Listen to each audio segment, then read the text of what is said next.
When we talk about the positive aspects of this partnership, it's essential to highlight the potential benefits that can emerge from Rockstar's newfound support for the modding community. One of the significant upsides is the acknowledgement of the brilliant and skilled developers behind the modding scene.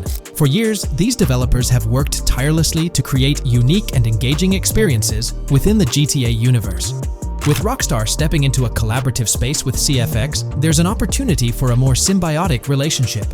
The infusion of official support could mean more resources, tools, and encouragement for modders to continue pushing the boundaries of what's possible within the GTA ecosystem. This collaboration might lead to innovative gameplay features, improved server stability, and an overall better experience for both players and content creators. Moreover, the recognition from a gaming giant like Rockstar could open doors for these modders in the industry. It may pave the way for potential collaborations, official partnerships, or even job opportunities within the gaming development sphere. This, in turn, could elevate the modding community to a more prominent and respected position within the gaming landscape. However, it's crucial to approach these potential benefits with cautious optimism. While the partnership appears promising on the surface, the reality lies in how Rockstar manages the delicate balance between maintaining control over its intellectual property and allowing creative freedom for the modding community. The outcome will heavily depend on Rockstar's willingness to foster collaboration, rather than imposing strict regulations. As GTA 6 draws closer, the impact of this collaboration will become more apparent. Whether it becomes a model for future partnerships between game developers and modders, or encounters challenges that hinder its success remains to be seen. The dynamics between Rockstar and the modding community could shape the future landscape of custom servers, roleplay experiences, and the overall modding scene in the gaming world. Stay tuned as we continue to explore and analyze the evolving relationship between Rockstar and the modding community. On the positive side, there's a glimmer of hope that Rockstar's acknowledgement of mods enhancing the player experience could pave the way for more modding support in GTA 6. This shift in perspective might lead to a more collaborative environment, where modders can contribute to the game's richness without fear of stringent restrictions. With Rockstar officially and financially supporting FiveM, the CFX team gains more resources to elevate the GTA 6 server. This could mean a server even more impressive than the ones they currently run. The fact that FiveM is now a Rockstar Games product suggests a vested interest in its success, promising additional funding and manpower to ensure its flourishing.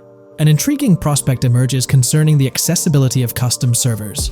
Currently limited to PC players, there's speculation that GTA 6 might integrate dedicated servers within the game itself, eliminating the need for external programs like FiveM. If this unfolds, it opens the door for console players to join the custom server experience, broadening the player base and community. Moreover, Rockstar seems to be attuned to fan desires.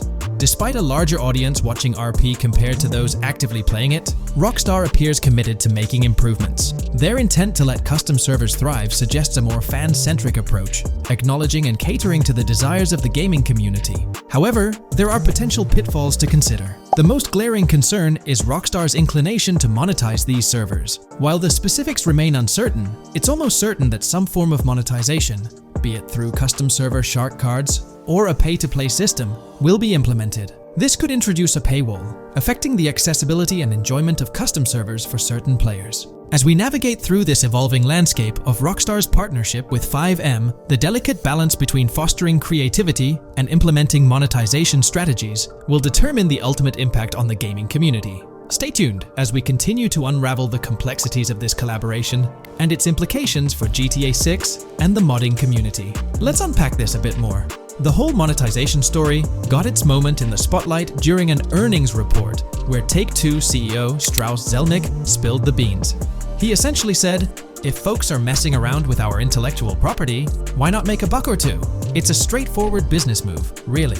Taking a page from the unprecedented success of GTA Online, it seems like Rockstar caught a glimpse of how these free servers could turn into a money-making machine.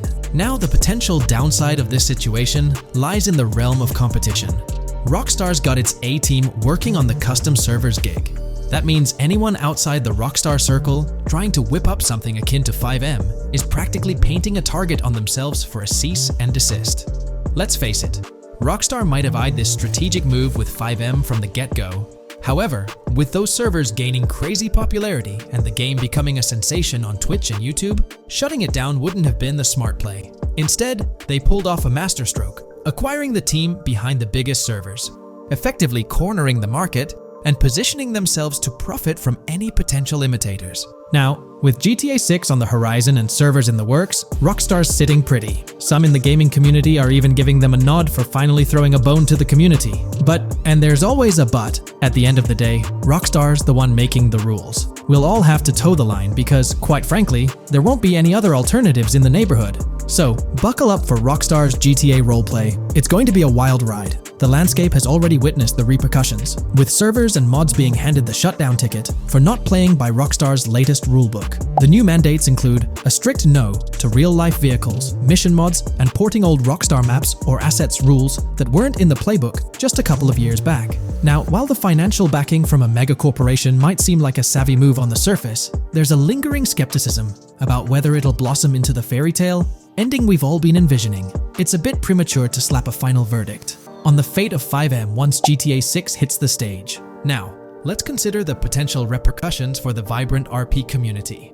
While the partnership between Rockstar and FiveM could bring about positive changes, there's an underlying worry within the RP enthusiasts. The fear is that with increased control and potential monetization, the organic and immersive RP experiences that players have come to love might face disruptions. RP communities thrive on creativity, flexibility, and a sense of autonomy. If Rockstar's influence leads to more rigid guidelines, it could alter the dynamic of these communities, potentially affecting the unique narratives and interactions that make RP servers so engaging. As we contemplate the potential impact, it's essential to look beyond the immediate horizon of GTA 6. The dynamics established through this collaboration could set a precedent for future interactions between gaming giants and modding communities across various games. Whether it becomes a model to be emulated or a cautionary tale will be closely watched by both players and industry stakeholders. The future of FiveM and the broader modding community remains uncertain as GTA 6 inches closer to release. While concerns exist, there's also room for hope. The collaboration might lead to a harmonious blend of official support and community-driven creativity, enhancing the gaming experience for everyone involved. As players, content creators, and modders navigate this uncharted territory, the one constant is the love for the game and the shared hope for a positive evolution in the gaming landscape. Taking a stroll down memory lane, Rockstar's track record with monetization doesn't exactly calm the nerves. Add to that the current scenario where they're laying down the law for the CFX team, dictating what's permissible and what's not. This conjures up a cloud of uncertainty regarding the future of both FiveM servers and the broader modding community. Personally, I'm a big fan of RP servers and that immersive content. It's my cup of tea. The idea that the same company that set the stage with GTA 5 might potentially tarnish FiveM, turning it into a monetized maze with no alternatives, that's a bit of a buzzkill. Yet here we are in the waiting room until GTA 6 steps into the limelight. Looks like YouTube is gearing up to investigate the leaked GTA 6 trailer. We're going to dive into all of that and more in this video. For those who might not remember or didn't catch it, Rockstar had a special plan for unveiling the first official GTA 6 trailer. It started with an announcement from Sam Houser, the president of Rockstar Games. On November 8th, he posted on the Rockstar Games newswire, "A message from Rockstar Games. Next month marks the 25th anniversary of Rockstar Games. Thanks to the incredible support of our players worldwide, we've had the chance to create games we're truly passionate about. Without you, none of this would be possible, and we are so grateful for you joining us on this journey." In 1998, Rockstar Games was founded on the idea that video games could become as essential to culture as any other form of entertainment. We hope that we have made games you love, and that we're part of that evolution. We're very excited to announce that in early December, we'll be releasing the first trailer for the next Grand Theft Auto. We look forward to many more years of sharing these experiences with you all. Thank you, Sam Houser. We knew the GTA 6 trailer was set to drop in early December, but the exact date was a mystery until December 1st. That's when Rockstar Games posted on all their social media accounts announcing that Trailer 1 would be released on Tuesday, December 5th at 9 a.m. Eastern Time. They also mentioned that the trailer would be available on YouTube.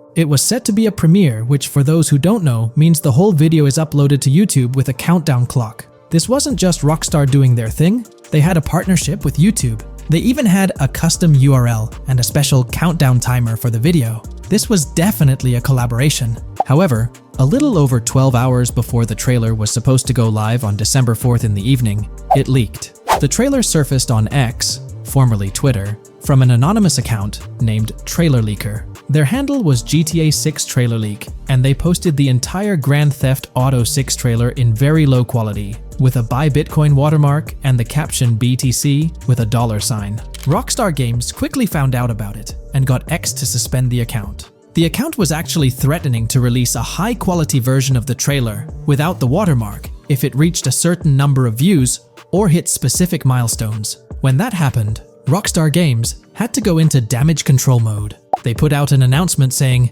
"Our trailer has leaked, so please watch the real thing on YouTube." So, Rockstar ended up releasing the trailer early, basically canceling the premiere countdown that was supposed to happen on YouTube. It was a mess. Neither Rockstar Games nor YouTube wanted this to happen. This raised the question, how did this leak occur? Was it a Rockstar Games employee or someone at YouTube? The only people with access to the trailer would be those responsible for Rockstar's YouTube account, and it's unlikely they would leak it. However, YouTube also has access to the trailer. The people behind the scenes at YouTube, high up enough to have access, could see and download the trailer. Naturally, fingers started pointing at YouTube. Now it looks like YouTube has officially responded. According to Tom Henderson over at Insider Gaming, from what I can gather, YouTube has investigated employees breaching their contractual agreements on 2 different occasions in the past 18 months due to employees accessing content on the back end.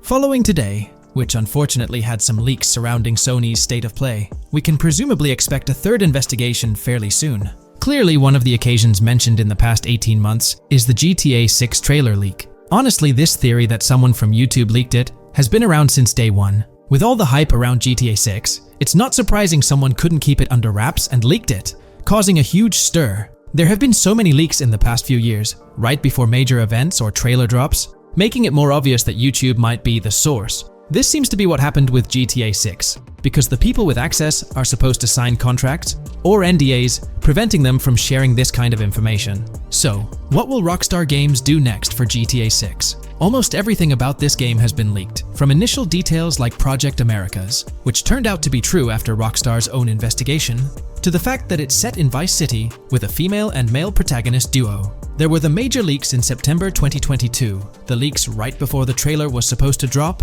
and then the trailer itself leaking 12 to 15 hours early. It's unclear what Rockstar will do for the next trailer, character reveals, or gameplay footage. Will they risk uploading it to YouTube again after this disaster? Or will they stick to their newswire, despite insiders and data miners being able to access and share that information? Rockstar is definitely in a tricky situation. At least it's good news that YouTube is trying to crack down on this. They might be doing this because they could face massive lawsuits. The GTA 6 reveal was supposed to be one of the biggest events in video game history, and it was ruined because someone behind the scenes at YouTube likely leaked it. So, the big question is whether Rockstar Games will go back to YouTube. One way they could avoid a similar issue is by not announcing when they're going to upload the next trailer. If I had to guess, YouTube probably won't get another exclusive deal or a premiere. If Rockstar were smart, they'd upload the trailer shortly before the announced drop date and keep it private until then. That seems like the safest route. What do you guys think? How do you think Rockstar will handle future video uploads? Will they stick with YouTube, move to their newswire page, their own Rockstar Games site, or use another method entirely? Let me know your thoughts in the comments below. I'd love to hear your ideas. GTA 6 has been announced, and it's caused a whole bunch of rumors to swirl around. We've got a list of stuff that's actually confirmed for the game, so let's dive in. Now, the game isn't coming out anytime soon. Rockstar Games is still working hard on it. But thanks to some leaks, we've got some inside info on what to expect. We're talking vehicles, game physics, and the main characters, Lucia and Jason. Plus, we've got details on the map, the huge open world, activities, and all the weapons you can play with. There's also a bunch of cool stuff going on with NPC AI, RPG elements, and some new gameplay features. People are pretty hyped about all this, and they're chatting up a storm about what GTA 6 is going to be like. Now let's check out the vehicles in the game. The GTA forums did a solid job gathering this info, so shout out to them. So we've got confirmed vehicles like the Blista Compact, Ocelot Locust, and something that looks like a 90s Buick Skylark. By the way, I'm holding a monthly giveaway for a PlayStation 5. You just need to subscribe and you're entered. Now, back to the video. There are a bunch of other cars too, without official names, like a 90s Chevy Caprice, a 2016 present Chevy Malibu, a Chevy Sonic, and a 2018 to 2022 Honda Accord. Rockstar usually gives these cars funny names. Other rides include the Albany Primo, Benefactor Shafter LWB, something that's like a mix of Ford Explorer and Tahoe from the 90s or 2000s, a 2018, present Toyota RAV4, with Lexus NX vibes and a Mercedes grille, the Pegassi Tauros, a 1980s Jeep CJA Scrambler, a 5th-gen F150, a G20 conversion van, a Brute camper, a Vapid Speedo, HY Mixer, Metro Mover, D-Class Sheriff SUV, Mobatsu Sanchez livery, Nagasaki Street Blazer, a 1970s Ford Ranchero, a 1971 Buick Estate, an Albany Emperor, D-Class Turbo Sabre, Yoga Classic, the Contender, and Sadler. And don't forget the Slam Van pickup, Bobcat XL, an updated Regina, Alpha, Gauntlet Classic, Moonbeam Helion, Boxville Go Postal, an unknown Albany car that's based on a 1959-60 Cadillac, a Rebel, some Asian sedan, Ferrari or Feroci, Baller, Novak, Buffalo STX, Alpha and Feudo, a Benson, NF 890, Buffalo with no sports bumper, and the Stanier and Landstalker. With all these vehicles, GTA 6 is going to be quite the ride. Now let's talk about some gameplay clips making the rounds on social media. They give us a sneak peek at missions and what Rockstar is up to. One clip shows Lucia, our main character, trying to rob a place called Hank's Waffles, a diner. In this early test, the non-player characters look kinda generic and are jokingly called dummies in the game. The NPCs react to Lucia's aggressive moves, and their animations show they're pretty freaked out, kind of like what we saw in Red Dead Redemption 2. During the robbery, Lucia can aim her gun at a hostage, giving you the choice to rob or have a face-off. Taking a hostage adds some spice to the crime. Jason, the other protagonist, is there too, and you can interact with both characters during the heist. Jason pushes Lucia to hurry up and make a clean getaway, hinting at a Bonnie and Clyde-style partnership, which lines up with earlier leaks about the game's story. People are even saying that Lucia and Jason look like Eva Mendes and Ryan Gosling from the Place Beyond the Pines movie, but we're not sure if the game's story will follow a similar path. Lucia and Jason look like they're in their late 20s. You can switch between them in the game using the controller's D-pad. When the cops show up, Lucia can threaten another hostage, and it leads to a face-off with the police outside. The outdoor area looks like it's inspired by northern Florida with all the greenery. While trying to escape, Lucia and Jason rack up 2 wanted stars, but instead of a shootout, they skillfully maneuver through parked cars and hijack a police cruiser. You can tell it's an early part of the game from the tutorial-like prompts, including one about the police getting smarter and remembering cars involved in crimes. The clip ends with Lucia driving off in the stolen police car, and Jason assures her they can shake the cops. But their getaway ends with an accidental crash at an old car wash. In the next mission, Jason and Lucia hit up a strip club called Jack of Hearts and run into Dre, who's chatting with another lady. Dre talks about his music dreams and hints at someone named Boopy.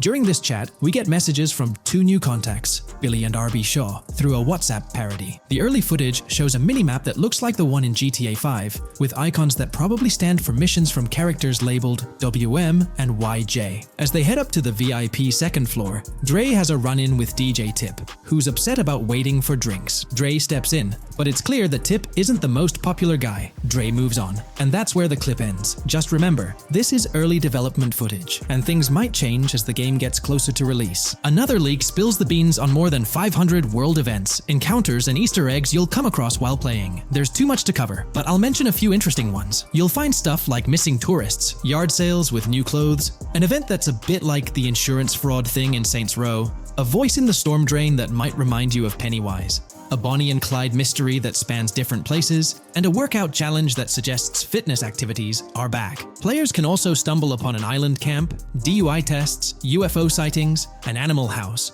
a swamp safari, and even the possibility of playing some crazy golf. There's a hint that the basketball court might be back too. Events like fishing, Satanist houses, backyard wrestling rings, and mansions with big cats offer a bunch of different experiences in the game world. Now, let's talk about the main locations in Grand Theft Auto 6. Ambrosia has Ambrosia Farms and the Tarmac. Bayside Copperhead, the Everglades or Grass Rivers, Fairyland and Fairyland Forest offer different environments. The Keys region includes places like East Key, Low Key, and spots like a garage, gas station, and liquor store. Lake Okeechobee has a motel, prison, and racetrack, while Little Haiti, North Beach, and North Miami come with places like gas stations, hideouts, and liquor stores. Port Gellhorn offers a variety of spots to explore, like an abandoned building, basketball court, beach, bingo hall, bowling alley, car wash, fishing store, fruit stand, gas station, motel, pawn shop, police station, quick shop, raceway, soccer field, and trailer park. Red Hill has a forest, South Beach features a boardwalk,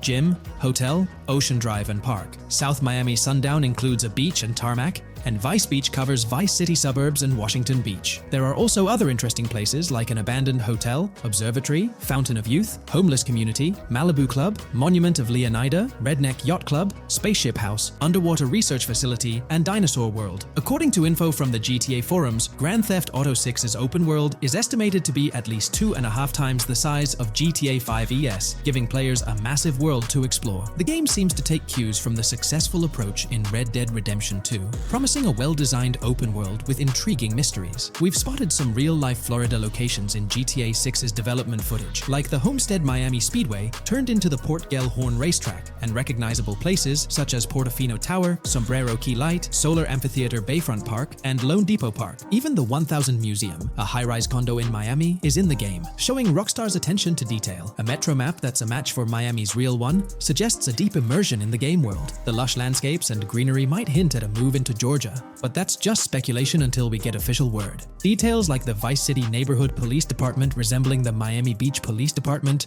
show Rockstar's creativity and world design. As always, we're waiting for official announcements to see how all these elements come together in the final game. Until then, the mystery of Grand Theft Auto 6 keeps fans excited. There's a recent leak suggesting that Alexandra Christina Echevarri could be the voice behind Lucia in Grand Theft Auto 6. Her voice from a demo reel seems to match up with Lucia's leaked dialogue. We've covered a ton of info about Grand Theft Auto 6, from gameplay details to new features. It's important to remember that the game might still be a couple of years away from release, so we'll have to be patient. Now, let's dig into some interesting findings from the leaked clips. We see Jason and his pals hanging out by an in-ground pool in a lower-income neighborhood, cracking jokes about a parody of social media called Life Invader. It's all about brain downloading and poking fun at Jay Norris's demise. Classic Grand Theft Auto humor. The leaked clips also give us a peek into early police AI testing, showing NPCs using cover better during gunfights. In one scene, Jason robs a diner worker with an assault rifle, and we see some dialogue options that look like they're from Red Dead Redemption 2, but they might just be placeholders. Jason's new ability to go prone is a fresh addition to the franchise, and a scene in a thrift or antique shop hints at the option for robbery, maybe even a place to sell stolen items, which adds depth to the gameplay. There are animation tests for Lucia and Jason, doing stuff like jogging, stopping, and ducking to avoid gunfire. Rockstar's developers also tested vehicle crashing physics, with a car driving over an overpass. Highway signs mention North Beaches and Lake Leonida on Interstate 97, with the current exit leading to Washington Beach. In another scene, Jason stumbles upon a shipping container full of cash and a motorbike. Various development clips show changes to the inside of a vehicle, suggesting new vehicle designs or customization options for players. Throughout the clips, there are various interactions with NPCs in the open world, like characters taking selfies, which makes the game's world feel more immersive. Another mechanic borrowed from Red Dead Redemption 2 is the ability for characters to pick up and carry bodies, adding depth to the gameplay. We also see other influences from Red Dead Redemption 2 in different aspects of the game. The weapon wheel system is similar to Red Dead Redemption 2 with limited weapons and items you can carry. Lucia has a loot bag that might be used for robberies or stealing stuff from different places. The inventory system lets players hang on to health kits and other items for temporary buffs, and Jason can pick up and drop weapons from his inventory. In one scene, Jason enters a gang member's territory and takes cover behind a truck, and we see unique animations for characters reacting to getting shot. There's a mention of a jetpack that was previously leaked by Tom Henderson, and it's inside the Jack of Hearts Club. The game includes parody logos for social media like Snapchat, Instagram, and Life Invader. Characters have different hairstyles, and there are realistic details, like Lucia's bra showing under her shirt, which adds to the game's realism. A new feature is the ability for players and NPCs to hold their guns sideways, which changes things up in combat. We also see Jason doing some fancy rifle tricks in the air, and another character in a parking lot shoots at him while holding his pistol sideways. The clips mention animations like overdose, which hints at unique actions or events in the game. There are hints of horses and horse riding mechanics, likely inspired by Red Dead Redemption 2.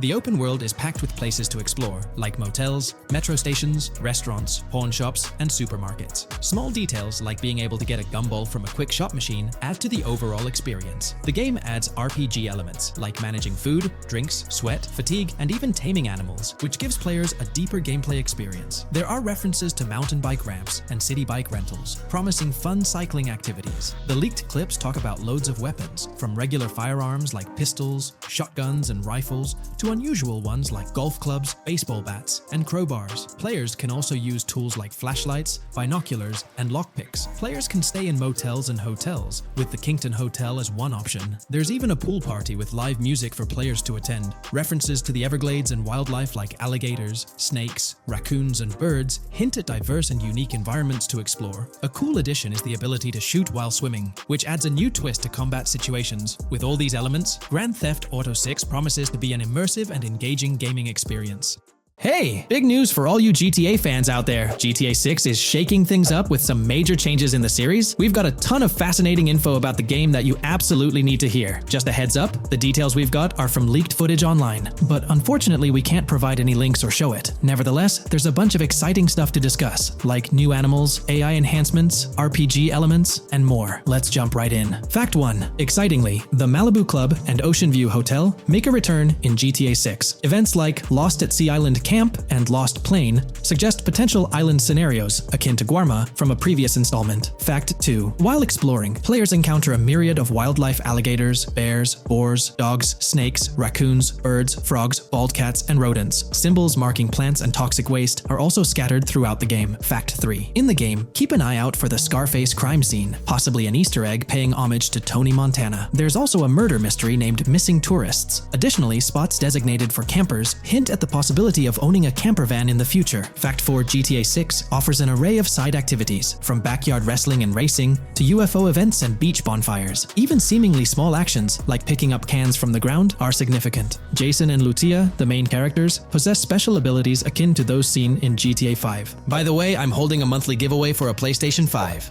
You just need to subscribe and you're entered. Now, back to the video. Fact 5. Jason and Lucia's safe house serves as a motel, a central hub for their activities. The game's world features various street gangs, each with its distinct vibe. Characters exhibit different personalities, including romantic, cool, pragmatic chaotic, and pragmatic cool. Fact 6. Gameplay enhancements in GTA 6 introduce the option to use zip ties on NPCs for stealth mechanics, alongside the ability to carry bodies, enriching the depth of stealth elements. Fact 7. The gunplay in GTA 6 mirrors the mechanics seen in Red Dead Redemption 2 and Max Payne 3. It might be worth exploring those games before GTA 6's release if you haven't already. And activities? GTA 6 offers an abundance, from fishing and wild golf to basketball, football, and soccer. There are gyms for training, a yacht club, and even a racetrack. Fact 8. Prepare for a contemporary setting, post-GTA 5 events. The game meticulously recreates numerous Miami landmarks, such as a grand tennis court, a bustling football stadium, and a lively amphitheater. The map encompasses an airport and a functional tram system with an airport stop. And that's not all. The Florida Keys and a swampy region named Grass Rivers, reminiscent of the Everglades, are part of the game. Players can navigate swamp boats in this area. Fact 9. GTA 6 boasts a diverse arsenal, from melee options like golf clubs, pool cues, crowbars, and bats to a spectrum of firearms ranging from pistols to snipers and RPGs. The weapon selection is extensive. You can even personalize how your character handles weapons. Additionally, there's an assortment of throwable items like grenades, molotovs, and yes, even golf balls. Fact 10. Get ready for some seriously upgraded NPC interactions. Now, you'll have choices such as threatening, robbing, shooting, or restraining them. Some missions will even involve gesture-based actions, taking a cue from Red Dead Redemption 2. Car damage has been ramped up for realism, and the interior detailing is insanely intricate, complete with functional dashboards. Fact 11. Weapons are undergoing a transformation in GTA 6, drawing inspiration from Red Dead Redemption 2. Instead of a sprawling weapon wheel, you'll have specific slots for small firearms, melee weapons, rifles, and shotguns.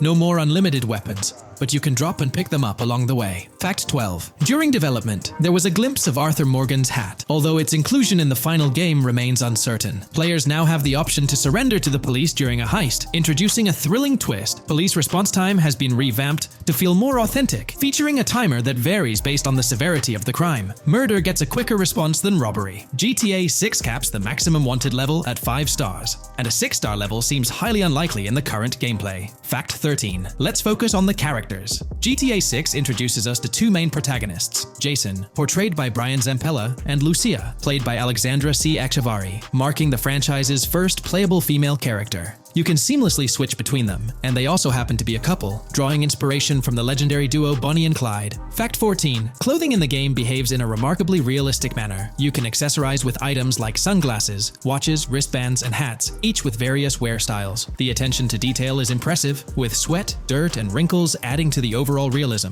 Fact 15. Internally referred to as Project Americas, GTA 6 had a codename during its development, akin to GTA 5, Rush, and Red Dead Redemption 2, Bonnier. Originally, the plan was for a larger map encompassing North and South America, but Rockstar's approach changes scaled it down. Nonetheless, the game promises to deliver a memorable experience with its features and diverse locations. Fact 16. The game incorporates RPG elements like weight and muscle management, highlighted in the Spool Couple Workout Challenge. Leaked footage revealed Jason and Lucia's apartments. For instance, Jason's place includes a bathtub for in-game baths. Fact 17. Rockstar plans to continuously introduce new missions and cities post GTA 6's launch. Whether this expansion is for online or story mode remains unclarified. Expect an enhanced cover system, surpassing what we've seen in other Rockstar games. Fact 18. Don't overlook the Kingston Hotel. It's a bustling spot with pool parties and live music, adding vibrancy to GTA 6's world. Fact 19. A significant enhancement in GTA 6 revolves around NPC behavior. NPCs come in varied sizes and shapes, and their reactions feel incredibly authentic. Wave a gun around and nearby folks might understandably panic. The game also features an intricate injury system, including concussions. Fact 20. Now, let's delve into the stunning visuals and exciting new features. Characters will naturally grow facial hair over time in GTA 6. Moreover, the game world will introduce a social platform called What's Up, resembling a playful version of WhatsApp. Excitingly for fans, spoof versions of social media platforms like Life Invader, Facebook, Bleeder, Twitter, and Snapmatic, Instagram, are making a comeback. Fact 21. Let's focus on our main characters, Jason and Lucia, each with their own inventory and a shared one. Your inventory can hold a variety of items like wine, soda, and fruit. Additionally, there's a duffel bag system facilitating easy transportation of supplies and weapons. Fact 22. Rockstar approaches storytelling in GTA 6 with greater caution, avoiding offensive jokes and being considerate about groups that might feel targeted. The narrative unfolds through chapters, akin to Red Dead Redemption 2's structure. Fact 23. Robberies take center stage in GTA 6, spanning from significant heists to smaller scores. There are easy scores like targeting bingo body shops, burnout skirts at Cafe Caraway, clothing stores, food trucks, massage parlors, and more. Moreover, the inclusion of robbing shipping containers elevates the thrill to a whole new level. Fact 24. Gameplay takes a significant leap. For the first time in GTA, players can crouch and go prone, introducing tactical elements. RPG elements also come into play, hinting at hunger mechanics and animal interactions, expanding the game's depth. Fact 25. GTA 6's map officially surpasses the size of GTA 5. This time the spotlight is on Vice City, an area inspired by Miami and its surroundings, offering players a vast and diverse landscape. There's even a lake featured in one of the videos, hinting at a significant part of Florida being included in the game. Fact 26. Hold tight, the jetpack makes its return. Shooting from cars is also part of the thrill, adding an extra layer of excitement. And brace yourself. GTA 6 introduces 18 brand new vehicles to the franchise. Fact 27. In GTA 6, players will encounter various events, including random muggings and NPC-hosted yard sales. There are hints at riding events, which could potentially mean horse riding, possibly involving the Red Dead Redemption 2 team. Fact 28. Police AI has undergone significant improvements compared to the previous game. Instead of blindly rushing in, they exhibit more realistic and intelligent behavior. If you commit a crime and escape in a vehicle, cops will note down the specific vehicle and license plate, making evasion more challenging. Fact 29. Let's delve into the notable emphasis on indoor locations in GTA 6. There's a plethora of diverse interiors to explore. Motels, hotels, restaurants, pawn shops, supermarkets, fast food joints, gun stores, shooting ranges, and the Vice City metro station. Moreover, they've added functional elevators to enhance the immersive experience. Interestingly, there's a risk of players getting banned from stores, adding an intriguing dimension to the gameplay. Fact 30. New arsenal alert. The spear gun makes its debut, allowing players to shoot underwater spears at their targets. Moreover, there's an array of gear at your disposal, such as binoculars, cut-off tools, flashlights, immobilizer bypasses, slim jims, USB drives, tasers, zip ties, and auto dialers.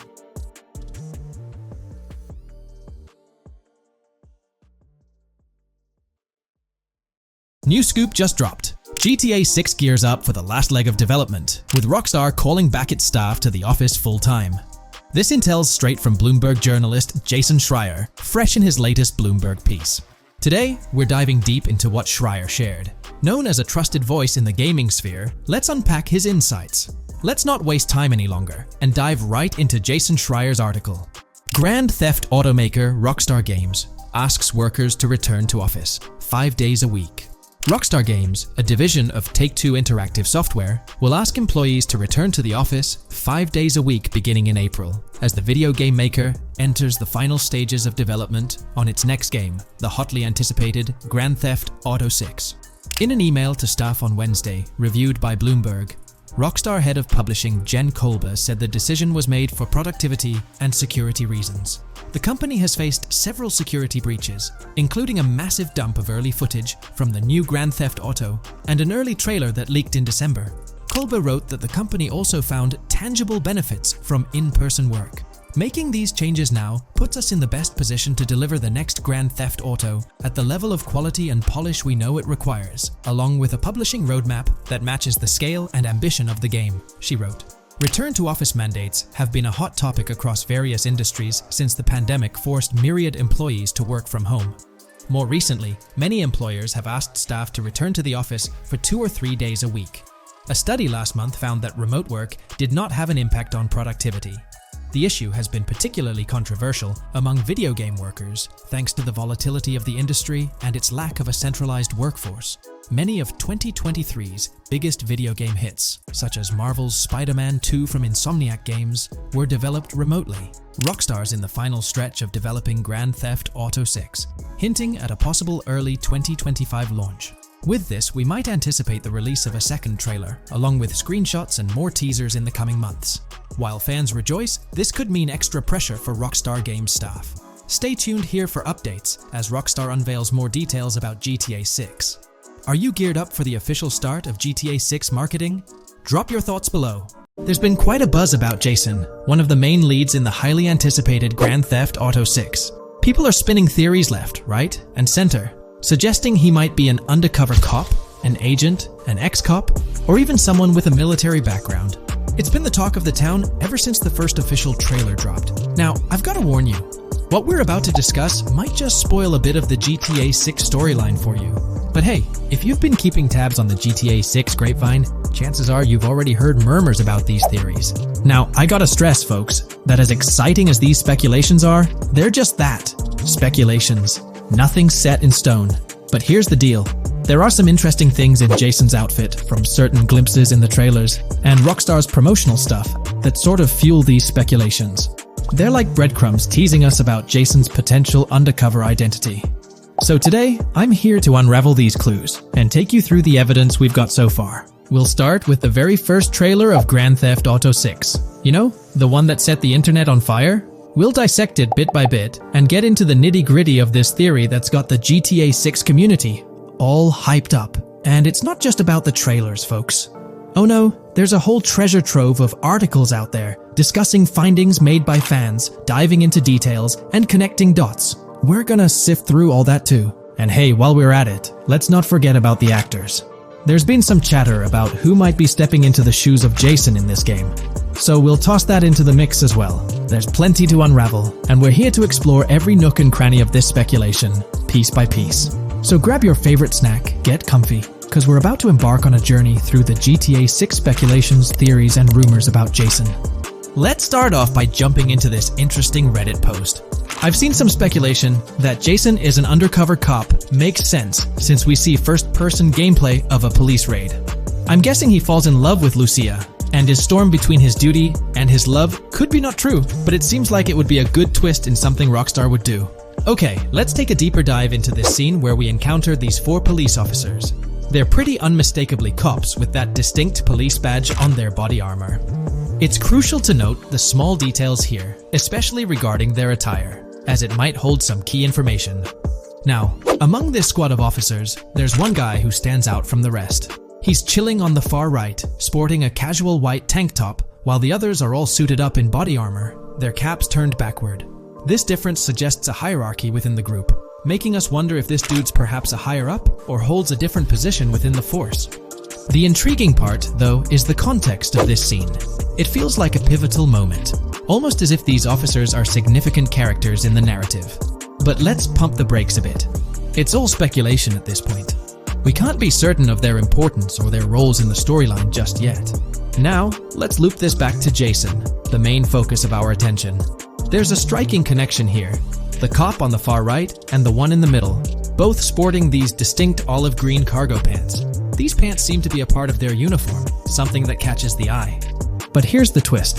The same style of cargo pants is seen on Jason in the official Grand Theft Auto 6 artwork released by Rockstar. Coincidence? Maybe, but it feels like too much of a match to ignore. What's up with these pants? Is it a fashion trend among the police force in the GTA 6 universe? Or could it be hinting at a deeper connection between these officers and our protagonist Jason? The plot thickens, and we're left to ponder the significance of these subtle visual cues. Is there a backstory linking these officers to Jason? Or is it merely a design choice by the creators to establish a visual pattern? We're left with questions, my friends. Questions that make us itch to uncover more about this intriguing storyline. So, buckle up as we continue this investigation, piecing together clues and theories, aiming to decipher the enigmatic links between these officers and our mysterious main character, Jason. There's a whole world of possibilities waiting to be explored within the realm of Grand Theft Auto 6. Let's dive into this article by Exputer that further supports this rumor. GTA 6 fans have been busy digging into the lore of both protagonists since the trailer dropped. It appears that users may already have found notable details about Jason. A slew of forums and posts have popped up with speculations with evidence that complies with prior findings. A post by the Redditor, Jack_Torrance80, on the GTA 6 subreddit solidifies the past rumors that clarified that Jason would start the game as a cop. The pants worn by the protagonist in the GTA 6 poster are a part of the official uniform of Miami-Dade Police.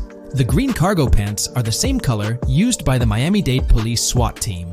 Additionally, the inclusion of body cam footage in the trailer may also imply his past background as a cop. It is speculated that he was dismissed from the service during the events of the game, having to continue his life as a petty thief. In the side-by-side comparison, you'll notice something intriguing. Those pants on the right in the image are an exact match to the ones worn by those police officers in the trailer clip. The detailing with those black bands and the gun holsters, it's all there. But here's where it gets interesting.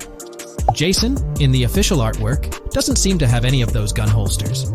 It's as if he decided to part ways with that gear when he left the police force, holding onto only those distinctive pants. Now, about that white tank top he's sporting in the artwork, it bears a striking resemblance to the one worn by the cop, positioned on the far right in that clip. It's these little connections that make you wonder if there's more to it than meets the eye. Could it be a deliberate choice by the creators to hint at Jason's past, subtly linking him to the law enforcement world? Or is it just a coincidence? In the comments of the Reddit post, a user says, he is probably a dismissed cop or soldier, got too desperate and started to do petty crimes.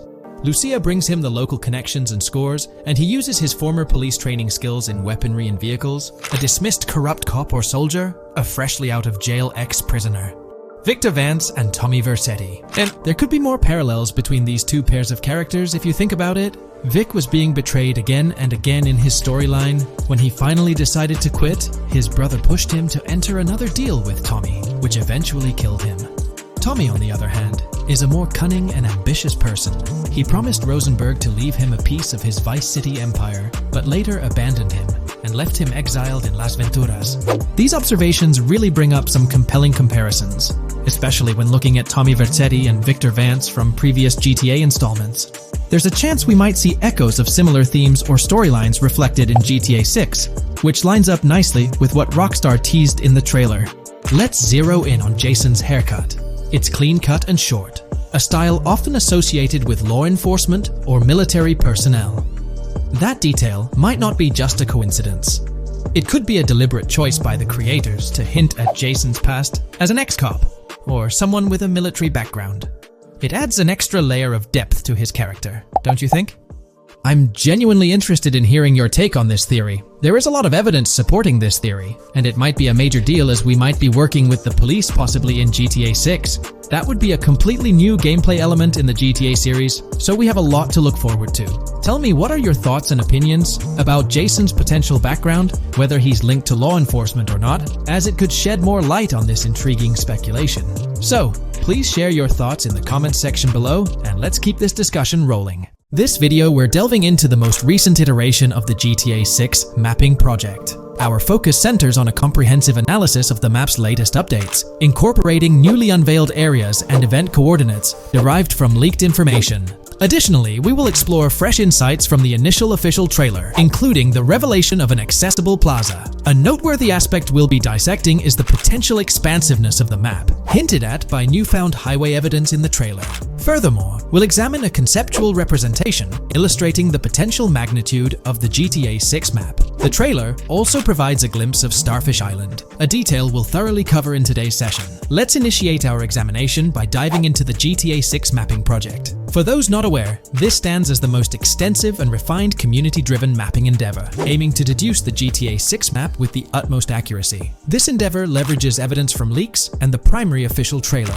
In our previous map analysis, we scrutinized significant alterations in the Bordgorn and Grass Rivers areas, expanding the map to an impressive 18 by 8 kilometers. However, today's exploration will predominantly focus on alterations in the Vice City region. Rumors suggest that the GTA 6 map will encompass 3 major cities, with Vice City and Portgorn being the identified urban centers so far. Vice City, drawing inspiration from Miami, and Portgorn, a fusion of Gulf cities in Florida. The speculated third city could possibly be modeled after Orlando or Tampa. Earlier rumors hinted at Yorktown being the third city, approximately aligning with Tampa's location. However, intriguingly, structures observed in leaked material from Portgorn were reminiscent of Panama City. Rockstar appears to amalgamate elements from distinct cities to craft a unique virtual landscape. Turning our attention specifically to Vice City, notable modifications are discernible in the Stockyard and Crosstown area. While these alterations may not be immediately apparent, a thorough comparison with the prior map iteration reveals notable changes in street layouts for improved connectivity. Building positions, including the relocation of the Jack of Hearts nightclub, featured in leaks and the trailer, signify significant shifts. Adjacent structures visible in the trailer's music video shoot scene have undergone subtle rearrangements. A noteworthy addition to the GTA 6 mapping project encompasses events gleaned from leaks, introducing a dynamic layer to our understanding of the evolving landscape. At present, we've pinpointed 4 events on the map,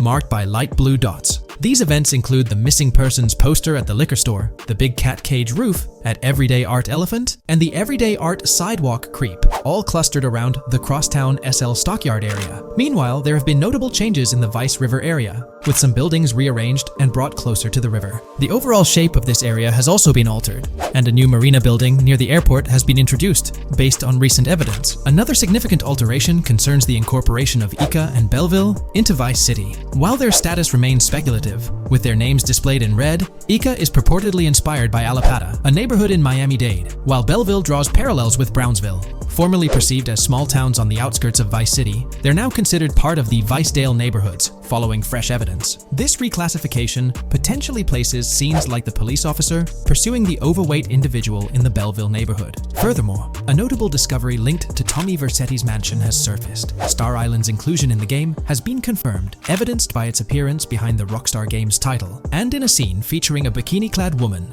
This revelation solidifies its status as a game location, with strong ties to the original Starfish Island from GTA Vice City, where Vercetti's estate was situated. The prospect of encountering the mansion in-game, whether as an accessible structure or an abandoned relic, remains uncertain but tantalizing. The mention of Star Island remains speculative, as indicated by its red font, leaving the possibility open for it to be renamed Starfish Island or something else. These developments encapsulate the latest updates to the GTA 6 mapping project. Additionally, let's delve into a Reddit post that has garnered attention. I'm still very intrigued by the prospect. This is a full accessible plaza.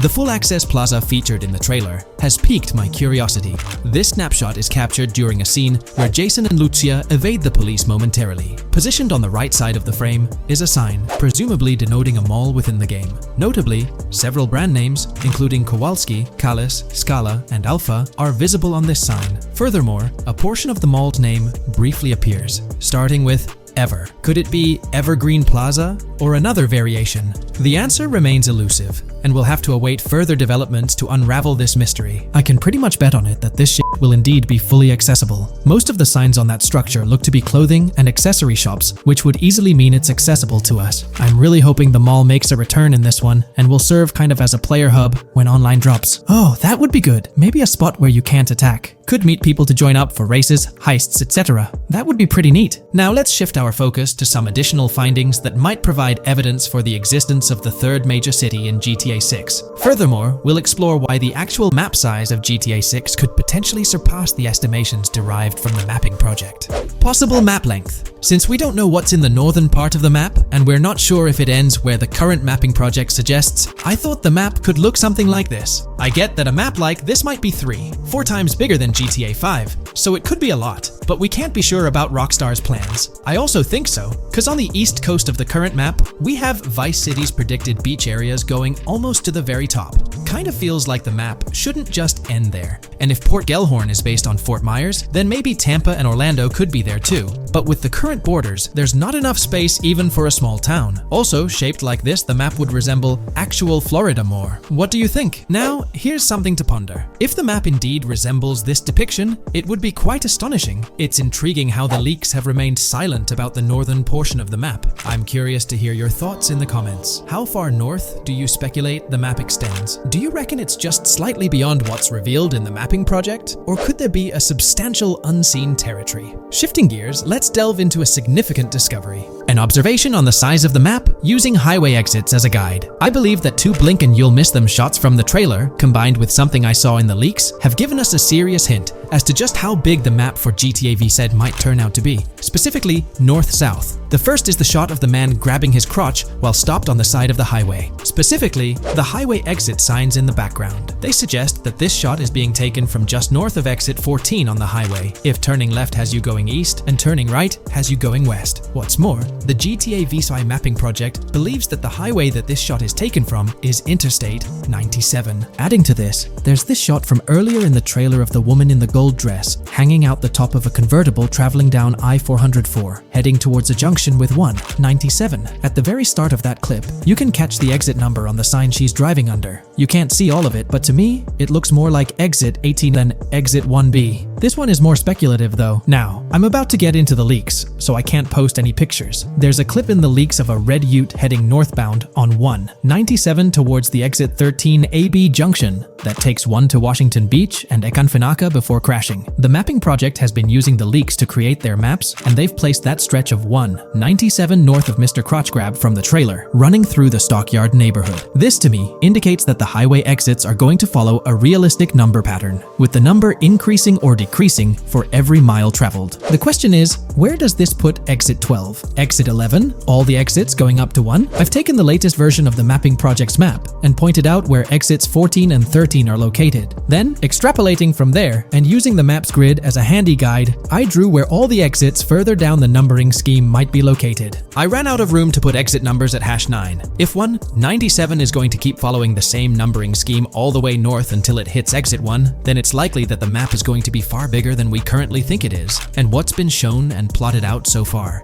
In fact, I think the only reason nothing's been plotted up there so far is because so much so far has focused on Vice City and its environs. 404.2 could wind up running just as far north, allowing for a few extra miles and exit numbers to accommodate it crossing the Everglades grass rivers before turning north, as I-75 in real life does. Bottom line, the map for this game is going to be enormous. There's been some chatter among you all about another potential scenario, the possibility of I-97 serving as a loop highway encircling the map's perimeter, similar to GTA 5. While this is a valid consideration, I've largely dismissed it due to a straightforward reason. As previously mentioned, I-44 boasts exit numbers and highway markers that suggest its considerable length, likely extending westward until it reaches the Gulf of Mexico before veering north, mimicking the real-life trajectory of I-75. If the map's northern boundary remains close to its current cutoff point and I-97 extends west and south extensively, then it's plausible that I-44 would mirror this pattern in the opposite direction.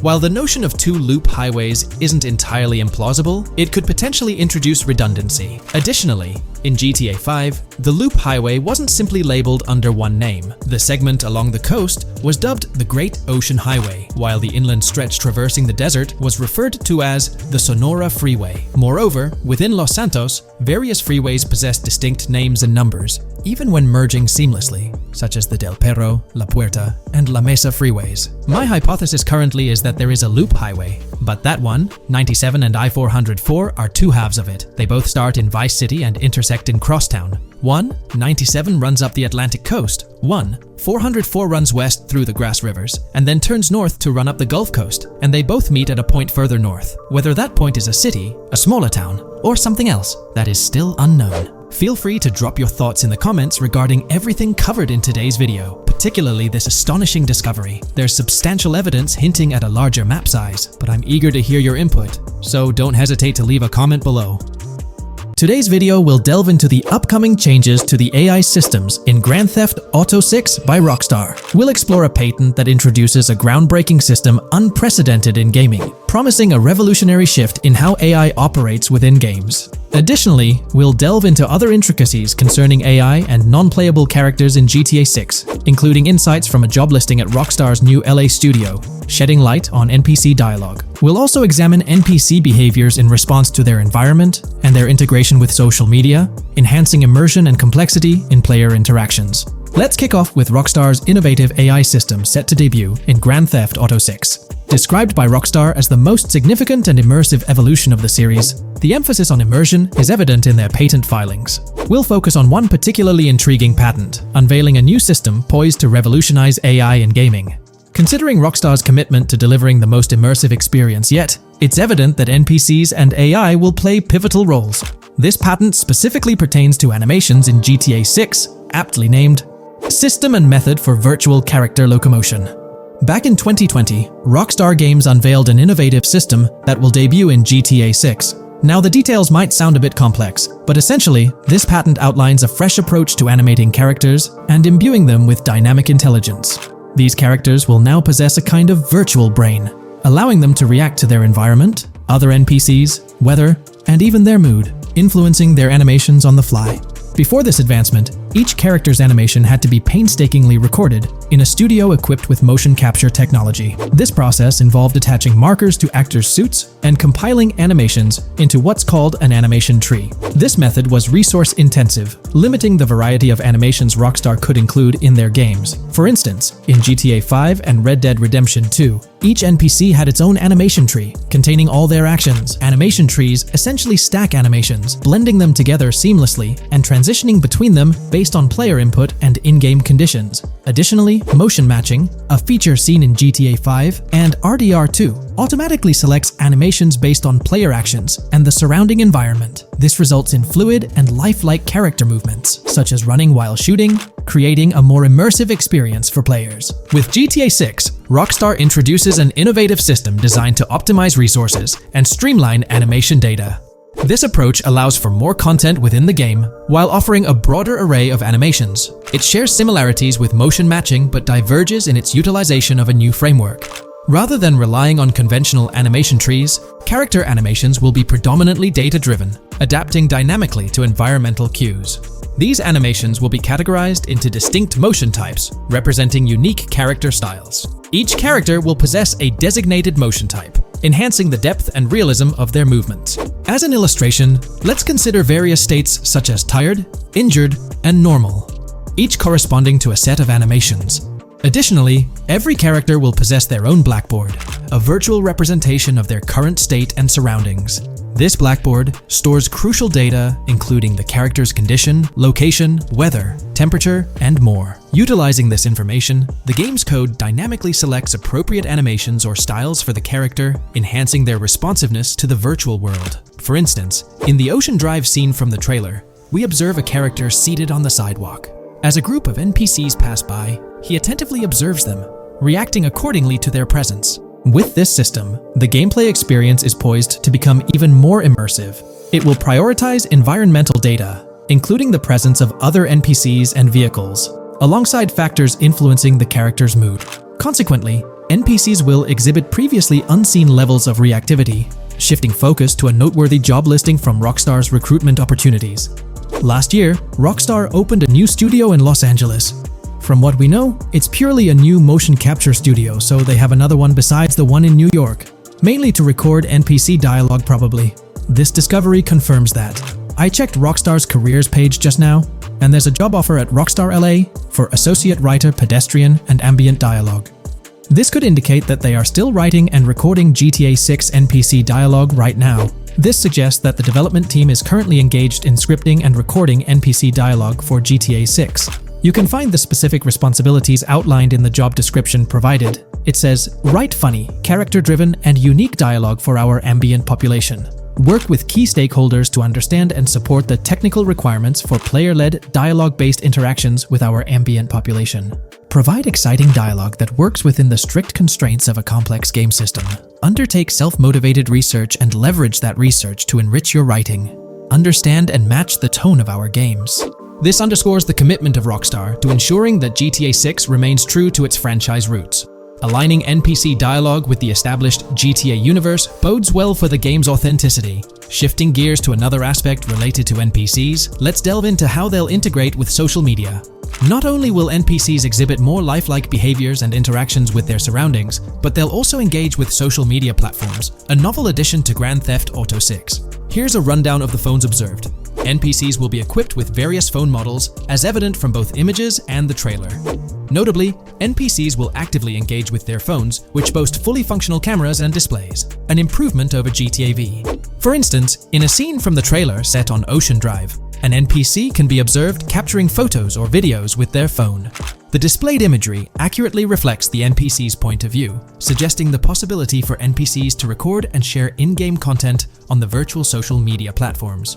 Let's delve into an intriguing Reddit post that delves into this aspect further. Here's why NPC-recorded TikToks aren't as far-fetched as you think. A common speculation point I see on this subreddit is the potential for NPC-recorded TikToks for the game's social media that was teased in the trailer, like someone filming you commit a crime and you later seeing that post online. Many have dismissed this as far-fetched in terms of development complexity, but I wanted to discuss why it's plausible. Firstly, I think we've already seen a system that could serve as a base for building a TikTok-like system, the Instant Replay, Rockstar editor from GTA 5. Given this game is more of a sandbox with physics rather than a competitive shooter, where replay systems are typically seen, it's even more impressive to consider this system in GTA 5. It accurately records and replays events just as they happened, with every car, ragdoll, etc., moving just as it did originally in the moment. The tech behind this isn't actually recording like a camera and replaying, it's really just recreating it, which again makes it impressive how much time Rockstar put into it, making it accurate. To me, this feels like what could be used as a base for a system where NPCs record their own videos from their perspective. This next thing is something I could have sworn I remember hearing long ago, but can't seem to find, and was hoping someone on here remembers too. Back before GTA 5's launch, there were details revealed through various interviews, magazines, etc., and I remember hearing or reading something about being able to watch your own crimes on Weasel News on the TV. This obviously didn't end up in the game, but there is a slight remnant of it in GTA Online. Am I the only one who remembers this being mentioned for single player though? Maybe my mind is playing tricks on me. Anyways, this last point is actually from the trailer, at the 0:33 mark. In this scene, we see a lot of NPCs hanging out on a busy street, and one NPC in particular recording on his phone. As we know, Rockstar's trailers are always all in engine, no CGI cinematics, so I think it's worth noting that it looks as if his screen is accurately showing what he's looking at. My screenshot is zoomed in, but if you got Hatmark on the trailer, you can see it matches up to what he's looking up at. Could this be a hint towards said system, or just a nice detail? Rockstar has a reputation for delivering what they showcase in their trailers, often exceeding expectations. Their dedication to enhancing NPC interactions in GTA 6 underscores their commitment to creating a vibrant and authentic game world. I'm curious to hear your thoughts on these developments. Feel free to share your opinions in the comments below. In today's video, we'll delve into the most recent iteration of the GTA 6 mapping endeavor. We'll explore the freshest alterations introduced to the map, including newly incorporated locales and adjusted road placements. Additionally, we'll examine some intriguing revelations stemming from the inaugural official trailer, such as the appearance of a swordfish. Furthermore, we aim to tackle one of the pivotal queries surrounding GTA 6, the extent of Rockstar's intention to amalgamate multiple states into the fictional entity of Leonida. We'll sift through all available clues, encompassing leaks and insights from the initial trailer, to shed light on the potential inclusion of Georgia in the game. Let's kick off by scrutinizing the latest rendition of the GTA 6 mapping endeavor. This most recent update, which debuted just a few hours ago, represents the pinnacle of this extensive fan-driven mapping project. Here's a peek at the current state of the GTA 6 map. We've got Vice City and Port Gilhorn in the mix, with tweaks made to both cities, along with some other spots on the map. Keep an eye out for changes like the prison from the opening shot and the gator keys. To kick things off, there's a fresh addition to Vice City known as Waning Sands. While details about this neighborhood are mostly speculative at this point, it's believed to be the setting for a pivotal scene from the trailer. You know, the one where Jason and Lucia dodge past a few police officers in their getaway vehicle. In this vicinity, you'll find the Evergreen Mall Center, prominently featured at the start of the scene. Keep an eye out for a sign on the right side of the frame, showcasing various stores set to be part of this plaza. In a recent mapping video, there was some speculation about whether this plaza would be fully accessible. While only part of the name MLE is visible at the top of the sign, it seems the mapping community is also leaning towards it being called Evergreen MLE. However, the exact location of the MLE within the plaza is still up for speculation. Notice how the buildings on the map are marked in red? Well, there are a few other speculative additions to Waning Sands. These include a gas station, Sailbolt K condos, and Cricket Club condos. Here's what we're using as a reference. You can catch a glimpse of the gas station roof along with other nearby buildings. In a previous video, we floated the idea that this could be Topgolf in Dalal, Florida. However, it seems unlikely now since the placement doesn't quite line up. But hey, let's hold off judgment until we know more. Now, let's talk about some updates in the positioning of various elements. The placement of several buildings, basements, speculative roads, metro, rail, crosstown, downtown, and Brickell has been tweaked. We're using yellow and purple lines to show the speculative metro and railway in Vice City. The metro system has seen some significant enhancements, especially in its connectivity to Vice City International Airport and the area between Crosstown and Brickell. The buildings in this vicinity have also been reorganized to more closely resemble their real-life counterparts. Speculative roads and highways have been adjusted to better fit the new placements. We've also made slight adjustments to the rotation of the prison from the opening scene with Luke to align with new evidence. Additionally, we've fine-tuned the positions of some trailer markers in the stockyard area, such as those for the car meet in Wynwood and the bikers in Little Haiti. In terms of location changes, leaf links from the previous map version has been moved to Virginia Key, meaning earlier speculations regarding leaf links are no longer applicable. Furthermore, based on new radar map evidence, the shape of Picnic Island has been altered. Heading down south, you'll notice that Hamlet is no longer labeled as such. Instead, it's reverted to its real-life name, Homestead. This change suggests that Hamlet might be situated elsewhere in the game. Now, shifting our focus to Port Gellhorn, the other major city on the map, it's also undergone some updates. We've added more speculative details for the area across the body of water on the other side of Buer Bridge, incorporating new evidence into the mix. So, to sum up, those are the latest updates to the GTA 6 mapping project. Before we wrap up, let's delve into an interesting discovery from the first official trailer.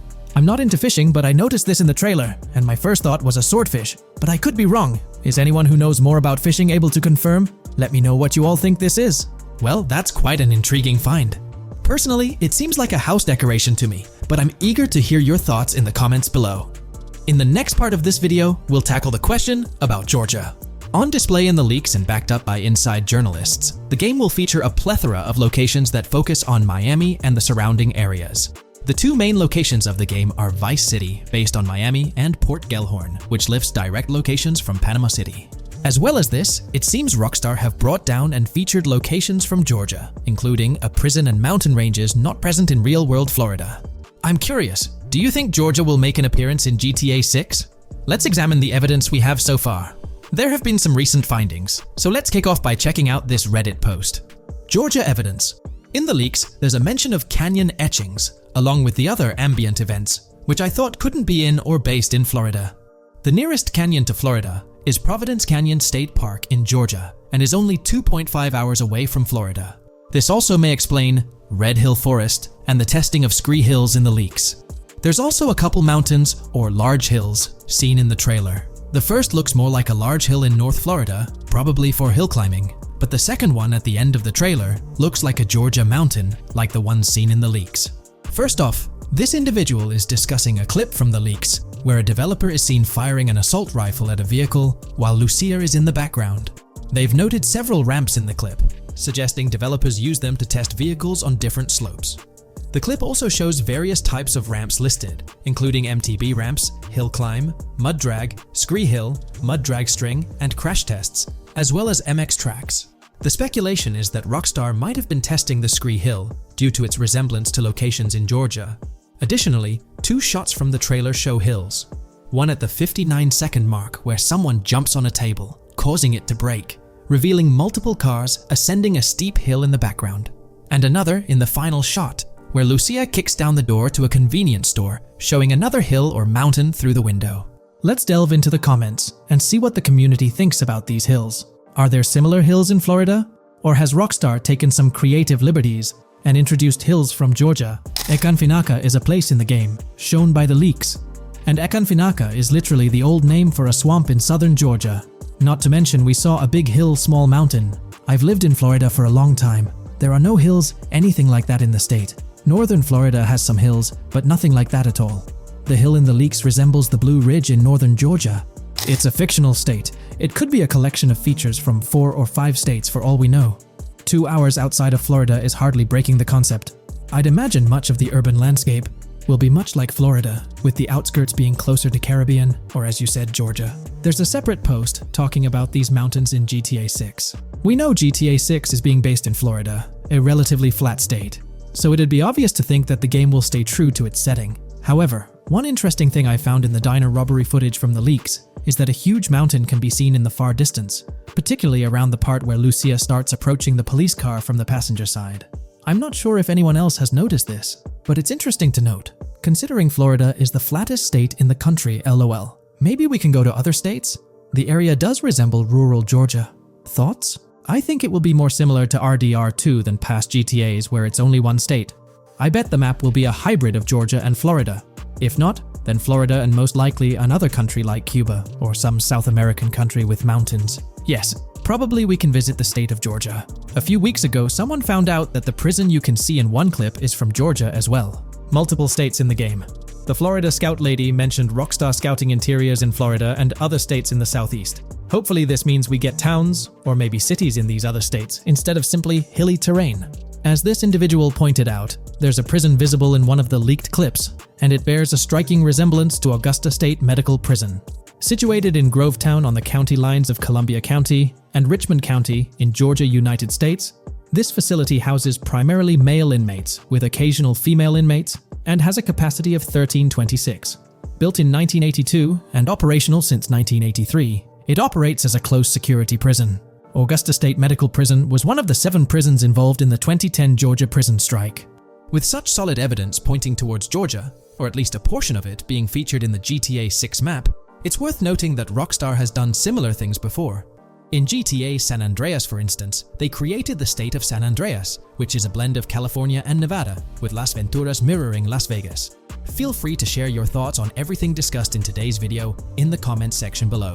In today's video, we're about to explore the intricacies of the Vice City mapping project, unraveling the mysteries of the latest map iteration. Join us as we meticulously analyze the details and draw insightful comparisons between the expansive GTA 6 map and its predecessors within the series. Our adventure doesn't stop there. We'll be immersing ourselves in the leaked information from 2022, unveiling a treasure trove of open-world activities. Brace yourselves for a comprehensive list featuring every nook and cranny on the GTA 6 map, showcasing not only new additions, but also the anticipated return of beloved locations from the iconic GTA Vice City, as hinted in the leaks. Let's kick off this exploration by delving into the heart of the GTA 6 mapping project. For those familiar with it, this official endeavor aims to provide a scale-accurate representation of what players can expect in the actual game. The map sprawls across 2 major cities, Vice City and Fort Gorn, and every detail is meticulously curated from leaks and the official trailer. Now, for those wondering about the seemingly expansive green spaces on the map, it's important to acknowledge the limitations of our knowledge. The apparent emptiness serves as a stark reminder of the scarcity of information currently available. The top portion of the map, appearing cut off,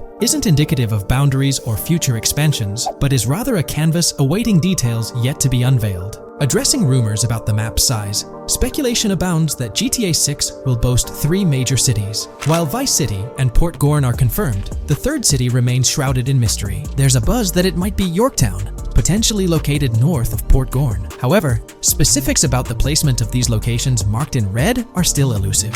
Now, let's delve into the exciting prospect of exploring key locations on the GTA 6 map.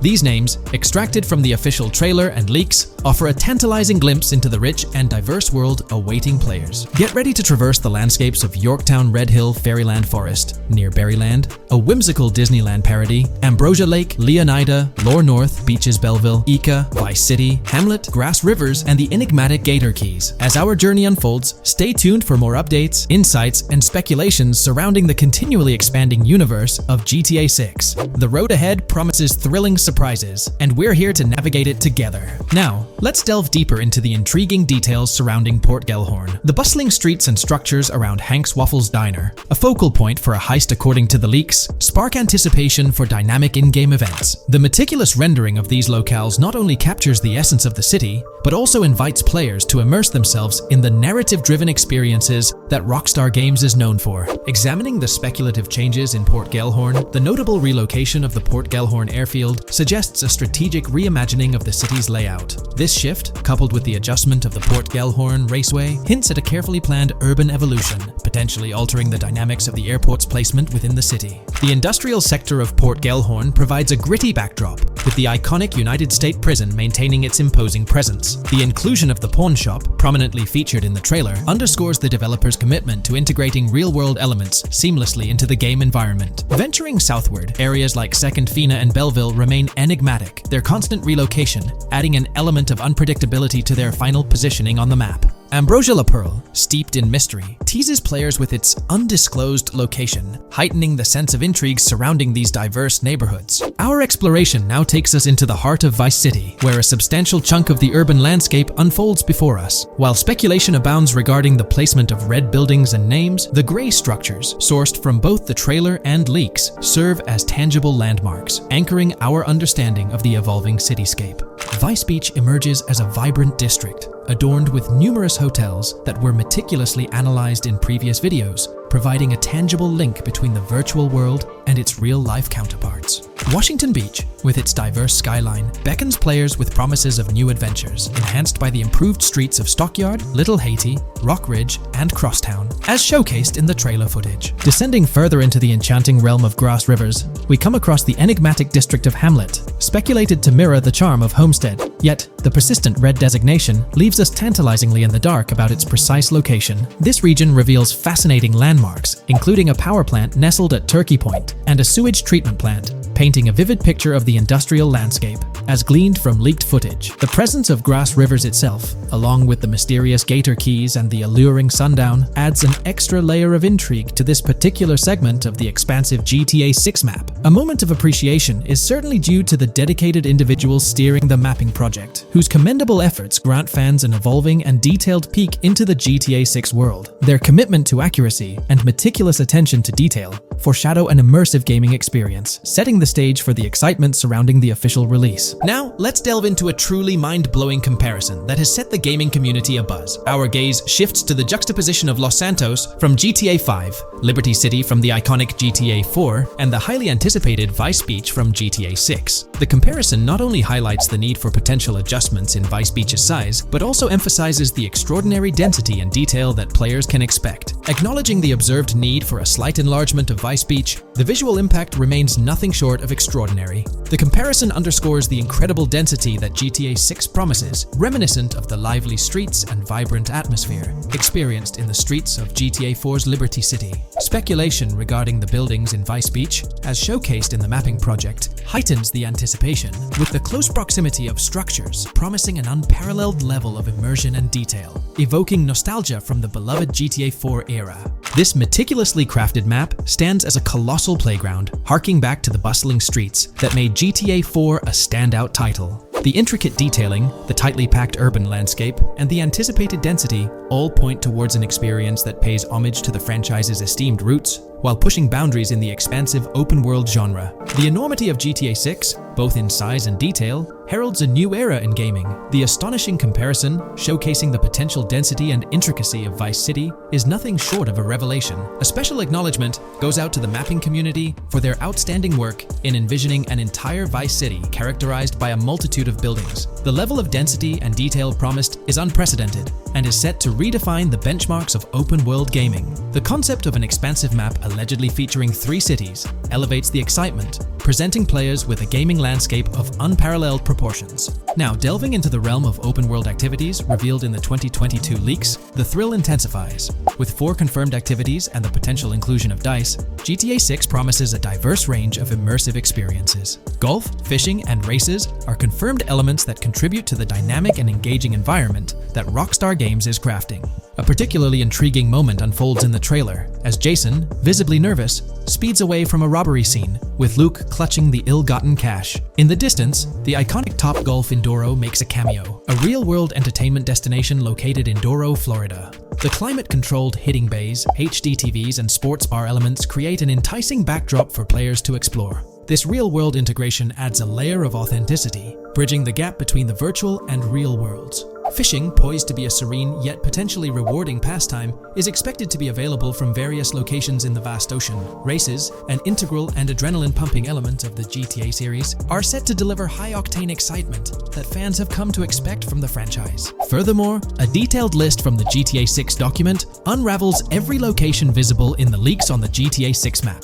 This includes not only new and thrilling destinations, but also the return of iconic locations from the beloved GTA Vice City. The inclusion of familiar locales adds a nostalgic touch, creating a seamless connection between the past and the present within the expansive world of GTA 6. Now let's embark on a comprehensive exploration of some of the familiar locales, making a triumphant return in GTA 6. As unveiled by the mapping project. These recognizable names from the GTA Vice City era evoke a sense of nostalgia, rekindling memories of past gaming experiences. Leaf Links, Malibu Club, Washington Beach, Ocean Drive, Ocean View, and Little Haiti are just a few examples of the beloved spots that players will once again encounter in the immersive world of GTA 6. It's a poignant journey back in time as we rediscover these iconic locations, now reimagined and seamlessly integrated into the highly anticipated GTA 6 map. Venturing further into the extensive list of locations, our focus remains on the map, unveiling an array of intriguing places that contribute to the game's richness. Among these, the Jack of Seas nightclub takes center stage, having made appearances in both the official trailer and the leaks from 2022. While a detailed reading of every location is beyond the scope, feel free to pause the video and explore these fascinating spots at your own pace. From quaint small stores to the distinctive stone sculpture gracing Vice Beach, each location adds layers of detail and authenticity to the sprawling game world, some of which have been exclusively revealed through leaks. Shifting our gaze to Port Gilhorn, a diverse array of captivating places awaits discovery. The car wash, soccer field, a bustling basketball court, the Ambrosia Farm, and the intriguing King Neptune statue are just a glimpse into the eclectic offerings in this part of the map. Sailing through the Keys, exploring underwater ruins, investigating an underwater research facility, and contemplating the mysteries of the Bermuda Triangle add an extra layer of fascination to the GTA 6 experience. With the unveiling of the mapping project, the sheer depth and meticulous attention to detail that Rockstar is investing in the GTA 6 map become even more awe-inspiring. The possibilities for Easter eggs and hidden secrets in this expansive and densely packed landscape seem limitless. As we peel back the layers, the anticipation and excitement for the intricate world Rockstar is crafting only intensify. From 2022 and onward, a group of passionate GTA fans have been diving deep into GTA 6 gameplay leaks, and what they discovered was wild. Their mission? They're trying to map out the entire landscape of GTA 6 before Rockstar Games even releases the official game. And guess what? They're actually making some serious headway. This is all about the ongoing GTA 6 mapping project. So, how did this whole endeavor start anyway? It's an interesting story that not many folks are aware of. You see, there was a similar craze back when GTA 5 was announced. Back in 2011, a group of dedicated fans took it upon themselves to predict and sketch out the layout of GTA 5's terrain. How did they do this? By meticulously analyzing every single trailer that Rockstar Games dropped in the year leading up to the game's eventual release in 2013. The surprising part? When the game finally hit the shelves, a substantial chunk of what these fans had mapped out turned out to be surprisingly accurate. Sure, there were a few locations that were a bit inaccurate, like the military base being off and the dam placed in the wrong spot. Also, there were some variations in the overall shape of San Andreas. But considering they solely relied on Rockstar's official footage and had put in 2 years of work, their accuracy was pretty commendable. Now imagine this, if they could pull off that level of detail with just the trailers, think about what these enthusiasts could achieve with the leaked, under-the-radar stuff that slipped out prematurely. Plus, add in an extra year of combing through details and data. This mapping project is being led by a user called Dupzor, who is the project manager of this whole thing. On September 18th, 2022, when a massive leak dropped over 90 minutes of GTA 6 footage, the map enthusiasts went into full gear. While I can't exactly showcase the leaked content here, what really sparked the interest of the community were the coordinates embedded within the developer's HUD. These sneaky numbers revealed the exact whereabouts of the player concerning the game map. And let me tell you, GTA 6 fans wasted no time diving into this goldmine of information. With these coordinates in hand, the community went Sherlock Holmes mode, meticulously mapping out the game's terrain and identifying key locations. For instance, in one intriguing clip from the leaks, Lucia and Jason were caught in the act, robbing what seemed to be a Waffle House. This incident was marked by a simple white dot on their evolving map project. But it wasn't just a random dot, it was a significant clue. By cross-referencing the coordinates provided in this clip with other glimpses from the leaked footage, they managed to calculate the spatial relationships between different spots showcased in the leaks.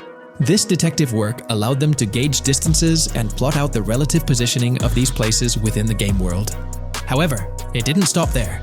The community didn't solely rely on leaked footage. They combined their detective skills with the official trailer and, using a blend of educated guesses and hard data, endeavored to include every conceivable road, building, and landmark featured in the GTA 6 map. The goal? To create a comprehensive and accurate representation of the game's virtual world based on all available tidbits of information. It's a fascinating process that demonstrates the dedication and passion of gaming communities in piecing together the puzzle of what to expect in GTA 6. Since the leaks hit, the GTA community has been on a mission, working tirelessly to piece together the game's map. Their focus has mainly been on sketching out the main areas, the cities, towns, and key landmarks. It's been quite a collective effort, with everyone trying to contribute and fill in the blanks based on whatever clues they could find. Then, the trailer dropped, and it was a whole new ball game. Among all the fast cars and flashy scenes, Rockstar slipped in a subtle surprise for the observant fans. After a few days of dissecting the trailer frame by frame, someone spotted it, a tiny image hidden in the bottom right corner of the ending screen. And guess what? It looked like a map snippet. Naturally, the community went into full detective mode. They put on their magnifying glasses and compared this mysterious map with the one they'd been building from the leaks. There were some similarities, especially with the layout of the right side and the presence of separate islands at the bottom, surrounded by water. But here's the catch. That image was pixelated to the max. It was like trying to figure out a puzzle with half the pieces missing. The lack of detail made it nearly impossible to confirm if it matched their map. This whole revelation sparked a heated debate among fans. Some folks started wondering if Rockstar deliberately threw this low-res map nugget to mess with their heads. Could it be that Rockstar is messing with the community, leading the GTA 6 mapping project into the wrong path? It's pretty odd for Rockstar to include this map, as it was deliberately placed. When it comes to safeguarding the details of their upcoming games, Rockstar is notoriously tight-lipped. So, when those leaks dropped in 2022, it really threw a spanner in the works for the company. It's kind of a déjà vu situation, considering a similar thing happened back when GTA 5 was in the spotlight. I can't help but wonder if Rockstar did this deliberately, as a deliberate move to shake things up and keep everyone guessing. But then again, we, the GTA fans, are pretty good at concocting theories out of thin air. Now, about that mysterious, highly detailed artwork nestled in the official wallpaper, that's what's really piqued my interest. It's like this odd piece that stands out from the rest, making me think it wasn't just randomly thrown in there. There's gotta be some intention behind it, right? The big question swirling around is whether it's a sly misdirection or a subtle clue for the savvy gamers. But honestly, we won't get any answers until the game hits the shelves, or maybe, if we're lucky, after another sneak peek in a new trailer. The GTA 6 mapping community dove headfirst into dissecting this artwork, but truth be told, there wasn't much to work with. So, they've been sticking to the stuff they can actually confirm.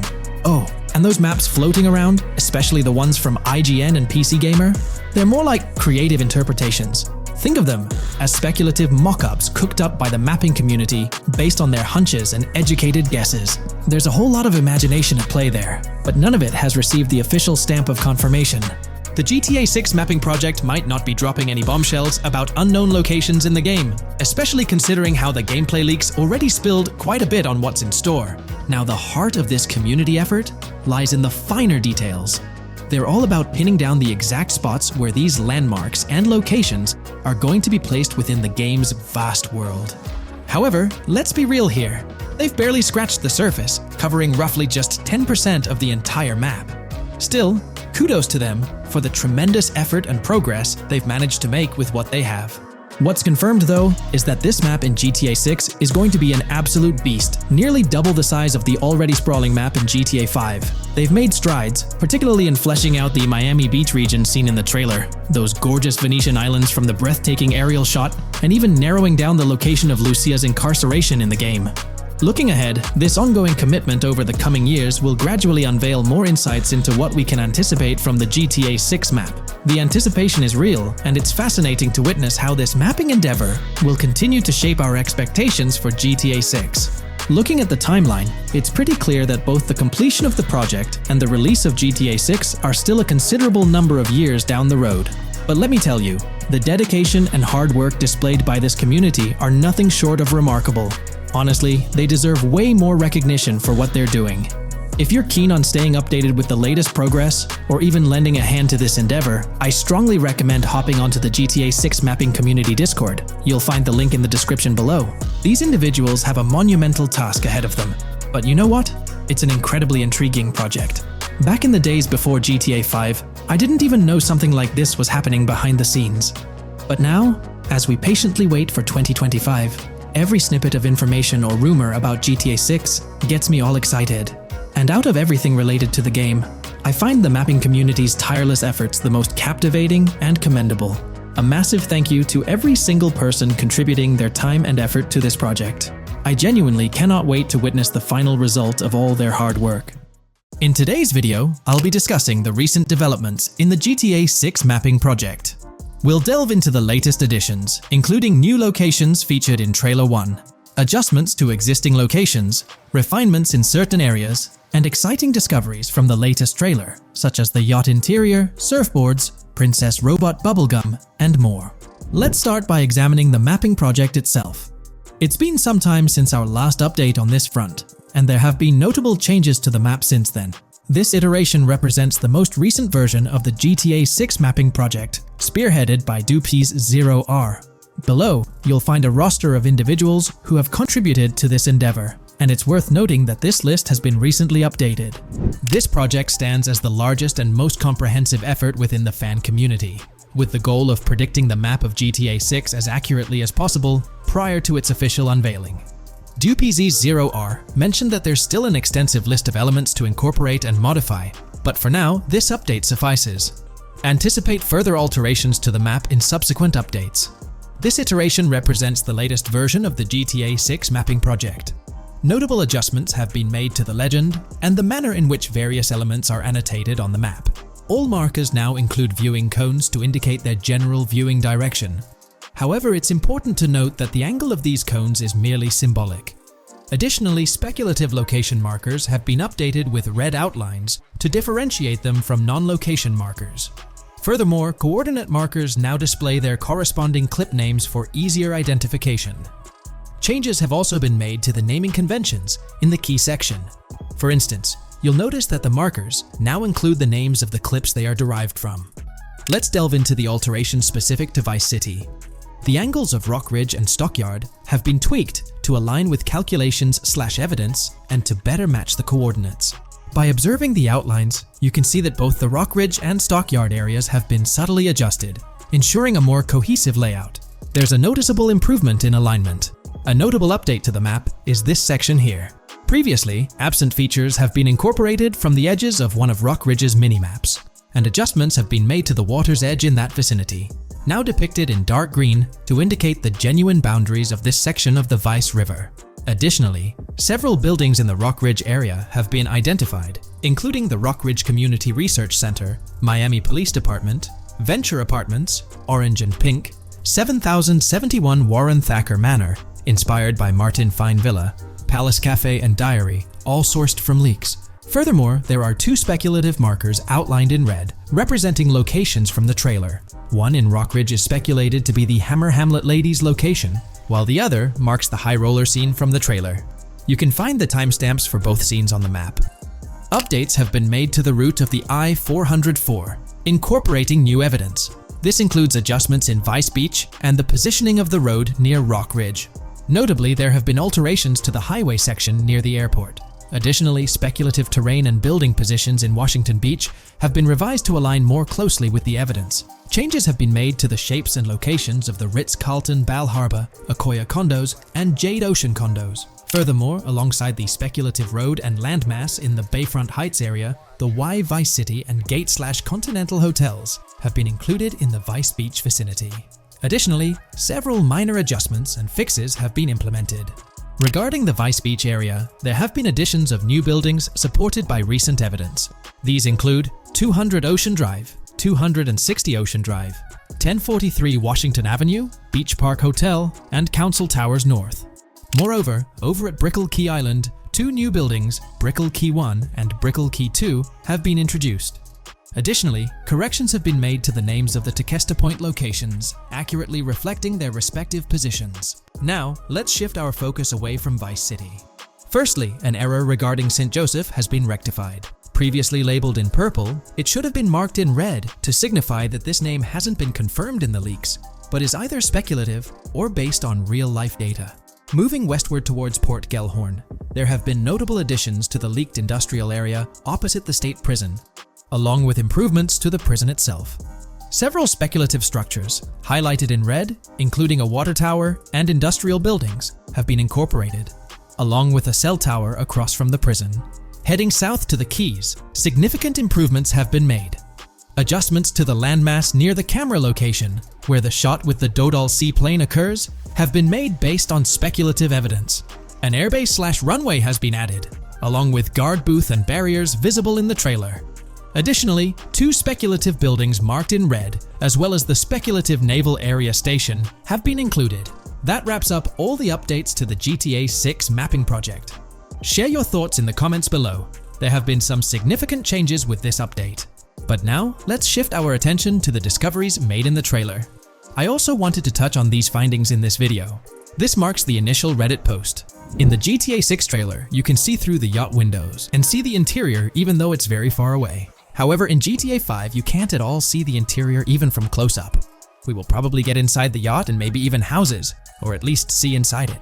In the shot of the Venetian island, it's evident that there will be a high density of yachts.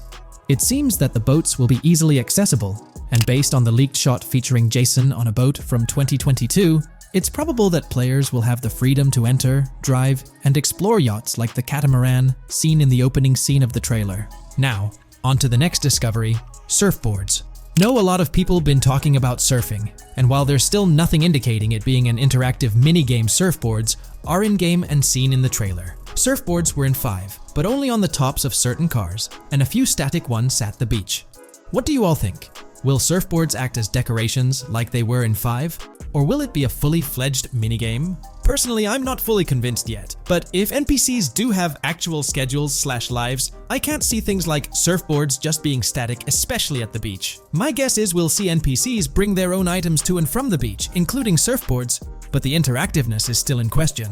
From the leaks, there hasn't been any information indicating that surfing will be an interactive activity in the game. Nonetheless, there have been numerous articles discussing this possibility, like the one mentioned here. Major GTA 6 leak allegedly hints at surfing to debut in series. The upcoming GTA 6, officially untitled, leaks are becoming more frequent and interesting, with a recent one revealing that the upcoming title will include new water sports, such as surfing. According to a report by the Dexerto gaming website, a leaker named Alix Venturas revealed on Twitter that Rockstar Games plans to improve the water physics in Grand Theft Auto 6 and will introduce several water-based activities.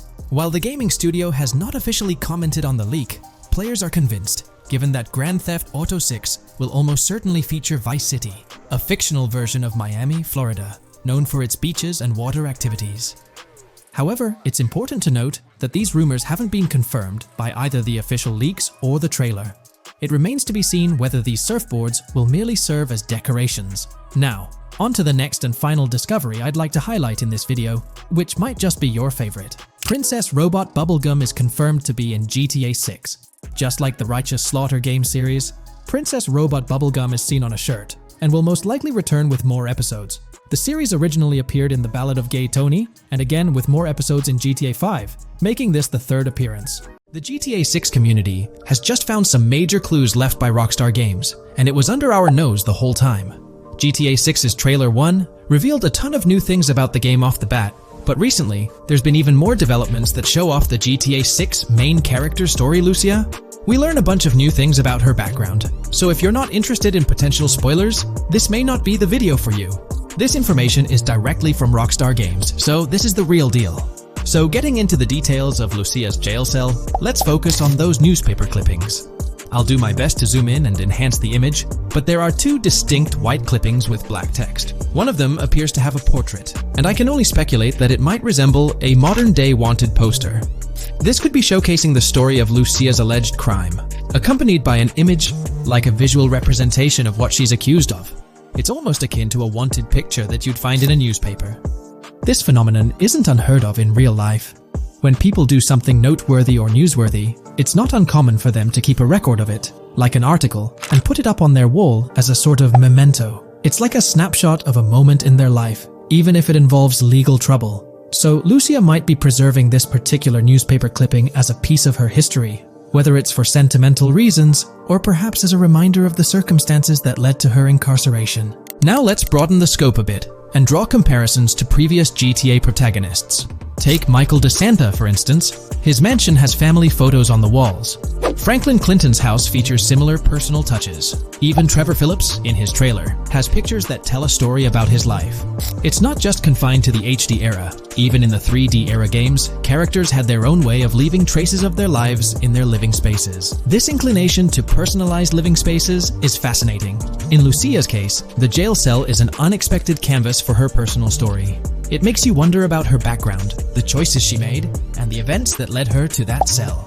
Exploring these details could give us a deeper understanding of who she is and why she's in the predicament we find her in. Considering Lucia's attachment to those newspaper clippings, it raises interesting questions about her attitude towards her crimes. Perhaps she finds a sense of pride, or even enjoys the bit of notoriety or fame she's garnered from her actions.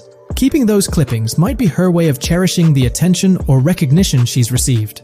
The prospect of spending a substantial amount of time in prison also suggests that it could involve more than just a brief cutscene, but potentially a series of missions within the jail environment.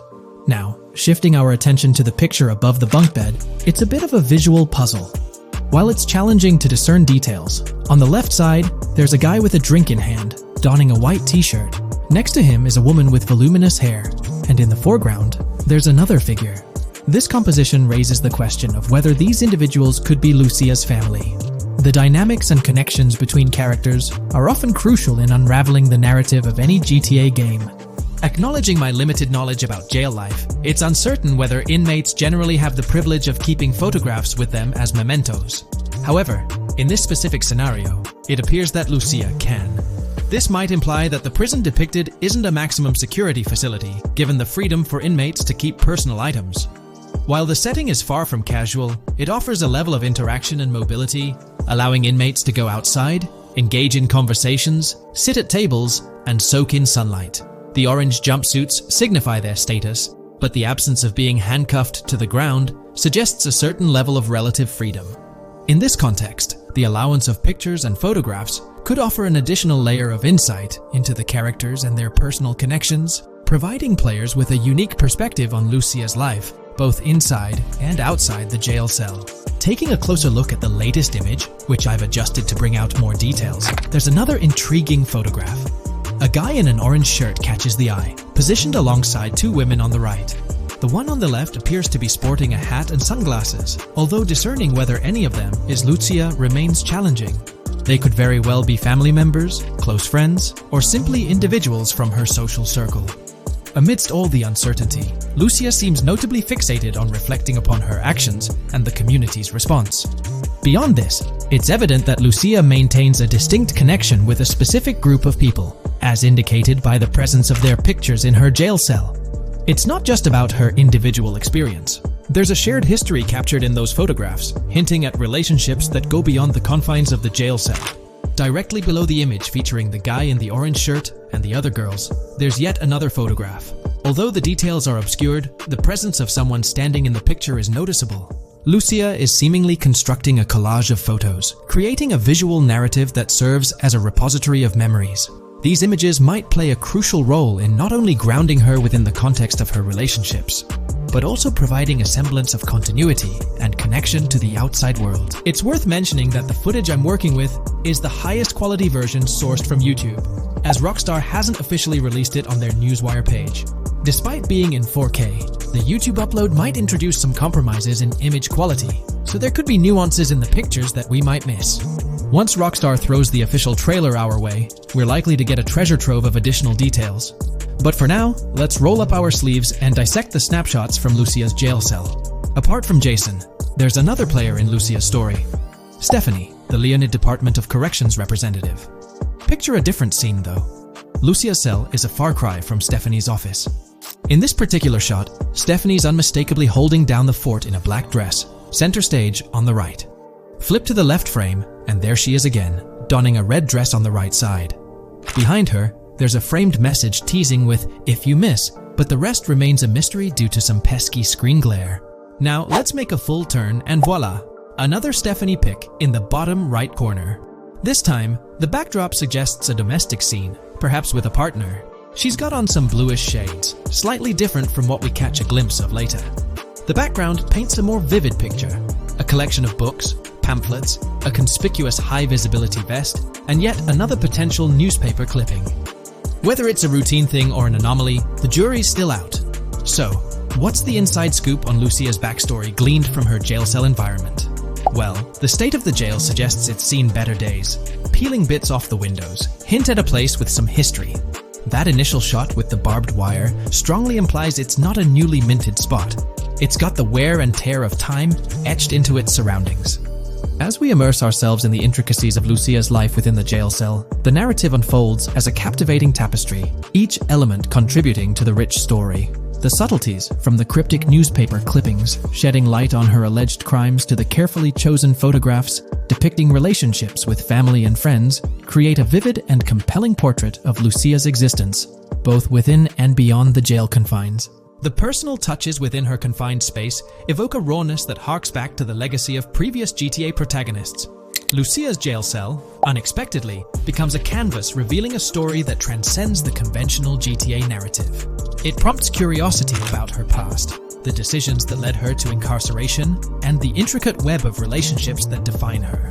The permission granted for personal items like photographs in the jail cell adds an intriguing layer to the storytelling, suggesting a nuanced sense of freedom within the constraints of imprisonment. Lucia's attachment to these items, whether they be newspaper clippings or family snapshots, beckons players to ponder her perspective on her own actions and the recognition she may have garnered. While we eagerly await the official trailer release from Rockstar, it is clear that Lucia's story is woven with complexities and mysteries that leave us yearning for more. The weathered appearance of the jail environment, with peeling bits off the windows and subtle signs of aging, hints at a setting steeped in history, amplifying the anticipation for the unfolding narrative. Thus, with these glimpses into Lucia's world, we find ourselves surrounded by a plethora of unanswered questions. When did she find herself behind bars, and what duration does her stay entail? Your insights are eagerly awaited in the comment section. If this exploration into Lucia's jail cell has piqued your interest, a thumbs up would be much appreciated. Comment down below what you believe caused Lucia to go to jail. And did you spot these hidden Easter eggs in the trailer on your first watch? I'm interested to hear back from you guys. Thank you for watching. If you would like to support our analysis content on GTA 6, make sure to subscribe and leave a like. Is there a chance we'll see a remaster, or even just a port of GTA 4 hit the shelves this year? It's quite likely, though I'm leaning towards it being more of a port, but let's dive into the details. Back in July 2022, TezFuns2 made it known on Twitter that, as per a reliable source with clear accuracy on Rockstar plans, remasters of GTA 4 and RDR1 were on the table a few years ago, but Rockstar chose not to proceed with the project in mind. The poor reception of the Trilogy Definitive Edition might be a reason behind that decision. After that post surfaced, the topic went quiet for quite a few months, over a year in fact. Then, out of the blue last year, Rockstar Games dropped the bombshell and revealed a fresh project in the Red Dead Redemption universe. Although there hasn't been an official announcement regarding the GTA 4 remaster, there are indications pointing towards the existence of such a project, with a potential release date as early as March 2024. Take-Two, the parent company of Rockstar Games, had previously hinted at having 2 re-releases in the pipeline, set to launch by that specific month. The original Red Dead Redemption was among the 2 games mentioned, leaving room for speculation that the other could potentially be GTA 4, while it's also plausible that this could be an entirely different project unrelated to the Grand Theft Auto franchise. It's worth considering. This isn't the first time there have been murmurs about a GTA 4 re-release or remaster. Returning to the Red Dead Redemption 1 port, unfortunately, it wasn't the news fans were hoping for. Instead of a full remake or remaster, the developer revealed a port with no new content. Typically, when people hear about a remaster or remake, they expect incredible graphic improvements, higher resolution, better quality textures, and advanced graphical effects like ray tracing. Contrary to these expectations, many argue that this game needs significant improvements, particularly concerning inconsistencies in the story. In 2018, Red Dead Redemption 2 was released as a prequel, introducing story elements that created inconsistencies with the first Red Dead Redemption, where major characters like Arthur Morgan were never mentioned. When Rockstar opted for a port instead of improving the game, which was already 13 years old, disappointment arose. The desire for a remaster or remake persisted, fueled by rumors since 2021. These speculations continued until the summer of 2023. The uncertainty around whether a remake was genuinely being considered remains, with some recent rumors possibly being misunderstandings about the port project. It's been speculated that the cancellation of a Red Dead Redemption remake or remaster might be attributed to the poor reception of GTA, the Trilogy, the Definitive Edition. Alternatively, the developer could have redirected resources towards the development of GTA 6. Regarding GTA 6, in December, we were finally treated to the much-anticipated trailer for the upcoming installment. However, it came with a significant letdown: the announcement of a 2025 release date. As we approach the end of 2024, this seems like the ideal time to introduce a new game under the GTA banner to keep the franchise vibrant. Hence, a port of GTA 4 appears fitting for this year. Most players familiar with GTA 4 acknowledge the aging of the game. Despite being ahead of its time upon its 2008 release, over 15 years ago, it's showing signs of wear. Notably, the PC version faced persistent performance issues, maintaining its reputation as one of Rockstar Games' worst optimized titles. The irony lies in the fact that, despite these problems, GTA 4 is widely regarded as one of the best entries in the Grand Theft Auto series. Understanding the poor optimization of the PC version remains a mystery. Even with a series of patches, the issues persisted, suggesting a more profound problem. Originally designed for Xbox 360, and PlayStation 3 consoles with different hardware architectures, porting GTA 4 to PC necessitated significant modifications. Unfortunately, not all of these changes were executed appropriately. Compounding the matter, the game was built on the advanced and intricate Rage engine, adding complexity to its optimization. Unlike consoles with standardized hardware, the diverse range of PC hardware available at the time of GTA 4's release posed a challenge. The game's initial high hardware requirements excluded many players with less powerful computers from enjoying a smooth gaming experience. Hey there, great news for GTA fans. GTA 6 is making some big changes to the series. We've got a load of interesting info about the game that you should definitely hear about. Just a heads up, the details we've got are from leaked online footage, but sorry, no links or showing it. Still, loads of cool stuff to share, like new animals, AI changes, RPG elements, and more. Let's dive in. Fact 1: interactions with NPCs are getting way cooler. You'll have choices like threatening, robbing, shooting, or restraining them. Some missions will even have gesture-based actions, like Red Dead Redemption 2. Car damage is more realistic, and the insides are crazy detailed, with working dashboards. Fact 2: let's talk weapons. GTA 6 is changing things up, taking a page from Red Dead Redemption 2. Instead of a big weapon wheel, you'll have slots for small firearms, melee weapons, rifles, and shotguns. No unlimited weapons, but you can drop and pick them up as you go. Fact 3: in the developmental phase, there was a sighting of Arthur Morgan's hat, though it's uncertain if this will make it to the final game. Players now have the option to surrender to the police during a robbery, which adds a thrilling twist. Police This response time has been updated to feel more real, displaying a timer that varies based on the crime's severity. A murder, for instance, prompts a faster response than a robbery. The maximum wanted level is capped at 5 stars in GTA 6, and the possibility of a 6-star level seems improbable in the current gameplay being developed. By the way, I'm holding a monthly giveaway for a PlayStation 5. You just need to subscribe and you're entered. Now, back to the video. Fact 4. Police AI has significantly improved from the last game. Instead of rushing in blindly, they now exhibit more realistic and intelligent behavior. If you commit a crime and flee in a vehicle, cops will note the specific vehicle and license plate, making evading them more challenging. Fact 5. Let's talk about the strong emphasis on indoor locations in GTA 6. There's a bunch of different interiors to explore, like nightclubs, motels, hotels, restaurants, pawn shops, supermarkets, fast food joints, gun stores, shooting ranges, and the Vice City metro station. Plus, they've added working elevators for a more immersive feel. Interestingly, there's a risk of players getting banned from stores, which adds a twist. Fact 6. Moving on to the characters. GTA 6 introduces 2 protagonists, Jason, played by Brian Zampella, and Lucia, portrayed by Alexandra C. Echevarri, who happens to be the franchise's first playable female character. You can switch between them instantly. They're also a couple, drawing inspiration from Bonnie and Clyde. Fact 7. Clothing in the game behaves realistically. You can wear accessories like sunglasses, watches, wristbands, and hats in different ways. The detail is pretty cool, with sweat, dirt, and wrinkles adding to the realism. Fact 8. GTA 6, internally dubbed Project Americas, had a codename during development, like GTA 5, called Rush, and Red Dead Redemption 2, Bonnier. Originally, the plan was for a bigger map covering North and South America, but changes in Rockstar's approach scaled it down. Still, it's shaping up to be a memorable experience with its features and locations. Fact 9.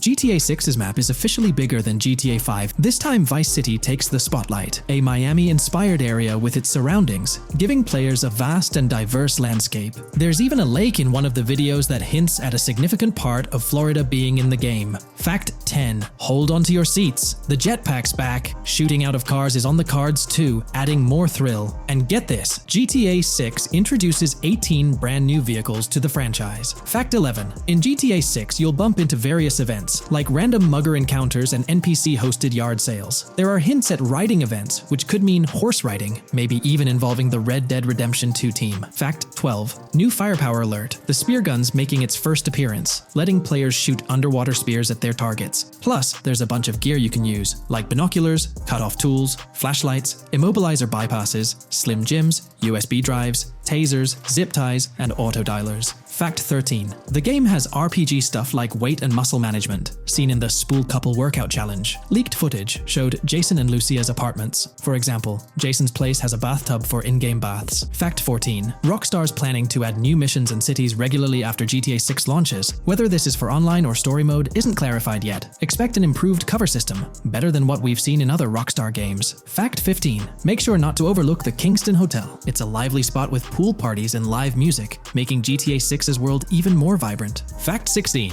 GTA 6 gets more interactive with working CCTV cameras that you can wreck. Be wary of cop traps, spots where cops wait to nab you, and be prepared for intense moments with dirty cop shakedown events. Fact 17. As part of the immersive feel, the game includes DUI sobriety tests, but it's unclear if they're for the player character or random NPCs. Rockstar's focus on detail shines, even with fully working gumball machines in the game. Fact 18.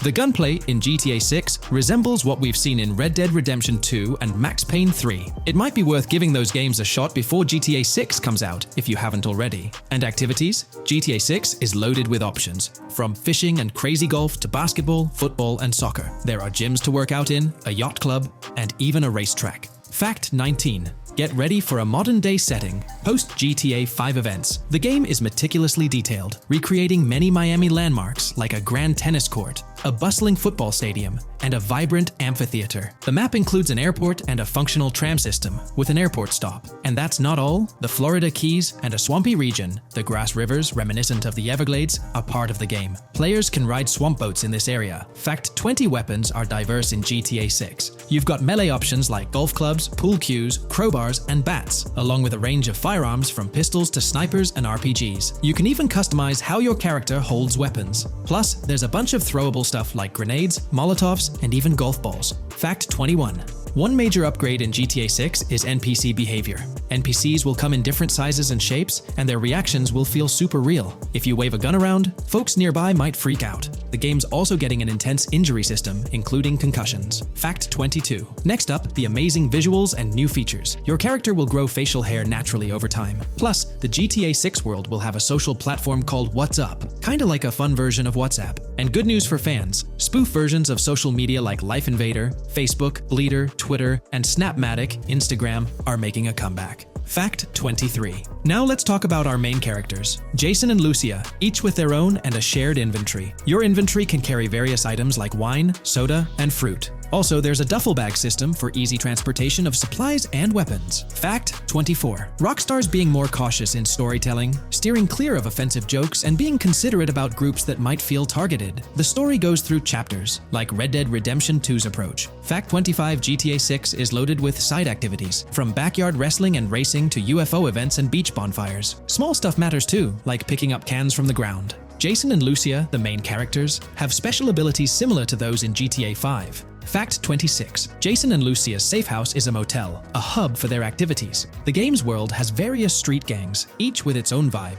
Characters have different personalities like romantic, cool, pragmatic, chaotic, and pragmatic cool. Fact 27. Gameplay tweaks in GTA 6 include the ability to zip tie NPCs for stealth elements, and the option to carry bodies, adding depth to stealth mechanics. Fact 28. Robberies are a big deal in GTA 6, ranging from big heists to smaller scores. You've got easy scores like hitting bingo body shops, burnout skirts at Cafe Caraway, clothing stores, food trucks, massage parlors, and more. And now, there's even the chance to rob shipping containers, which adds a whole new level of excitement. Fact 29. Gameplay is stepping up. For the first time in GTA, you can crouch and go prone, bringing in some tactical vibes. RPG elements are also in, with hints about hunger leveling and animal interactions, adding depth to the game. Fact 30. Excitingly, the Malibu Club and Ocean View Hotel are back in GTA 6. There are hints at events like Lost at Sea Island Camp and Lost Plane, suggesting possible island scenarios like Guarma from an earlier game. Fact 31. While exploring, you'll meet loads of wildlife, alligators, bears, boars, dogs, snakes, raccoons, birds, frogs, bald cats, and rodents. You'll also spot symbols for plants and toxic waste around the game. Fact 32. In the game, watch out for the Scarface crime scene, maybe a nod to Tony Montana as an Easter egg. There's also a murder mystery called Missing Tourists. Plus, spots for campers are scattered around, hinting at the chance of owning a camper van later. Remember, these details are from development footage, so they might change before the final release. Still, they give us a great peek into what Rockstar's cooking up for GTA 6.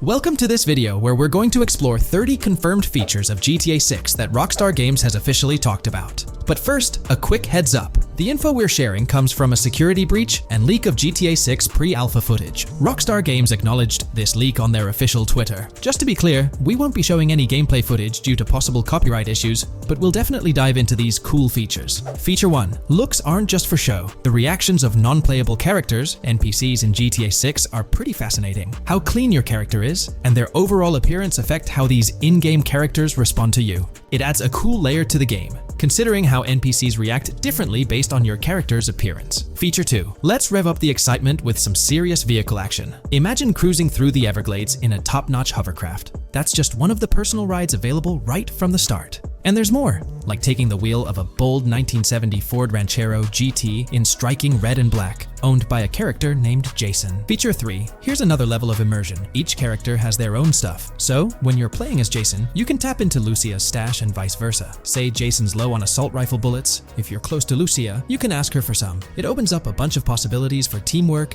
and sharing resources in the game. Feature 4. For all you die-hard GTA fans, there's a new clothing store in town called Arches. It's got a fresh collection to amp up your character's style. Feature 5. Let's talk graphics. In GTA 6, the clothes are seriously detailed. Wrinkles, dirt marks, and even sweat. Paying so much attention to clothing details makes the characters look super real, adding a ton of authenticity and making the game more immersive. Feature 6. While exploring the vast game world of GTA 6, you'll see a seamless mix of modern vehicles in urban areas and older ones in rural spots like the Everglades. It gives that cool GTA vibe, whether you're cruising in a flashy city car or taking a nostalgic drive in the countryside. GTA 6 has a bunch of wheels to fit whatever mood you're in. Feature 7. During certain heists, there's a timer showing when the cops will show up. Some think it's a developer thing, but it could mean players need to plan their heists well, syncing with the police response for a perfect score. That'd definitely add an exciting twist. Feature 8. I'm buzzing about this one. GTA 6 will feature a massive aquarium. Yes, you heard that right. Players get to explore an aquarium within the game, adding a cool new element to the gameplay. Feature 9. There's a limit on inventory space. Players can't stockpile an endless number of items. A smart move would involve rummaging through crates and storage spots at the docks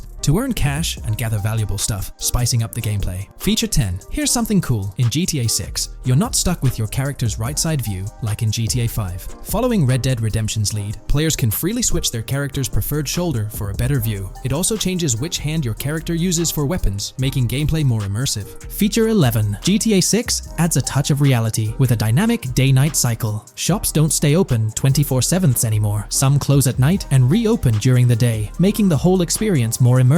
At night, the city changes vibe, less traffic, and a different feel altogether. Feature 12. Adding to the mix are special abilities, somewhat like what we saw in Red Dead Redemption 2. From leaked gameplay, it looks like Jason has a unique skill. He can spot valuable stuff in the surroundings. They light up like hidden treasures, adding a whole new twist to the game. Feature 13. Let's dive into some of the confirmed stuff in GTA 6. It's quite a mix. There are spear guns, bolt-action sniper rifles, and a bunch of golf clubs, wedges, irons, drivers. Also, players can use a crowbar to open containers and grab valuable stuff. There's more: smoke grenades, flashbangs, golf balls, and tracker jammers to dodge the cops. Snatching fancy cars might need special tools like the immobilizer bypass. Loads of choices to make gameplay super immersive and fun. Feature 14. Moving on to the awesome in-game places we've seen. There's a bunch: tennis courts, a huge stadium, and even a museum, all with interactive insides. It's bringing back the exploration vibe we loved in GTA 4, and that's got us hyped for GTA 6. Feature 15. In a cool scene during a diner robbery, a non-playable character, NPC, was visibly relieved when the cops showed up, saying, "Finally, thank heavens." This shows how smart the AI is in GTA 6, and it's a sign of Rockstar's attention to detail. Feature 16. Get ready for a huge and diverse map to roam around. GTA 6 covers the whole shebang of Vice City and its surroundings, offering tons to explore. You've got the bustling city, scenic beachfronts, Everglades-like grass rivers, the charm of Florida Keys, and the quaint Port Gellhorn. Port Gellhorn even gets its own police department, showing different areas with their own rules, kind of like what we saw in Red Dead Redemption 2. So, where's your first stop in GTA 6? Drop your thoughts in the comments. Feature 17. Time for a tour of interiors in GTA 6. There's a bunch of places waiting to be discovered. One cool spot making a comeback is Escobar International Airport, giving us those Vice City vibes. Exploring the airport could unlock a load of side missions, opening up endless possibilities for adventures. Feature 18. Tourism's a big deal in GTA 6, making the game world feel alive. You'll stumble upon a clever take on a famous theme park, kinda like Disney World. It's a thrilling spot to dive into, and get this, there's even the International Space Station. Rockstar's really going all out to make GTA 6 an awesome experience. Feature 19.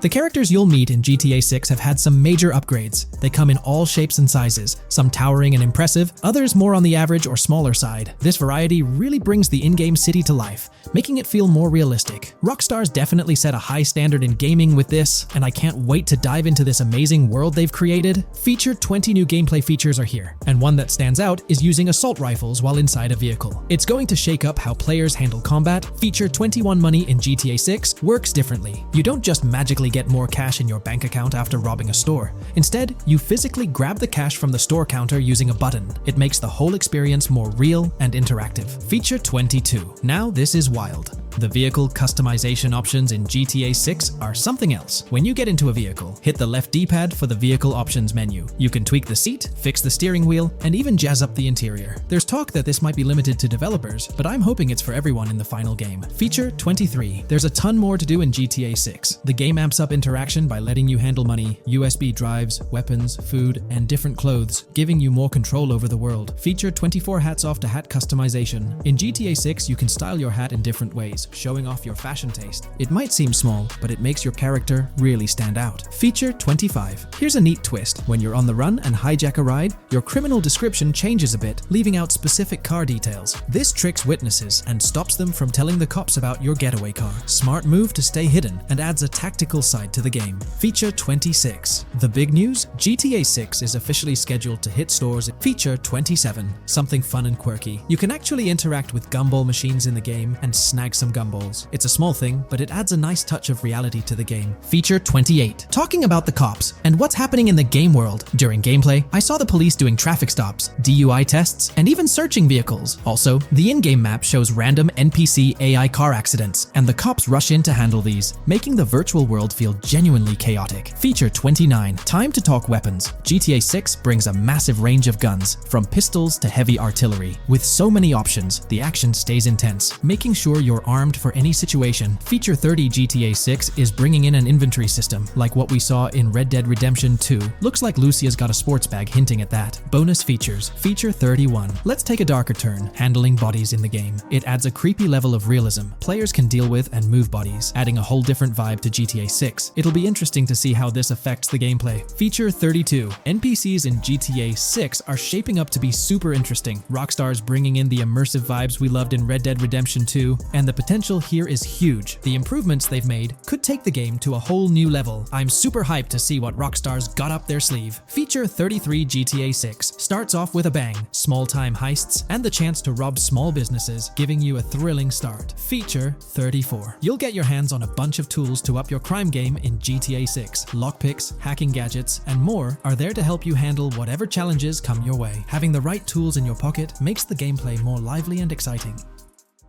Here's all the information we've managed to gather about Grand Theft Auto 6 so far. Dedicated fans have compiled a 60-page document that meticulously covers every new feature revealed in last year's leaks. These features have been officially confirmed by Rockstar Games, as they originate from the footage Rockstar themselves, acknowledged as part of Grand Theft Auto 6. Keep in mind that the game is still in development, so some details might evolve. However, as of now, these are the features you can expect to find in the game. If you're interested in delving into the full document, you can find a link in the description. But bear in mind that it's quite an extensive read, so we'll break it down for you. Let's begin by discussing the game engine. Euphoria physics has undergone adjustments, and improvements have been made to the ragdoll physics and overall game physics compared to GTA 5. Additionally, Grand Theft Auto 6 will incorporate lighting and skybox systems similar to those seen in Red Dead Redemption 2. This means you can anticipate enhancements like volumetric clouds and better lighting, which mark a significant leap forward, even compared to Red Dead 2. One notable detail from the leaks is the presence of heavy fog, a feature not prominently seen in GTA 5, except for snowy conditions. Advanced weather systems will play a more prominent role in GTA 6, adding depth and immersion to the game world.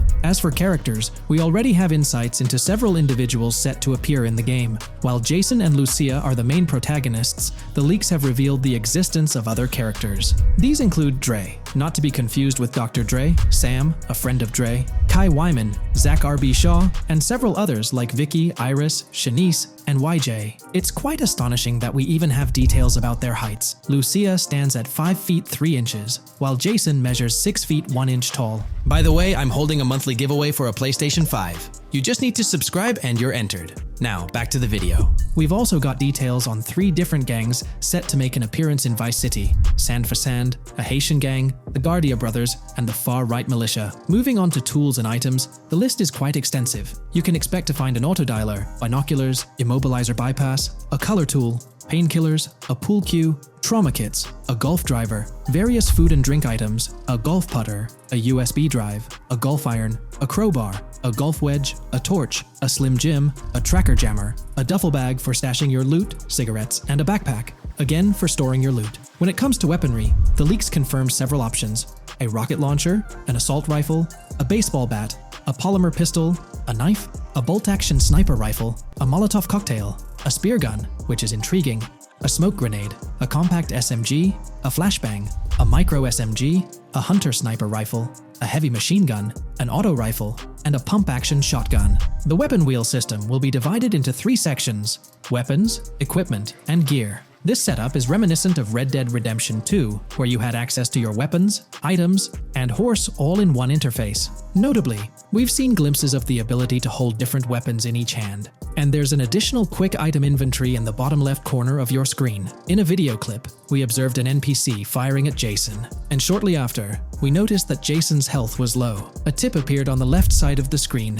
indicating, "You were injured. your health will regenerate slowly. Open your weapon wheel and use a recovery item to replenish your health faster. Unlike GTA 5, where your health regenerated only up to 50%, in GTA 6, it seems that you may regenerate to full health naturally, albeit at a sluggish pace. However, if you want to expedite your healing process, you can employ a medical item. We've got confirmation on 7 open-world activities that will be available in the game. Currently, these activities include dice, golf, fishing, and races. Additionally, there's a van shipment activity, and in one of the videos, you can spot the spawning location for a delivery van event. This location is near the industrial area of Port Gellhorn, and it's noteworthy that there's a warning poster about security cameras in this area, suggesting the need for caution while attempting to rob the van. Now, regarding robberies, if you've seen the leaks, you might remember the Hank's Waffles robbery, which was quite impressive. Jason and Lucia took on the challenge of robbing this massive diner.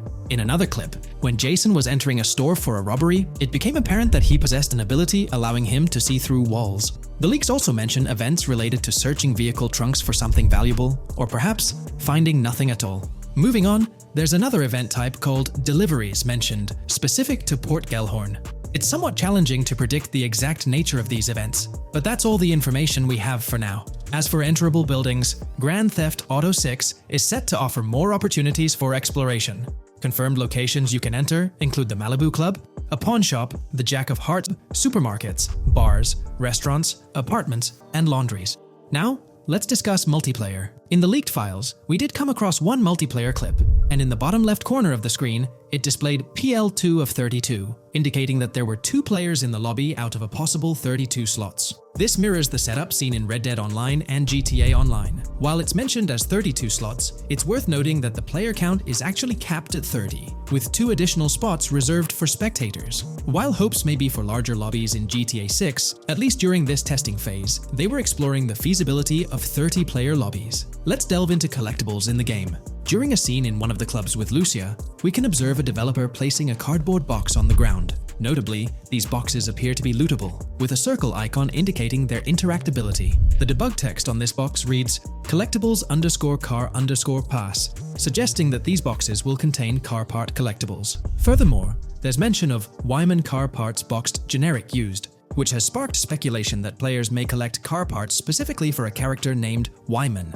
It's inferred that both Jason and Wyman share an interest in classic cars. Moving on, we've got collectible hats. In a video featuring Jason in an apartment, a developer is seen interacting with a hat labeled as an ambient collectible hat in the debug text. This implies that one of the ambient activities in the game will involve gathering various articles of clothing, which adds an intriguing layer to gameplay. Now there's a comprehensive list of brands featured in the game, which I won't read out individually, as many may not be of significant importance to the storyline. Instead, I'll display them on your screen for your reference. Feel free to pause the video if you'd like to take a closer look. Moreover, we have a list of confirmed animals in the game. As of now, the roster includes snakes, seagulls, skunks, raccoons, alligators, boars, wading birds, squirrels, southern leopard frogs, crayfish, lizards, skunk apes, pigeons, opossums, and whales. Keep in mind that this is not an exhaustive list, and there's a good chance we'll encounter even more wildlife when the game officially launches. These are simply the animals we have information on at this point in time. In the ongoing exploration of the forthcoming Grand Theft Auto installment, a plethora of new gameplay mechanics has come to light. These enhancements promise to augment the player experience in a variety of ways, ushering in a fresh layer of dynamism and immersion within the game world. First and foremost, players can now maneuver while ensconced in cover. This feature introduces a newfound level of flexibility during engagements, allowing for more strategic positioning in combat scenarios. Additionally, the ability to assume a prone position, a feature conspicuously absent in previous iterations of the game, adds an exciting dimension to gameplay, affording players the capacity to lie flat on the ground, potentially enhancing stealth and tactical maneuvers. Furthermore, the inclusion of loot bags offers a means to store surplus items, expanding inventory management options. An interesting addition is the capability to both drop and retrieve weapons, affording players greater adaptability in response to evolving circumstances. During intense firefights, a novel under-fire animation engages, wherein the player character instinctively shields their face from incoming projectiles, providing a more immersive combat experience. In the aftermath of enduring a severe blow, players are granted the opportunity to enact self-revival, potentially turning the tide of adversity. In aiming down sights, the option to seamlessly switch shoulders grants players a tactical advantage, facilitating improved positioning and target acquisition. Moreover, hand-to-hand combat now includes the ability to execute grabs, diversifying the melee combat mechanics. A noteworthy addition to the game is the implementation of buddy communication, embodied in the buddy comms and buddy ping system. Although specific details remain undisclosed, it is plausible that these features will facilitate coordinated actions between the two main characters, Jason and Lucia. Vehicle combat has witnessed a transformation, as shooting from car windows now entails the complete egress of the player character from the window, enabling full 360-degree firing capabilities, thereby revolutionizing vehicular combat dynamics. The intriguing Eagle Eye system, seemingly exclusive to Jason, allows for a form of wall-penetrating vision, although its applicability to Lucia remains uncertain. Enhancements also extend to interactions with in-game elements. Players will find themselves endowed with a broader range of interactions, such as the capacity to carry bodies, engage in robberies, issue threats, and converse with non-playable characters, NPCs, during heists. Moreover, the ability to collect additional items, including beer bottles and cans, enriches the gameplay experience. Shifting the focus to new gameplay systems, one particularly exciting addition is the concept of money laundering. During the Hank's Waffles robbery, an icon associated with the car wash property, a washing machine adorned with a $sign, has been identified as indicative of money laundering. This suggests that players may have the opportunity to purchase specific types of businesses with the intent of laundering illicit funds in the single-player mode. Moreover, the inclusion of fences introduces a layer of illegal commerce within the game. These fences serve as intermediaries for players to sell illegal items, providing a means to offload contraband and potentially profit from illicit endeavors. The inclusion of hacking mechanics is confirmed to some extent in the game. Lucia is equipped with a set of intriguing tools, including a tracker jammer, immobilizer bypass, USB drive, and an auto dialer. As of now, it remains unconfirmed whether Jason will also have access to these items. Historical leaks from a few years ago hinted that Lucia would be the designated hacker, so the extent of hacking abilities for each character awaits further clarification. Among the event types within the game, two distinct categories emerge: pragmatic cool and chaotic and romantic cool. While specific details surrounding these events are not fully disclosed, they introduce intriguing possibilities for players to navigate. Furthermore, during robberies, players will have the capacity to issue commands to the other character involved.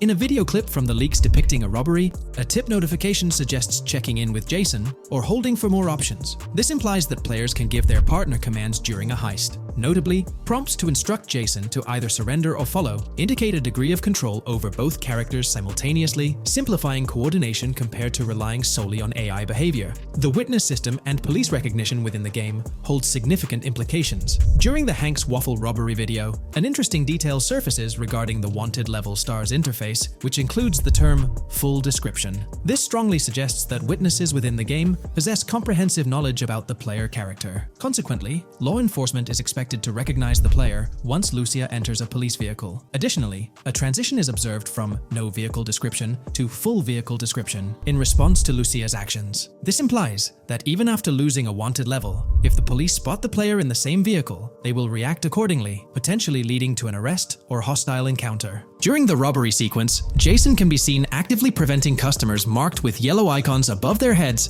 from calling the authorities or fleeing the scene. Notably, an NPC within the diner exhibits a yellow icon above her head. Following Lucia's exit from the diner, the icon begins to flicker. Subsequently, as Lucia approaches a police car surrounded by law enforcement, the icon shifts to red. The female NPC then departs from the diner, making eye contact with Lucia before hastening away. These developments underscore the sophistication of NPC interactions, presenting a notable advancement in the game's artificial intelligence systems. The prospect of item sharing between the characters Jason and Lucia is on the horizon. A notable example emerges from a video clip where Jason pilfers items from containers, opting to retain some while distributing others. This cooperative element extends to the unlocking of doors and gates, exemplified in a video featuring Jason within the Sand for Sand area, which, if you recall, is the moniker of a gang in GTA 6. In this particular clip, Jason stealthily maneuvers past a red truck, revealing a door from an import garage building bearing the descriptor "door panel locked" in its debug text. In juxtaposition, a gate within the same clip indicates "door unlocked," signifying the necessity of unlocking specific access points. Subsequently, we delve into an extensive catalog of new features, commencing with an upgraded AI system.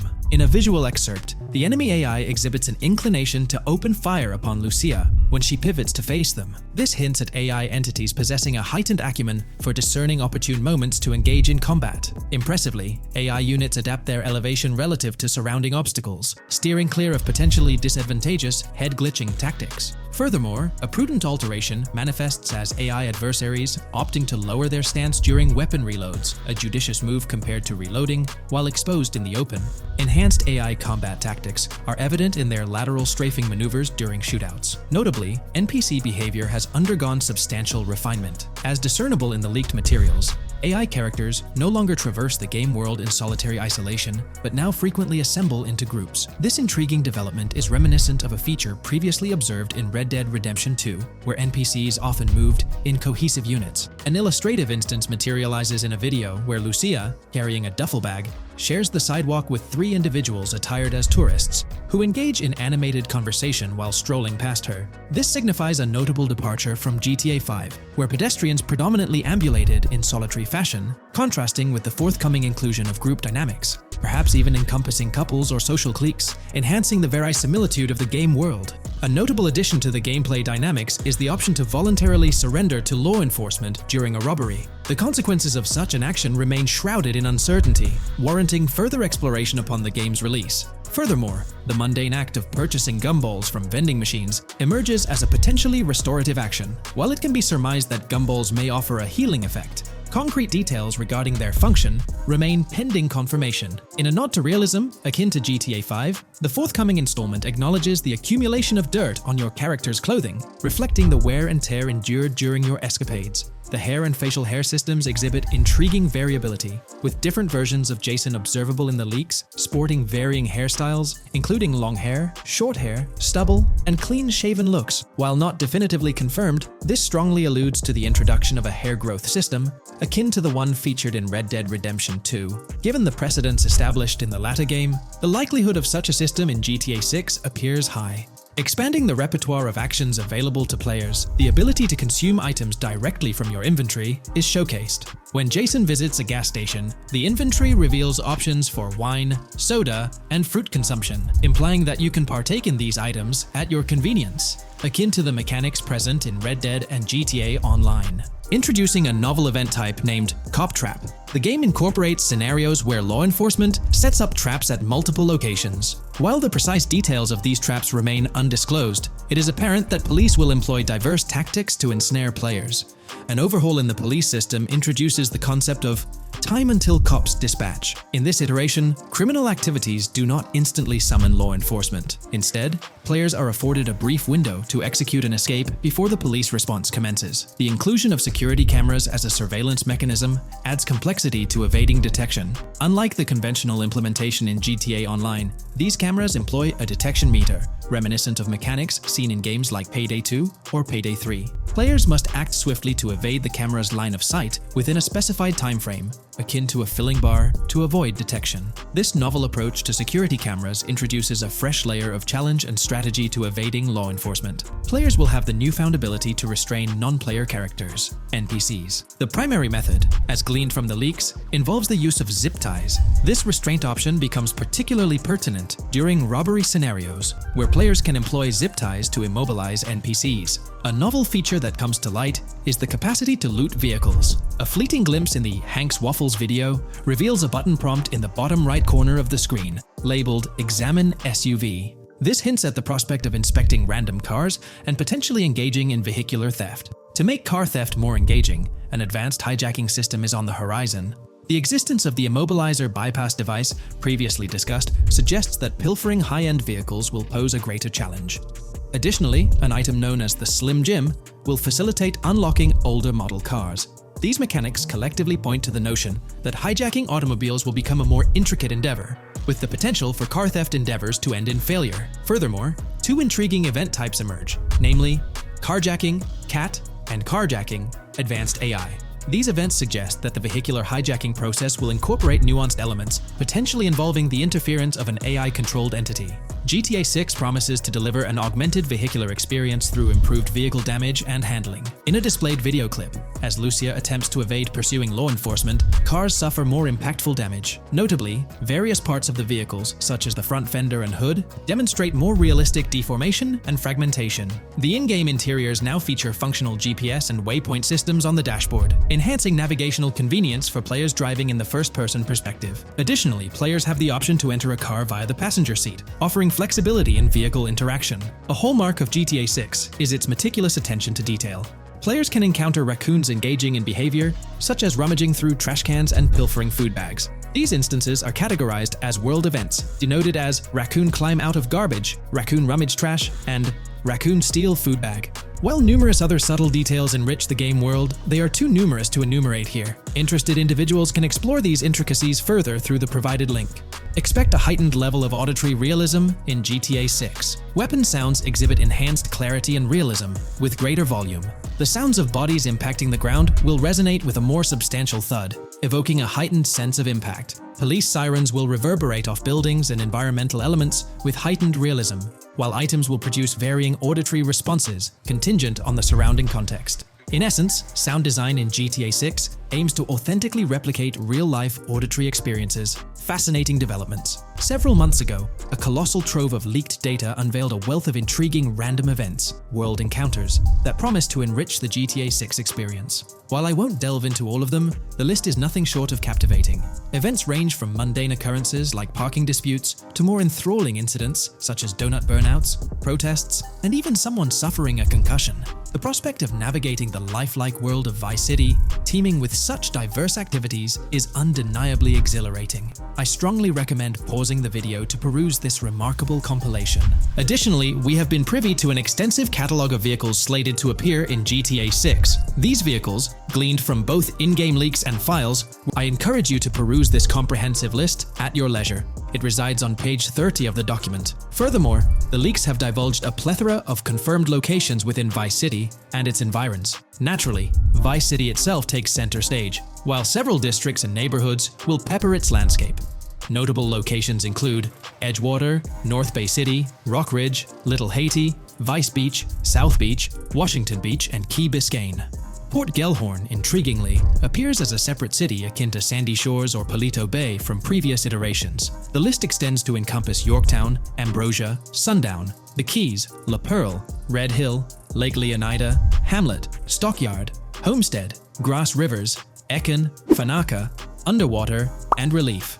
Each of these major locations contains a multitude of sub-locations, a testament to the meticulous world-building evident in the game. As if this weren't enough, the dedicated community has endeavored to construct a speculative map of GTA 6 based on coordinates extracted from the leaks. While the precise layout of the map's northern region remains uncertain, the map preview encapsulates the sprawling Vice City to the south and Port Gellhorn on the left. This visual representation of the game world is undeniably impressive and stokes the anticipation for the immersive adventures that await. Taking a deeper dive into GTA 6, we find out new info around the highly anticipated Trailer 2, highly probable predictions, and the projected timelines associated with this game. Post the unveiling of Trailer 1 on December 5th, 2023, providing enthusiasts with a tantalizing glimpse into the world of the forthcoming GTA installment. Rockstar has maintained a notable silence. Despite the absence of official announcements, the internet has been abuzz with articles and claims, including a recent piece highlighting details allegedly leaked by a Twitter user. It's prudent to approach such assertions with a discerning eye, given the prevalence of misinformation in the digital space, especially with the emergence of numerous GTA 6 themed accounts. Interestingly, amidst the sea of speculations, it's essential to acknowledge the presence of individuals who accurately leaked details about the first trailer on Reddit before its official release. One mysterious figure stands out, predicting not only the featured song, but also pinpointing the release date, directing curious minds to their username as a form of verification. This individual, while refraining from sharing disruptive insights into the game's development, did provide a tantalizing glimpse into new features. Among the disclosed features are the intriguing prospect of dual-wielding weapons, confirmed instances of gore and dismemberment, and the promise of varied sunset colors. A unique addition to the GTA universe includes a Miami-themed 3v3 basketball element, with a connection drawn to a hypothetical collaboration between Rockstar and LeBron James. The figure behind these leaks, having created their account on November 19, 2023, mysteriously vanished shortly after sharing these details, leaving behind a trail of speculative wonder. As we navigate through these uncharted waters of gaming anticipation, the veil of mystery surrounding GTA 6 continues to captivate and enthrall gaming enthusiasts worldwide.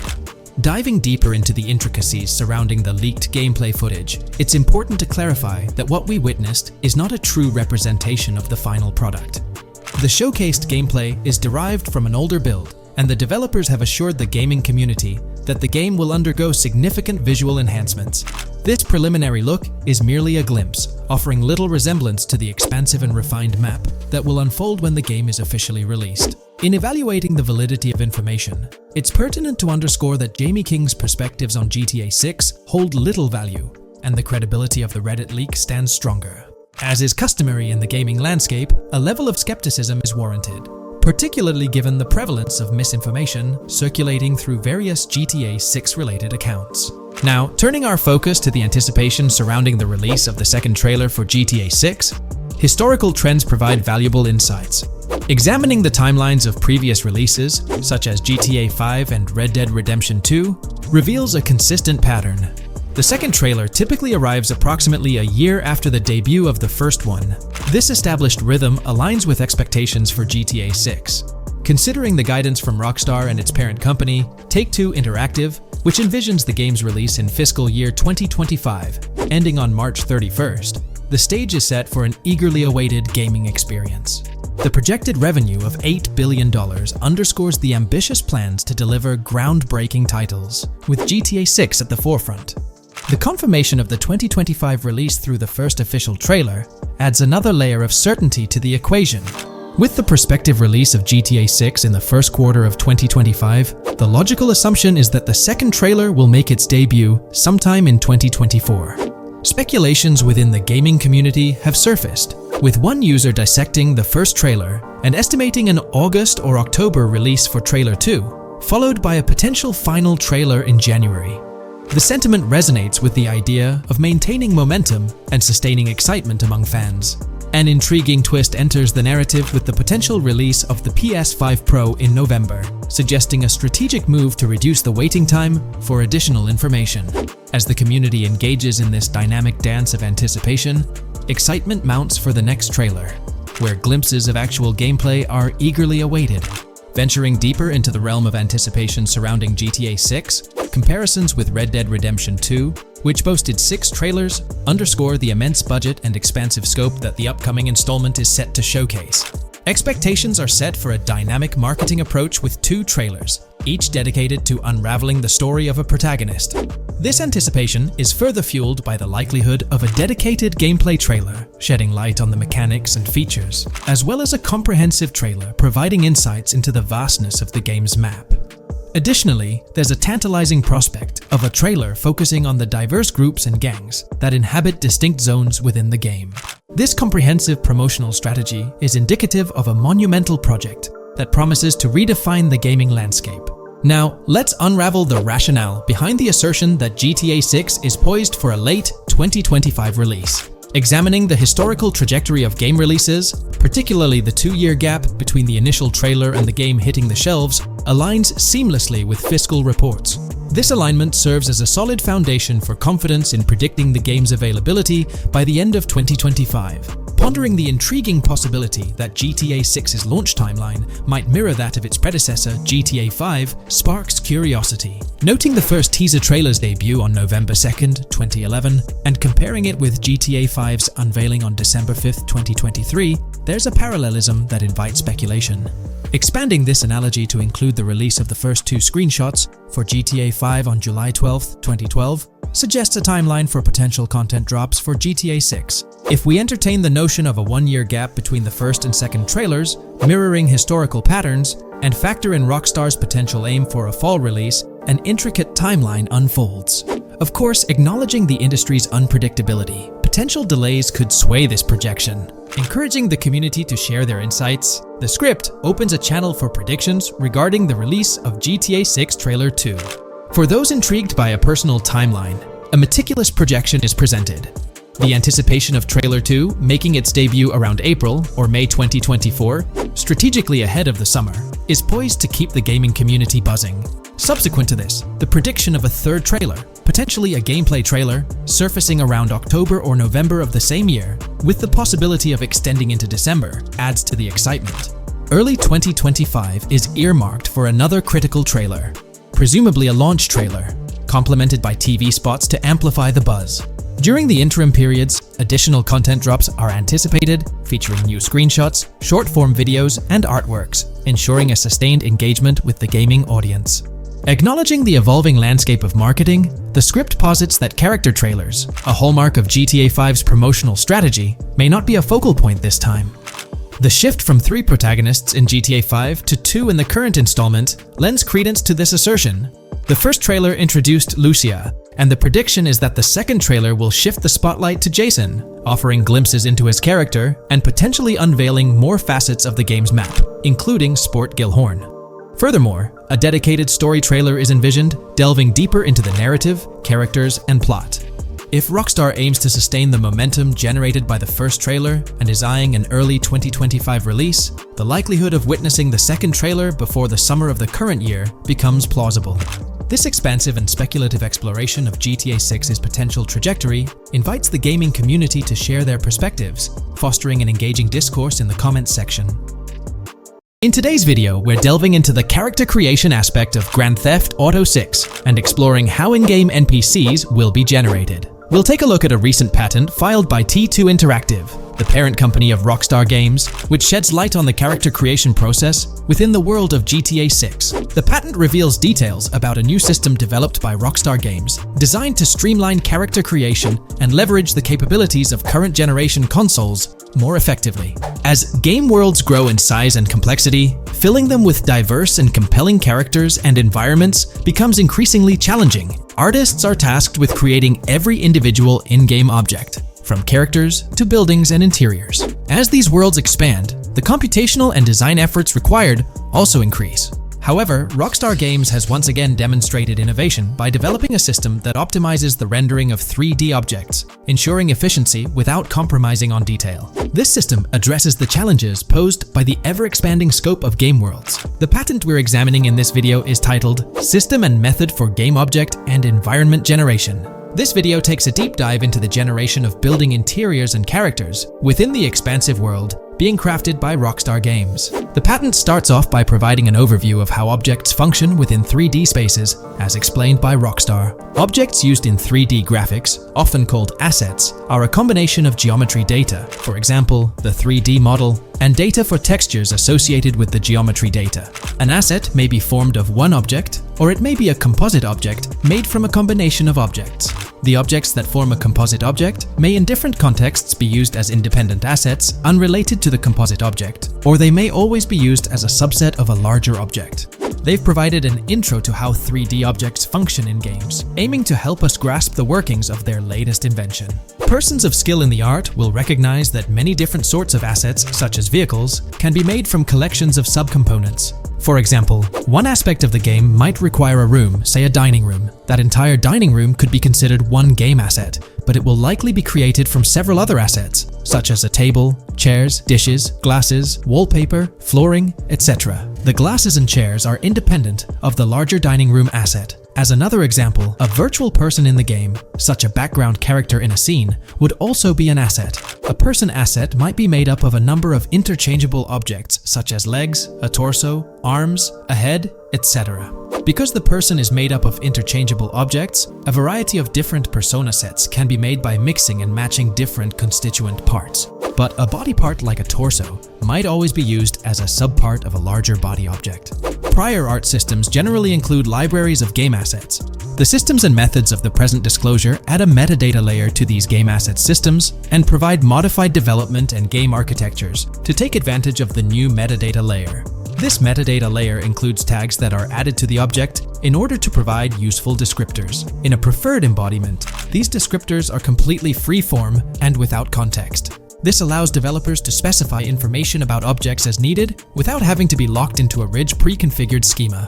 Rockstar's new system introduces an additional metadata layer, and utilizes tags for enhanced functionality. In the next section, they provide examples illustrating how this tagging system will operate. For instance, characters and virtual beings within the game world will be assigned tags like skinny, chubby, average, attractive, ugly, young, old, and so on. They explain that this tagging system won't just apply to the 3D models or textures alone, but to the entire object package, which includes the model and its associated textures. Essentially, every aspect of a particular character will be tagged. For example, skin textures for elderly characters will be tagged as old, while arms and torsos for heavier characters will be tagged as chubby. They also list other tag examples provided by Rockstar, such as sporty, hipster, emo, preppy, nerdy, luxury, basic, new, worn out, business, and formal. Moreover, each component can have its own tag, and there can even be collections of assets with tags.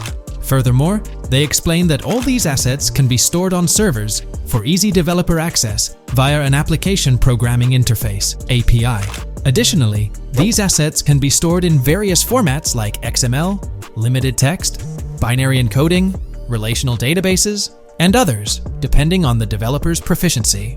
The systems and methods of the present disclosure further advantageously use the metadata via a rule set layer that uses the metadata to increase the speed and efficiency of game rendering, world or scene creation, game script execution, and rendering fidelity. In particular, the rule set allows designers to add context to the tags and to control their use by setting rules for the asset usage and the asset's interaction with the game and other objects.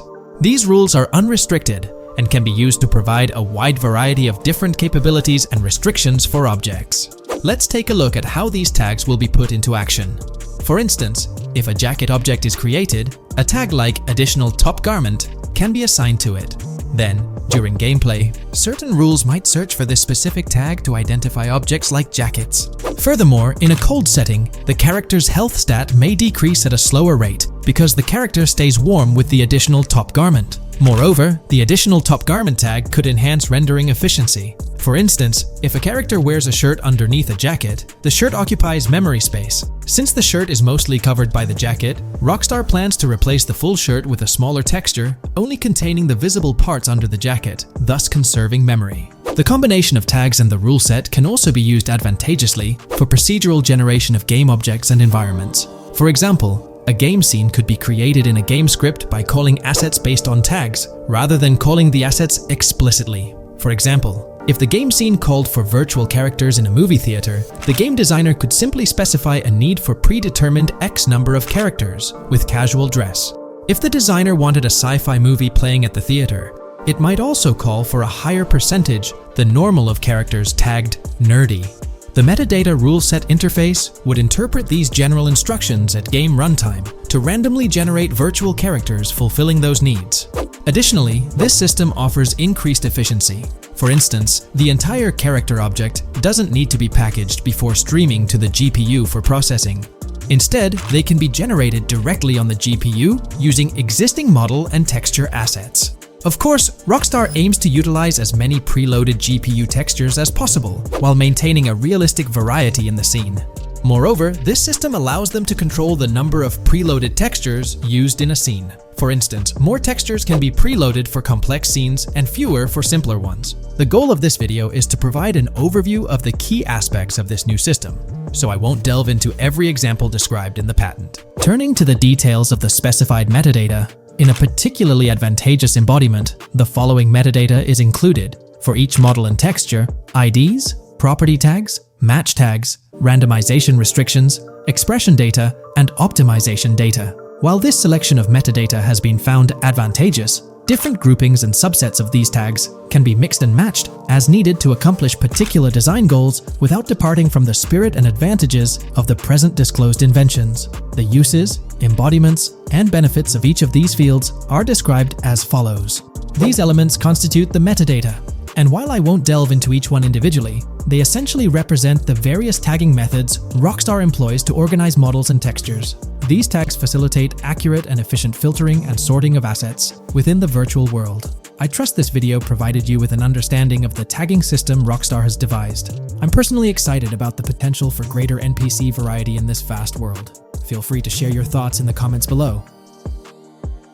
If you haven't been following the latest news on GTA 6 over the past year, you might be surprised by how much information has emerged. Here's a comprehensive update on everything we currently know about GTA 6. We have details about a wide array of items and tools featured in GTA 6. These include the auto dialer, binoculars, immobilizer bypass, cutoff tool, painkillers, pool cue, trauma kits, golf driver, food and drink, golf putter, USB drive, golf iron, crowbar, golf wedge, torch, jammer, duffel bag for looting, cigarettes, and a loot backpack.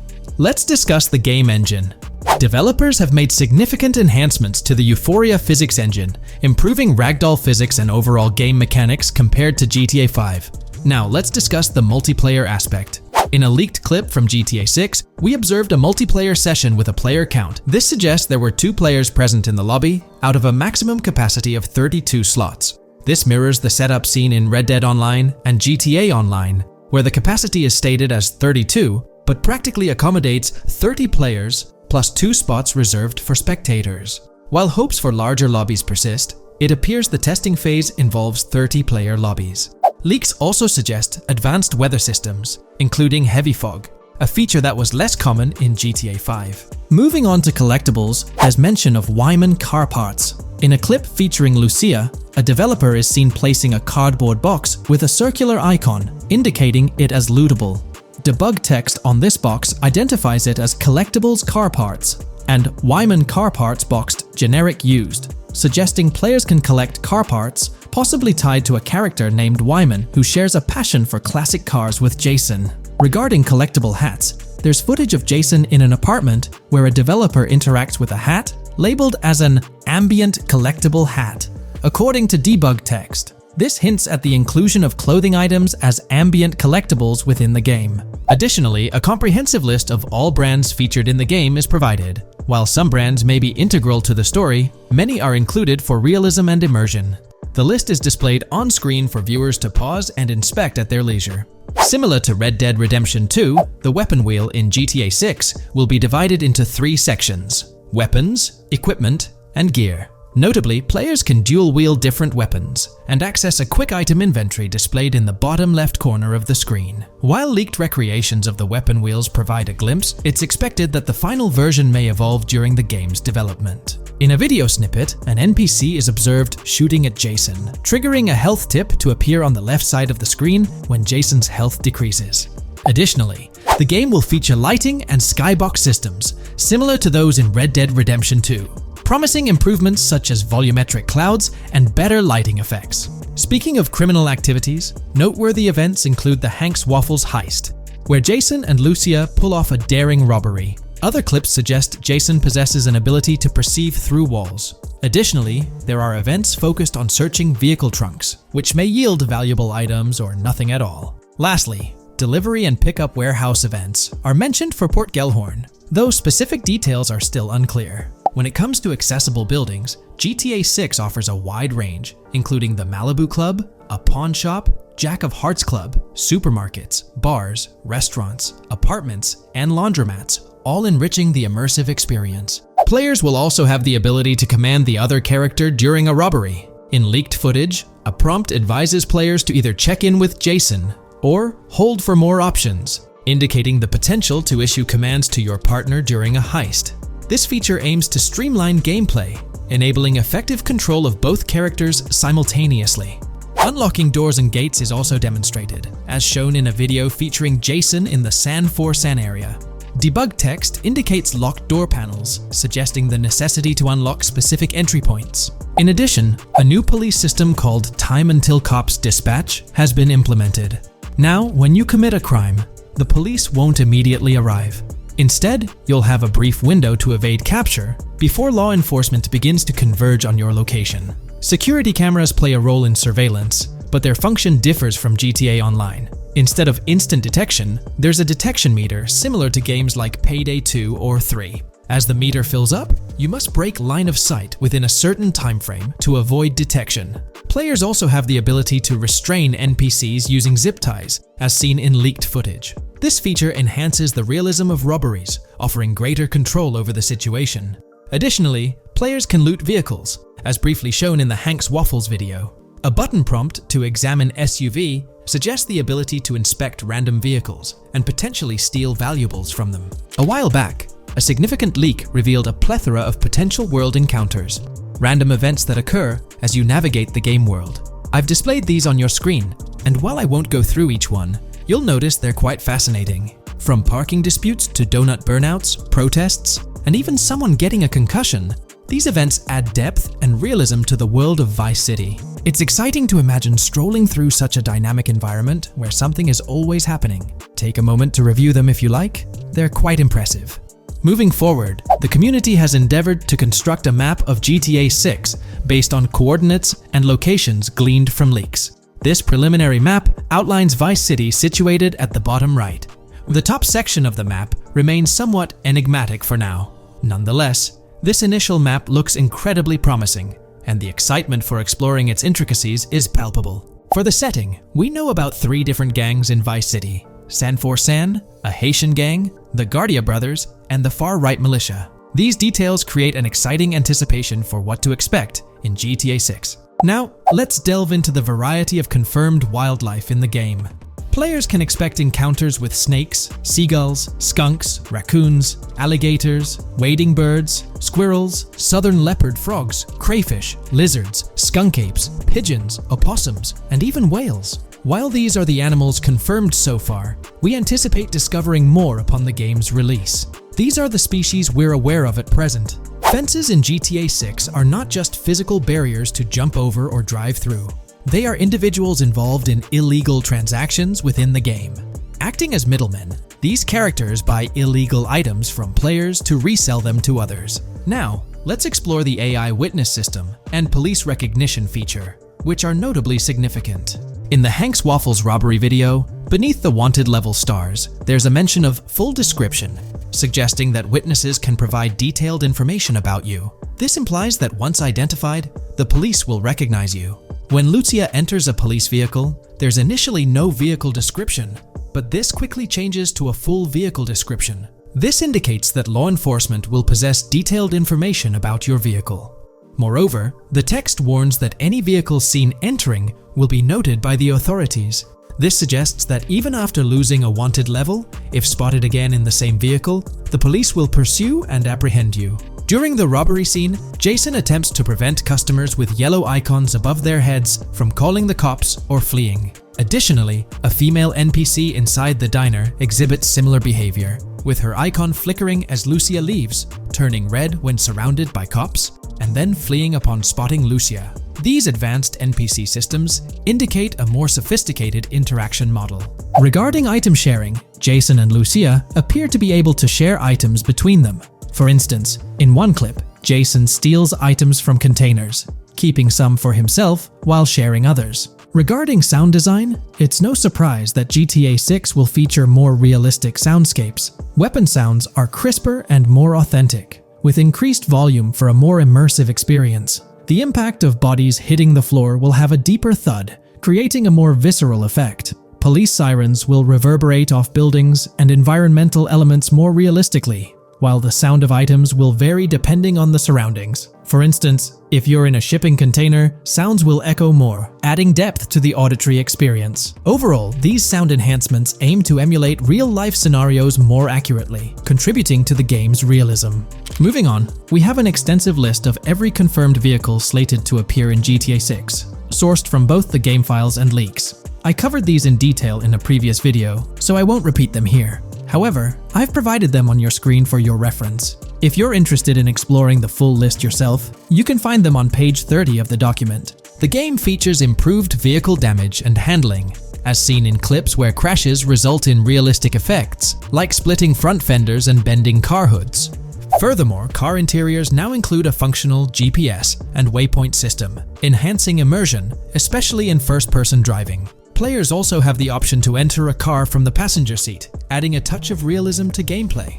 These details highlight GTA 6's commitment to intricate design elements, evident in its meticulous attention to detail throughout the game.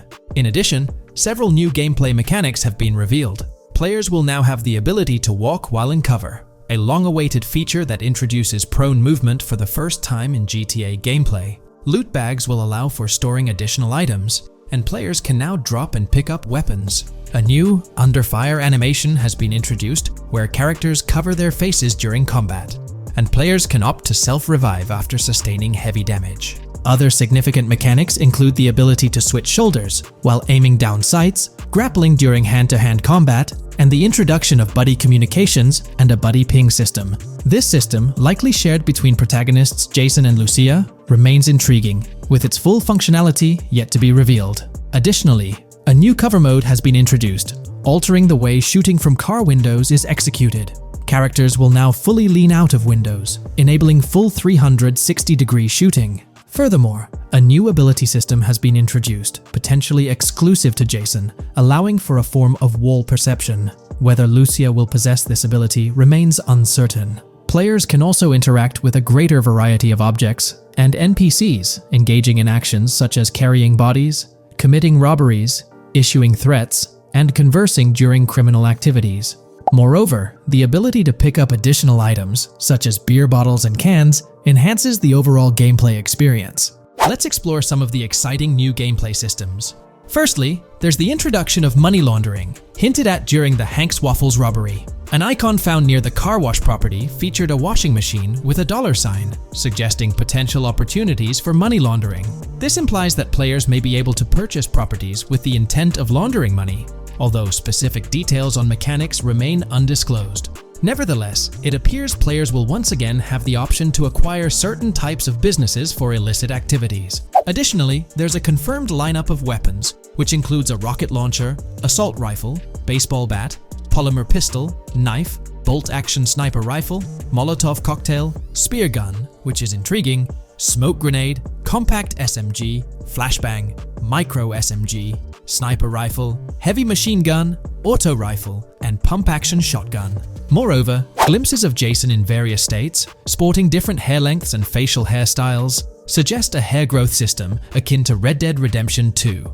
This feature seems highly likely given the game's lineage. In terms of sustenance, players can consume items directly from their inventory. In a scene at a gas station, Jason adds wine, soda, and fruit to his inventory, highlighting the ability to eat and drink on the go, akin to mechanics seen in Red Dead and GTA Online. In GTA 6, you can expect to encounter raccoons rummaging through trash cans and stealing food bags. This is evidenced in the game files, which document 3 world events: raccoon climbing out of garbage, raccoon rummaging through trash, and raccoon stealing food. While there are numerous intricate details to explore, we've uncovered a multitude of confirmed locations spread across Vice City and its surrounding areas. Naturally, Vice City serves as the central hub, encompassing neighborhoods such as Edgewater, North Vice City, Rock Ridge, Little Haiti, Vice Beach, South Beach, Washington Beach, and Key Biscayne.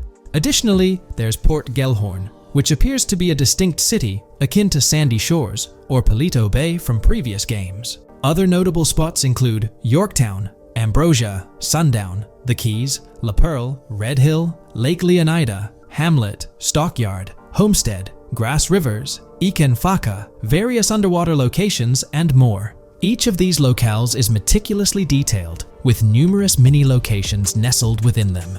It's remarkable how much information we already have about the game's expansive geography. In GTA 6, if your character sustains injuries, health will regenerate slowly over time. To expedite recovery, you can access the weapon wheel and utilize a healing item. Unlike GTA 5, where health only regenerates up to 50% naturally and requires snacks for full recovery, GTA 6 appears to allow for natural regeneration to full health, albeit at a slower rate. While not officially confirmed, it's implied that using a medical item will accelerate this healing process. Regarding open-world activities, there are 7 confirmed activities thus far: dice, golf, fishing, races, adventuring, shipments, and delivery van events. A video showcases a delivery van event near the industrial area of Port Gellhorn, featuring active security cameras that add complexity to potential heists. 2 distinct event types mentioned in the events list are Pragmatic Cool and Chaotic Romantic, introducing a new event type called Cop Trap, strategically placed in various locations across the map. The confirmed locations are displayed on your screen, indicating that law enforcement will deploy different tactics to apprehend you. Next, let's explore the array of new features spanning 2 full pages. Firstly, an enhanced AI system is showcased in a video, where enemy AI targets Lucia once she turns around. These adversaries demonstrate improved decision-making, adapting their shooting tactics dynamically based on the situation. Notably, they adjust their positioning relative to nearby objects, aiming to avoid frustrating head-glitching tactics. Additionally, they display more tactical behaviors, such as lowering their profile during reloads and employing lateral strafing while firing. NPC behavior has also undergone enhancements, with AI groups no longer wandering individually, but moving in clusters, reminiscent of the dynamics seen in Red Dead Redemption 2. This is evident in a video where Lucia encounters a group of tourists engaged in conversation as they pass by. This enriches pedestrian interactions beyond the independent roaming seen in GTA 5, now featuring diverse groups and even couples strolling together, enhancing the game's realism. A new gameplay feature allows players to surrender to the police during a robbery, introducing an intriguing dynamic with consequences yet to be fully revealed. Additionally, players can purchase gumballs from vending machines, potentially serving as a health boost, although specific effects remain speculative. Similar to GTA 5, your character's attire will accumulate dirt over time, adding a layer of realism. Hacking will also be a significant element, with Lucia seen carrying various hacking tools, though it's unclear if Jason will have access to these tools as well. Previous leaks suggested Lucia's role as the designated hacker, but further details will emerge in due course. Expect an enhanced car hijacking system in GTA 6. For example, the inclusion of an immobilizer bypass suggests that stealing luxury cars will be more challenging. Additionally, a tool called a Slim Jim will be used to unlock older vehicles, adding complexity to car theft. Moreover, events such as Steal Car in Progress and Steal Car Fail indicate potential complications during vehicle theft. Events like Carjacking Cat and Carjacking Advanced AI suggest further intricacies in vehicle-related activities. Finally, the document concludes with approximately 20 pages detailing locations found in leaks that correspond to real-world locales in Miami. This inclusion underscores the meticulous efforts put into crafting a rich and immersive game world. Alright, so in the GTA 6 trailer, there's this moment where this girl in a white bikini gets everyone talking, debating whether she's Lucia or not. She's chilling near this pool, taking in the Vice City skyline, and then she turns around. And let me tell you, there's a bunch of stuff to unpack there. Her hair moves all natural-like, swinging around as she turns. She's got these big hoop earrings, cool purple sunglasses, rocking a purple lipstick, and check out those nails, French tips. Oh, and there's this bracelet on her left wrist that catches the eye too.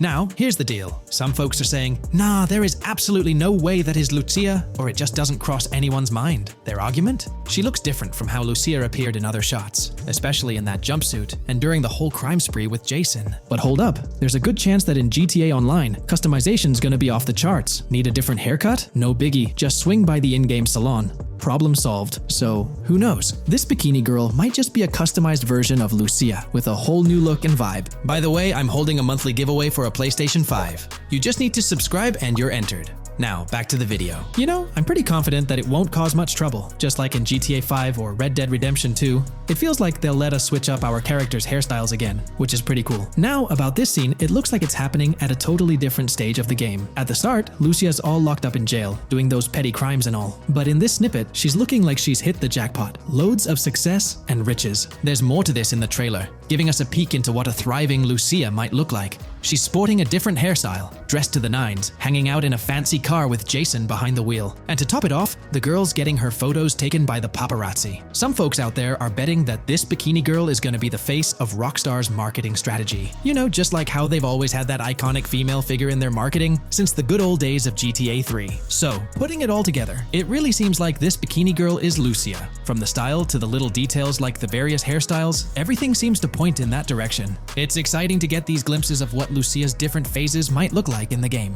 Rockstar's been doing this thing with the promo girls for ages, from the early days of GTA 3 to the more recent GTA 5. You might remember them. The girl in the bikini holding the martini glass, or the San Andreas girl leaning over at the Vinewood sign with those shades. They've always had these distinctive figures for their marketing. A bunch of people are pointing fingers at this bikini girl, saying she's the new Rockstar promo face, but I've got my money on Lucia. Take a look at those birthmarks and accessories, those little marks on her face and arm. They're pretty similar to what the bikini girl's got. Sure, some aren't super clear, but makeup or sun exposure could easily cover them up. And those earrings and bracelets, they match up pretty well with all the girls who look like Lucia, even if some shots might leave leave room for doubt, like the one where she's driving that fancy car. I'm pretty convinced it's Lucia. Jason's checking her out, the accessories are a close match, and her facial structure lines up. Not to mention, her body shape, facial features, skin tone, hair length, and color, pretty much all of it lines up perfectly. In that scene, the way the bikini girl moves seems a bit forced, like she's intentionally flipping her hair or something. So maybe it's part of a mission, Lucia trying to blend in at some event to gather info, or pull off a heist. Or perhaps it's one of those moments where she's at the top of her game, all successful and loaded. Oh, and that bikini she's wearing? It's from the Santino brand, which first showed up in GTA 5. So, in GTA Online, we've got this whole range of clothing options, right? There are jackets, shoes, and some of them even parody luxury brands like Louis Vuitton, which is a real high-end clothing and accessories label.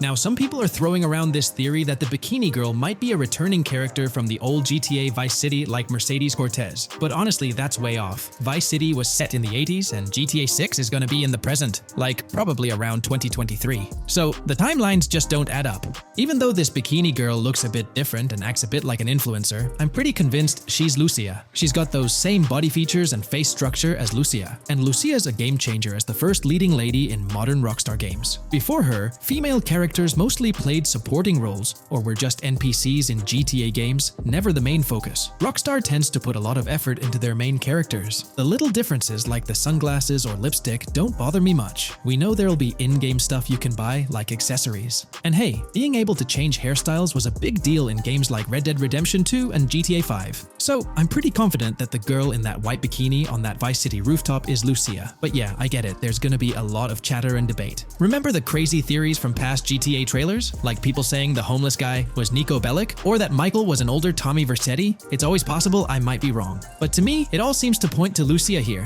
Let me know what you think about Lucia in the comments below. Is she really the white bikini girl or not? I'd love to hear your thoughts down there. If you enjoyed this video, a thumbs up would be cool. And hey, if you're new here and want to stay updated on all things GTA and Rockstar games, consider hitting the subscribe button. Also, click that notification bell, because sometimes YouTube acts up, and the bell helps you stay in the loop with new videos. Anyway, thanks for watching, folks. Take care and catch you in the next video.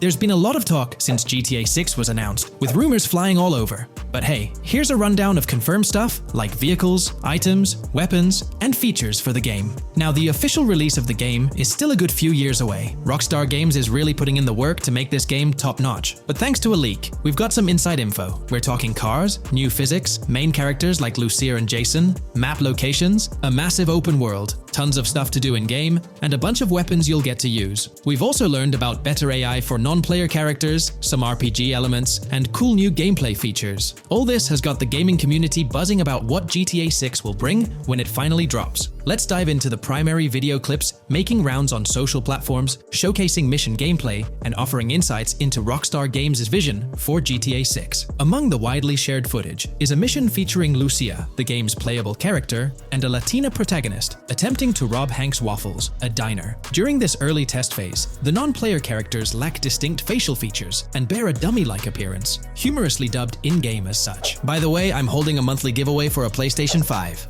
You just need to subscribe and you're entered. Now, back to the video. The NPC's responses are influenced by Lucia's aggressive actions, with various animations depicting the fear evoked by the robbery, akin to the dynamic NPC reactions seen in Red Dead Redemption 2. In the diner heist, Lucia has the option to aim her handgun at a hostage, providing players the choice to either rob or engage in hand-to-hand combat. Managing the hostage adds depth to criminal activities in the game. Jason, the white male protagonist, is also involved in the robbery, allowing players to interact with both characters during the encounter. Jason urges Lucia to act swiftly and escape without a trace, hinting at a relationship reminiscent of Bonnie and Clyde, aligning with previous leaks regarding the game's storyline. The character's appearance bears similarities to actors Eva Mendes and Ryan Gosling from The Place Beyond the Pines, though it remains uncertain if the narrative will mirror the movie's plot. Lucia and Jason appear to be in their late 20s, and the game incorporates a character-switching mechanism seamlessly activated through the controller's D-pad. As the police arrive, Lucia can menace another hostage, leading to a showdown with law enforcement outside. The intricate design of the outdoor area suggests a setting modeled after northern Florida, characterized by lush vegetation.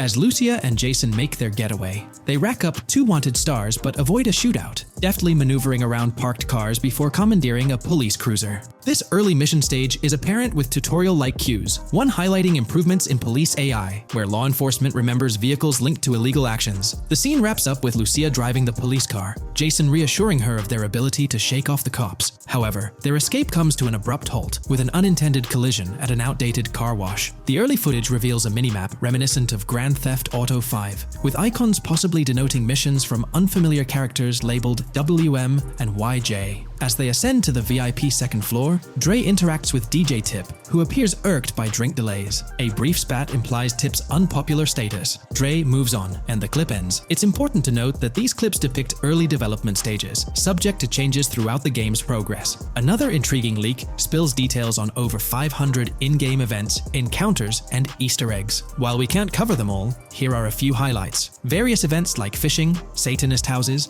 backyard wrestling rings, and big cat mansions offer diverse experiences within the game's universe. There's talk of missing tourists, yard sales offering new clothes, an event resembling insurance fraud from Saints Row, a mysterious voice in a storm drain, potentially a nod to Pennywise, a multi-location Bonnie and Clyde mystery, and a workout challenge hinting at the return of fitness activities. Additionally, within Grand Theft Auto 6, players can stumble upon an island camp, DUI tests, UFO sightings, an animal house, a swamp safari, and the prospect of crazy golf gameplay. Based on insights gathered from the GTA forums, GTA 6's open world is estimated to be at least 2.5 times larger than GTA 5, providing players with a vast and immersive environment to explore. The game draws inspiration from the successful approach seen in Red Dead Redemption 2, promising a meticulously crafted open world with captivating mysteries that elevate the gaming experience. GTA 6's development footage showcases recognizable real-life locations from Florida, such as the Homestead Miami Speedway, reimagined as the Port Gellhorn Racetrack, along with places like Portofino Tower, Sombrero Key Light, Solar Amphitheater Bayfront Park, and Lone Depot Park. Moreover, the inclusion of the 1000 Museum, a high-rise residential condominium in Miami, demonstrates Rockstar's dedication to detail. A metro map mirroring Miami's real version adds to the immersive nature of the game world. The presence of lush grasslands and vegetation hints at potential expansion into Georgia, although this aspect remains speculative until officially confirmed. The Miami Beach Police Department's resemblance to the Vice City Neighborhood Police Station shows how Rockstar brings creativity into their world designs. Of course, with any early info, we're waiting for official confirmations to see how these elements fit into the final game. Until then, the mystery around Grand Theft Auto 6 will definitely keep fans excited for its release. Now, let's take a look at the primary locations featured in GTA 6. Ambrosia comprises Ambrosia Farms and the Tarmac. Bayside Copperhead, the Everglades or Grass Rivers, Fairyland, and Fairyland Forest offer distinct settings. The Keys region includes East Key, Low Key, and additional spots like a garage, gas station, and liquor store. Lake Okeechobee encompasses a motel, prison, and racetrack, while Little Haiti, North Beach, and North Miami feature establishments such as gas stations, hideouts, and liquor stores. Port Gellhorn distinguishes itself with detailed spots like an abandoned building, basketball court, beach, bingo hall, bowling alley, car wash, fishing store, fruit stand, gas station, motel, pawn shop, police station, quick shop, raceway, soccer field, and more. Red Hill showcases a forest. South Beach offers a boardwalk, gym, hotel, Ocean Drive, and park, while South Miami Sundown includes a beach and tarmac. Vice Beach encompasses Vice City suburbs and Washington Beach. Miscellaneous locations such as an abandoned hotel, observatory, Fountain of Youth, homeless community, Malibu Club, Monument of Leonida, Redneck Yacht Club, Spaceship House, Underwater Research Facility, and Dinosaur World enrich the gaming world. Recent leaks from this week strongly suggest that Alexandra Christina Echevarri might be the voice behind Lucia in Grand Theft Auto 6. Her voice in a demo reel closely matches the leaked clips of Lucia's dialogues, hinting at her likely portrayal of the character. Throughout this breakdown, we've covered loads of info about Grand Theft Auto 6, diving into different aspects of the game. It was important to cover everything we know about the game so far, and while we're eagerly waiting for it, it might still be a couple of years before we get our hands on it. Let's kick off by highlighting some cool discoveries from the leaked clips, focusing on new features and gameplay details revealed. In one scene, Jason and his pals are chilling by an in-ground pool in a modest neighborhood, cracking jokes about a parody of social media called Life Invader. Their banter brings in playful references to Jay Norris's demise, showcasing that classic Grand Theft Auto humor fans love. Lucia and Jason are shown in animation tests doing different actions like jogging, braking, stopping, and ducking to avoid gunfire. Rockstar's developers also tested vehicle crash physics on an overpass. The highway signs on Interstate 97 mention North Beaches and Lake Leonida, with the current exit leading to Washington Beach. In another interesting scene, Jason finds a shipping container filled with stacks of cash and a motorbike. Various development clips reveal tweaks being made to a vehicle's interior, hinting at potential new designs or customization options for players. Throughout the clips, interactions with NPCs in the open world are demonstrated, including characters taking selfies, which adds depth to the game's environment and immersion. There's a moment where Jason enters a gang member's territory and takes cover behind a truck, showcasing unique animations for characters reacting to being shot. A notable find in the clips is a jetpack, previously leaked by Tom Henderson, which is seen inside the Jack of Hearts Club. The game features parody social media logos like Snapchat, Instagram, and Life Invader. Characters also sport different hairstyles, with details like Lucia's visible bra under her shirt, adding realism. A new feature is the ability for players and NPCs to hold their guns sideways during combat, adding a different dimension to fights. Additionally, Jason is seen twirling his rifle in the air, while another character in a parking lot shoots at him with their pistol held sideways. The leaked clips also reveal early police AI testing, with NPCs showing better cover usage in shootouts. There's a scene where Jason holds up a diner worker with an assault rifle, and while there are dialogue options similar to Red Dead Redemption 2, they seem placeholder for now. Also, Jason's new ability to go prone is a fresh addition to the series. There's a scene in a thrift or antique shop that allows for robbery, potentially serving as a spot to sell stolen items, adding depth to the gameplay. Another feature borrowed from Red Dead Redemption 2 is the ability to pick up and carry bodies, which adds complexity to gameplay. Red Dead Redemption 2's influence can be seen in several other aspects of this game too. The game brings in several RPG elements, like managing food, drinks, sweat, fatigue, and even taming animals, giving players a deeper gameplay experience. References to mountain bike ramps and city bike rentals promise enjoyable cycling activities. The leaked clips mention a bunch of weapons, from firearms like pistols, shotguns, and rifles, to unusual ones like golf clubs, baseball bats, and crowbars. Players can also use equipment such as flashlights, binoculars, lockpicks, and more. Additionally, players can stay in motels and hotels, with the Kington Hotel being one of the options. There's even a pool party with live music for players to check out. References to the Everglades and wildlife like alligators, snakes, raccoons, and birds suggest diverse environments to explore. The weapon wheel system, similar to Red Dead Redemption 2, limits the number of weapons and items players can carry. Lucia can carry a loot bag, possibly used for robberies or stealing from different places. The inventory system allows players to carry health kits and other items for temporary boosts, and Jason can pick up and drop weapons from his inventory. The clips hint at animations like overdose, suggesting unique actions or events in the game. There are indications of horses and horse riding mechanics, possibly inspired by Red Dead Redemption 2. The open world is full of accessible places, including motels, metro stations, restaurants, pawn shops, and supermarkets. Little details like grabbing a gumball from a quick shop machine add to the overall vibe. A cool feature is the ability to shoot while swimming, adding a new layer to combat situations. All these diverse and interesting elements together promise an immersive and fun gaming experience in Grand Theft Auto 6. Let's dive into the cars of GTA 6. Shout out to the GTA forums for putting together this info. You can find links below to join the discussions. There's a bunch of confirmed vehicles. We're talking the Blista Compact, Ocelot Locust, and a car that looks like an early 90s Buick Skylark. Then there are some new cars without official names, like a 90s Chevy Caprice, a Chevy Malibu from 2016 onwards, a Chevy Sonic, and a Honda Accord from 2018 to 2022. And you know how Rockstar rolls, they'll give these cars their own funny names like they always do. There's more on the list too. Albany Primo, Benefactor Shafter LWB, a mix of Ford Explorer and Tahoe from the 90s or 2000s, a Toyota RAV4 from 2018 onwards, with a mix of Lexus NX style, and a Mercedes Grill, Pegassi Tauros, a 1980s Jeep CJA Scrambler, a 5th Gen F150, a G20 conversion van, a Brute Camper, Vapid Speedo, HV Mixer, Metro Mover, D-Class Sheriff SUV, Mobatsu Sanchez Livery, Nagasaki Street Blazer, a 1970s Ford Ranchero, a 1971 Buick Estate, an Albany Emperor, D-Class Turbo Sabre, Yoga Classic, the Contender, and Sadler. Moreover, gamers can anticipate a range of vehicles in Grand Theft Auto 6, including the Slam Van Pickup, Bobcat XL, an updated Regina, Alpha, Gauntlet Classic, Moonbeam Helion, Boxville Go Postal, an unidentified Albany vehicle drawing inspiration from a 1959-60 Cadillac, a Rebel, an unknown Asian sedan, a Ferrazzi or Feroci, Baller, Novak, Buffalo STX, Alpha and Feudo, a Benson NF890, Buffalo without a sports bumper, and the Steinier and Landstalker. This extensive lineup promises an immersive and varied driving experience for players within the game. What's got you hyped about this game? Share your thoughts in the comments below.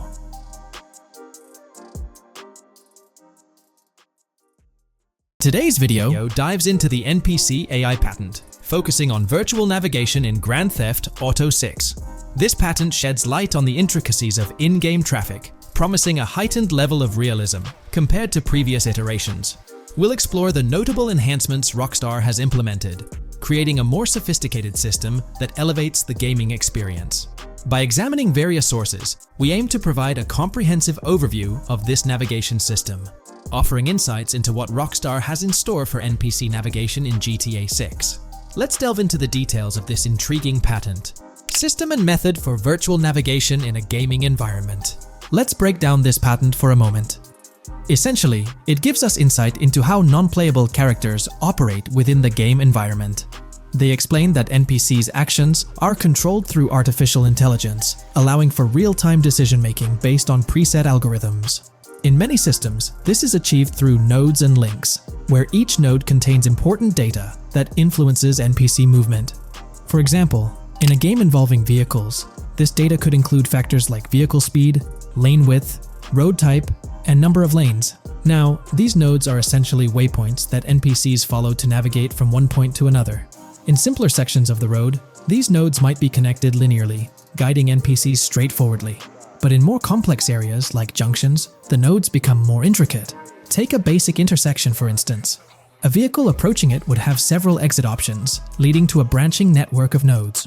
In older systems, like the one used in GTA 5, NPCs might make decisions at these junctions based on simple rules, sometimes leading to behaviors that seem a bit random. However, this conventional method has its limitations, especially when it comes to handling various factors like weather conditions, changing lanes, parking cars, or anticipating road exits. In these situations, the old system could falter, as NPCs might not adapt well to the dynamic environment. One downside of the node-based system is its limited capacity to replicate real-life factors that humans naturally consider. Another drawback is its constraint in automating NPCs effectively. Due to memory and processing limitations, only a set number of NPC-controlled cars can be spawned in the game. Naturally, players crave a more immersive experience with a greater number of NPC-controlled cars on the road. Moreover, in conventional systems, NPCs often repeat the same actions, and some may even disappear as players get closer to them. Additionally, in GTA 5, the system relies on local traffic avoidance for NPCs to steer clear of collisions. This means that NPCs continuously scan their immediate surroundings each frame for any obstacles like vehicles, pedestrians, or objects. Using a front-facing polygon, they gather data about the road layout and calculate the optimal steering angle to dodge obstacles or stay on the road. It's worth noting that this process occurs independently for each frame, without any reference to previous frames. This results in slower detection, as the system may not recognize a road blockage promptly. Instead, it interprets the obstruction as something to be avoided, without distinguishing it as a complete road blockage. Recognizing these limitations, Rockstar has engineered an NPC system that addresses these shortcomings of conventional systems. This advanced system efficiently manages NPC nodes and node graphs, yielding optimal outcomes while circumventing hardware and software constraints. NPCs in this system demonstrate heightened spatial awareness and adaptability, capable of altering routes based on real-time data from the environment. Moreover, this innovative system synergizes with the tagging mechanism discussed in earlier discussions.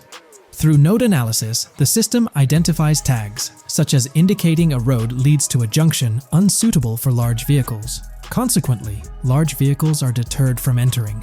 Furthermore, NPCs within this system consider various attributes of vehicle types, models, including speed restrictions, acceleration and braking capabilities, top speeds, cornering abilities, and vehicle size.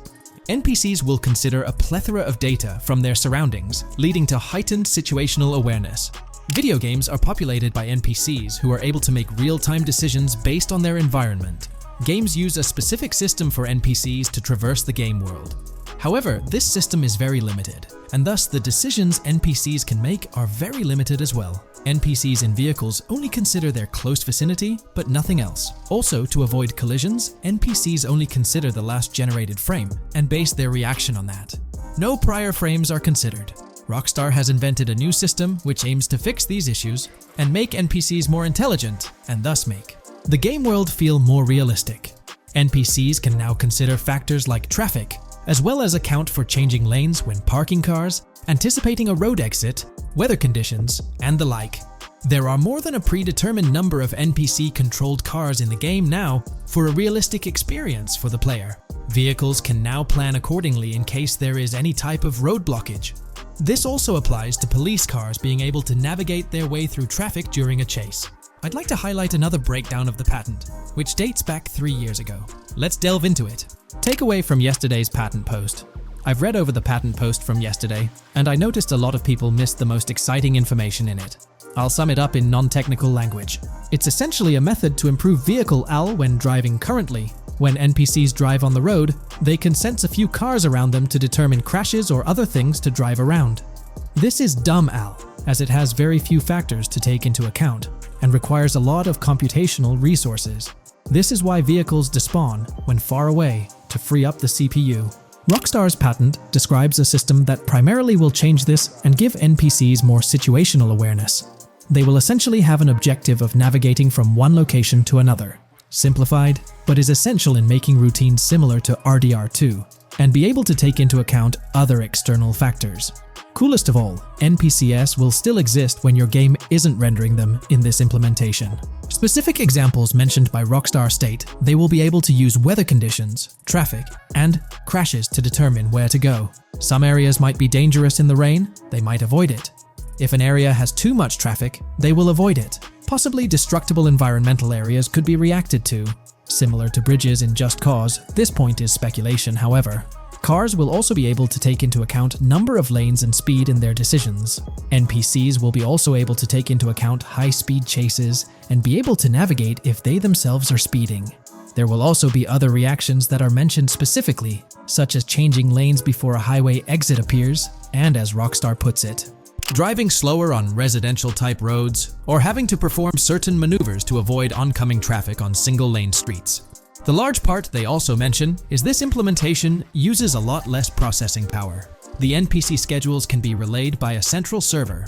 They could possibly use the console itself as well, and it doesn't require the same constant surrounding analysis. As previous Rockstar mentions, this will allow them to have denser traffic with the same resources. A large aim also seems to be realism. Rockstar's patent mentions realistic reactions to various factors as being the main intent. For example, NPCs will each have different driving ability levels based on the driver and the car. Essentially, each driver will have its own profile and have unique driving characteristics as well as skill level. Some might speed, others might not. Each vehicle will also affect the driving of these drivers. We're eagerly anticipating the debut of this new system in action in GTA 6. Share your thoughts in the comments section below. In today's GTA 6 video, we're discussing how much money Rockstar Games has made from the first trailer released back in December. We'll also cover Rockstar's plans for the next trailer and their potential strategies for cross-promoting GTA 6. There's a lot to talk about, so let's get into Rockstar's promotion tactics for GTA 6 and when we might see a second trailer. First off, the timing of the next GTA 6 trailer is closely tied to GTA Online's upcoming update. Whether it's just a coincidence or a smart marketing move, this is a strategy Rockstar has used before. For example, they released GTA Online's Winter-December DLC a week after the first GTA 6 trailer. This timing helped make it the most viewed GTA Online trailer ever, even beating out the reveal trailer for Red Dead Redemption 2. If Rockstar decides to use the same approach, we might get some new Grand Theft Auto 6 details next week. This could be a second trailer, some screenshots, or additional information about the game. The timing would line up perfectly with the next big GTA Online update, set to drop on Tuesday, June 25th. This is confirmed because the GTA Plus event period ends the day before. By releasing new GTA 6 content a week before the update, Rockstar could generate more interest in the upcoming DLC. If for some reason we don't get a new trailer or details from Rockstar, I think they might drop more hints in this summer's GTA Online update, just like they did last summer. You might remember a specific t-shirt from that update, which actually hinted at the exact trailer date and time. It had symbols from the Zancudo basement with a cryptic message that translated to, "One day will reveal all." It does make you wonder if Rockstar will include some teases or cross-promotion in this update. Now that GTA 6 is officially announced, they might do something similar to a few years ago with GTA Online and Red Dead Redemption 2, where treasure hunts let you unlock weapons in GTA Online and receive them in Red Dead Redemption 2 when it launched. Speaking of GTA 6 trailers, here's an interesting fact. Rockstar Games has made a ton of money from the trailer on YouTube. We've talked about this in the last couple of videos, how it leaked because someone accessed a YouTube admin panel, but you can actually use public data and analytics to see how much money Rockstar has made from that trailer. It has almost 195 million views, closing in on 200 million, which is absolutely insane. Rockstar Games has made nearly $1 million from that trailer alone. The craziest part is that even though the trailer doesn't have ads, Rockstar Games still earns money from YouTube Premium users. While this isn't a huge portion of the population, it generates revenue based on watch time. From that alone, they've nearly made $1 million. Imagine if they had actual ads on the video, they'd be making even more. But $1 million just from premium users watching it is still pretty wild. In the grand scheme, it's a small amount for Rockstar and just a drop in the bucket compared to how much they'll make when GTA 6 actually releases. Still, it's an impressive stat for a trailer that Strauss Zelnick says has repeatedly broken the internet. All this excitement around GTA 6 is also boosting their parent company, Take-Two Interactive, with a substantial jump in stock price. According to investing.com, an article published a few days ago states, "The hotly anticipated release of the latest installment of Take-Two Interactive's mega-popular Grand Theft Auto franchise should fuel a substantial uptick in bookings and profitability at the video game maker," according to a JP Morgan analyst's note to clients. The analyst added that the gaming sector is increasingly focused on maximizing the success of proven titles, saying, "Consumer engagement and publisher resources have consolidated around the largest gaming franchises."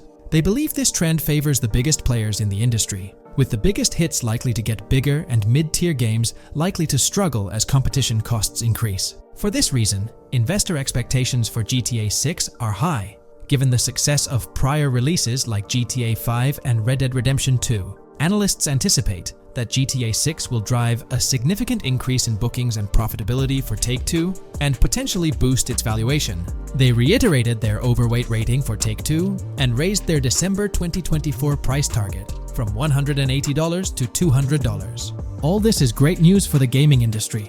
Confidence in Grand Theft Auto 6 and Take-Two Interactive is growing, both among industry insiders and on Wall Street. It's just positive news all around. On another note, I initially thought GTA 6 would dominate the scene in 2025, causing other developers and publishers to steer clear, but that's not the case. Recently, at the Xbox Games Showcase, several amazing titles were announced, some set for 2024 like Call of Duty Black Ops 6 and Assassin's Creed Shadows. Interestingly, many other titles are now slated for 2025, meaning they'll be directly competing with GTA 6. Let's go over some of those anticipated titles. We've got some major hits like Doom, The Dark Ages, Death Stranding 2, Monster Hunter Wilds, Little Nightmares 3, Fable, Judas, the new Switch 2, and its launch games Expedition 33, Ghost of Tsushima 2, Civilization 7, Atom Falls, Spider-Man, Venom, and many more. And we haven't even seen Nintendo's lineup yet, which we'll find out at Nintendo Direct. There could also be surprise contenders like another Naughty Dog game. 2025 is shaping up to be an incredible year for gaming, possibly the best ever.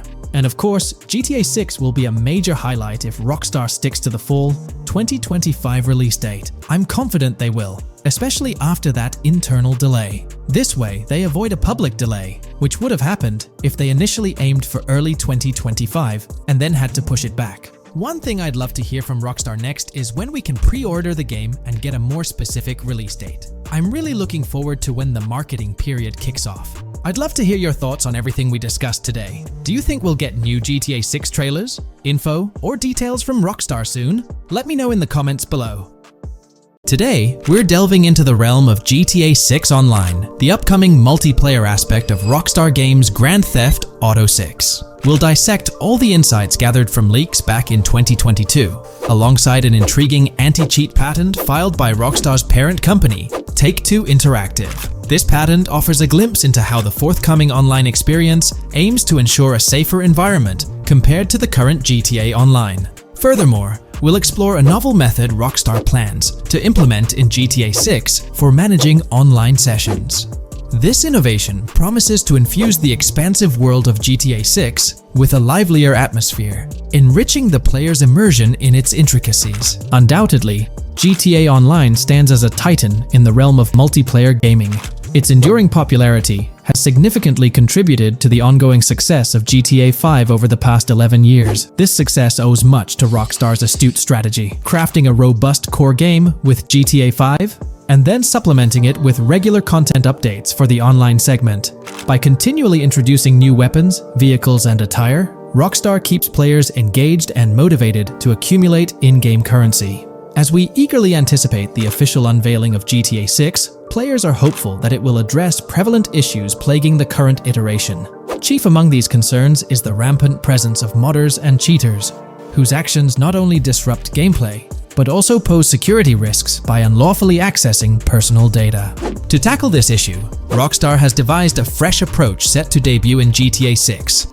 This method aims to bolster the game's security measures. The patent responsible for this enhancement is titled Method and Apparatus for Preventing Cheating in a Video Game Environment by Providing Obfuscated Game Variables. Filed by Take-Two Interactive, Rockstar's parent company, in 2019, this patent outlines a system and method aimed at curbing cheating within video game environments.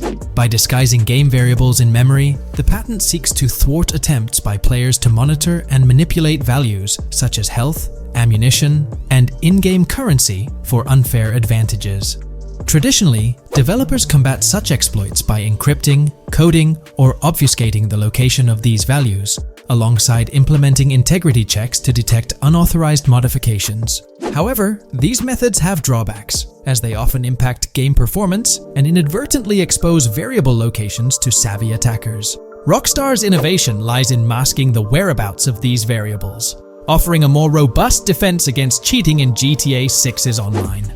I won't delve into the technical intricacies, but essentially, Rockstar employs a clever and seemingly straightforward technique to conceal these values. This makes it considerably tougher for attackers to pinpoint their locations. While the concept of masking values may seem straightforward, its effectiveness in bolstering stability and enhancing security for the future online segment is paramount. Moving forward, let's turn our attention to the next patent, titled System and Method for Session Management in a Multiplayer Network Gaming Environment. Filed by T2 Interactive in 2021, this patent addresses disclosed are systems and methods for session management. The disclosed system allows for seamless merging and splitting of network sessions in a multiplayer network gaming environment. Seamless session management allows dynamic movement of players in a virtual world during gameplay without unnecessary loading and/or stalling. As the players in the virtual world move around, the management of active game sessions can be improved to affect a more realistic perceived population. In this patent, Rockstar highlights the crucial role of online components in the success of many games, citing GTA Online as an example. They emphasize the challenges of managing network technology and resources to create a vibrant virtual world.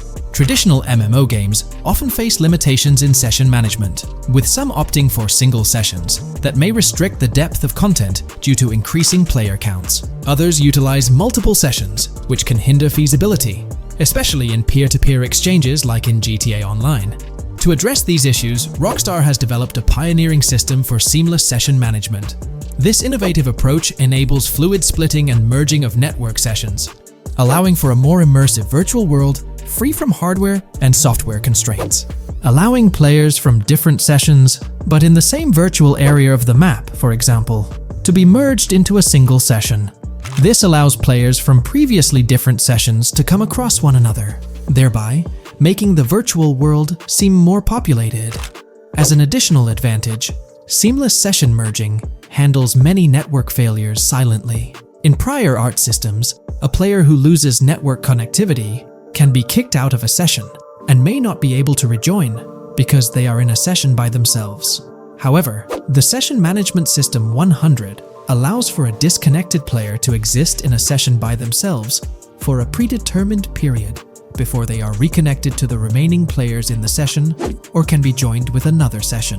The method begins with monitoring a triggering event. In some embodiments, the triggering event defines when to merge two sessions or split a single session. For example, when the object, virtual players, are in the same session, move physically apart from another, the object by a predetermined virtual distance, this triggers the session management system to split the session into two different sessions.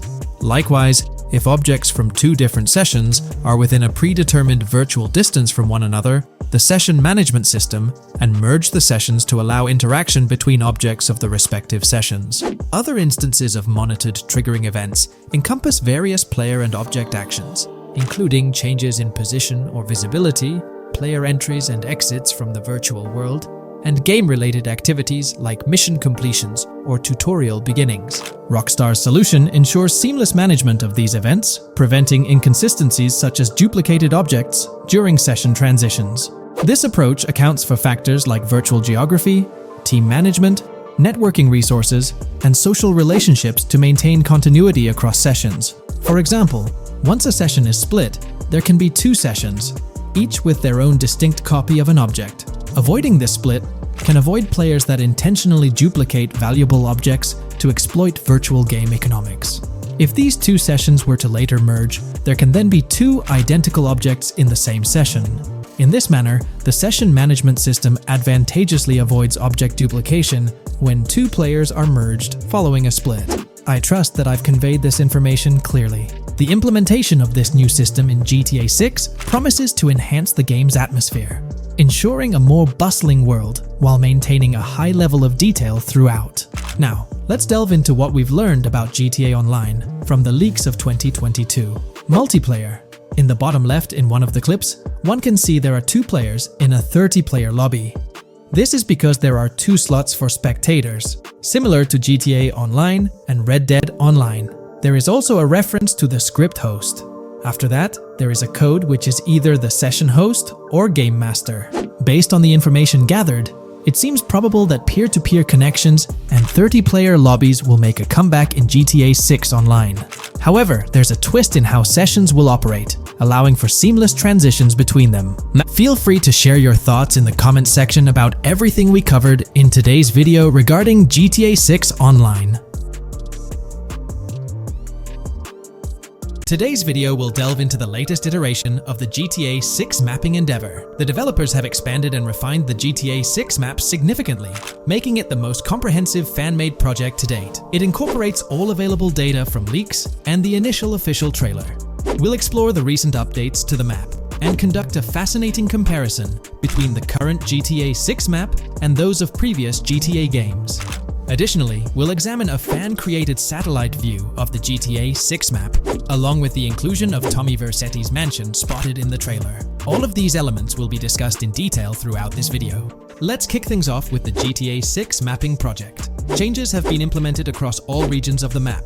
To ensure we cover everything comprehensively, we'll begin our tour from the northwest and work our way down, addressing each modification along the journey.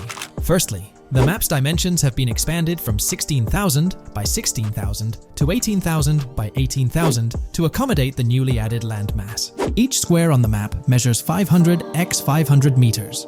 Based on the latest estimations, the map will be larger than before, requiring more space to accommodate all its features. Currently, the northern portion of the map remains unknown, which contributes to its perceived size. Hence, the map extends beyond what's visible on the screen. According to rumors, the GTA 6 map is speculated to encompass 3 major cities. Presently, we're aware of 2. Vice City, the largest city, and Port Gorn, which has undergone further expansion in the latest map update. The third location, Yorktown, is anticipated to be modeled after Tampa. Rumors suggest that it could be the third major city featured on the map. However, at present, there's limited information available about it in the leaks. The only indication we have is a sign displaying New York Tune within Port Gorn. Regarding Port Gorn, details are scarce apart from its name and general location. It's positioned north of Fort Killorn and east of Yorktown. Moving on, we encounter Hank Hill, one of the notable elevations in the game. Despite Florida's predominantly flat terrain, Rockstar has incorporated hills sporadically to diversify the landscape. Adjacent to Hank Hill are the Domed Hills, another series of elevated areas. Notably, the border of a river is highlighted in orange, indicating speculative terrain. Nonetheless, it appears to be situated in the vicinity of Red Hill, a small town positioned near Lake Leonida. The largest body of water, Lake Leonida, sits approximately at the map's midpoint, drawing parallels to Lake Okeechobee in real life. To the north of Lake Leonida lies Fairyland Forest, a wooded area neighboring Fairyland, a playful nod to Disney World.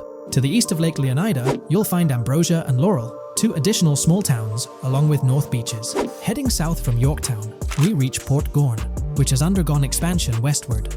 The buildings and roads depicted in black and grey correspond to those visible in leaked footage and the trailer. Roads highlighted in red, along with orange borders, remain speculative. However, the port area shows two speculative buildings and a portion of the border that's confirmed. The Bay Area has seen overall enlargement, including modifications to the speculative islands near Port Gorn. Additionally, a newly added section featuring small islands and a confirmed border indicates further expansion. With these developments, Port Gorn's size may rival that of Vice City. It might not match Vice City's scale, but it could rival, if not surpass, GTA 5's Los Santos, which is remarkable, considering it's our second city on the map. Additionally, the confirmed borders of Port Goro have been adjusted based on new evidence. The remaining areas in Port Goro largely remain unchanged. We still have Han Waffles Diner, surrounded by its buildings and structures, along with Port Gorn Motel, Gorn Bluff, the Pawn Shop, Port Gorn Raceway, Port Gorn Airfield, and the United State Prison. Belleville and Econfina remain situated near Vice City. Now, focusing on Vice City itself, much of it retains its layout from the previous map update. We observed the increasing density of the map, particularly with the Stockyard and Crossdown area now filled in, along with the hotels in the Vice Beach area. The proximity of the buildings to one another is quite striking. Additionally, the buildings on Pelican Harbor Island remain consistent with the previous update. However, there's been a recent discovery. I'd appreciate your thoughts on this matter in the comments below, as it could potentially be significant if confirmed. According to this viewer, they claim to have identified Tommy Vercetti's mansion in the trailer. They're referring to this specific mansion situated on the middle island, directly behind the enormous yacht. It bears a striking resemblance to his iconic abode, raising the possibility that it could indeed be the one. However, it's challenging to make a definitive judgment, since it's nighttime in the footage. It could simply resemble it, but it's difficult to confirm. Nevertheless, it would be fantastic if it indeed makes a return in the game. The recent update brought significant changes to Vice City, particularly with the Vice City port. This is where the scene featuring the bolt shot from the trailer takes place.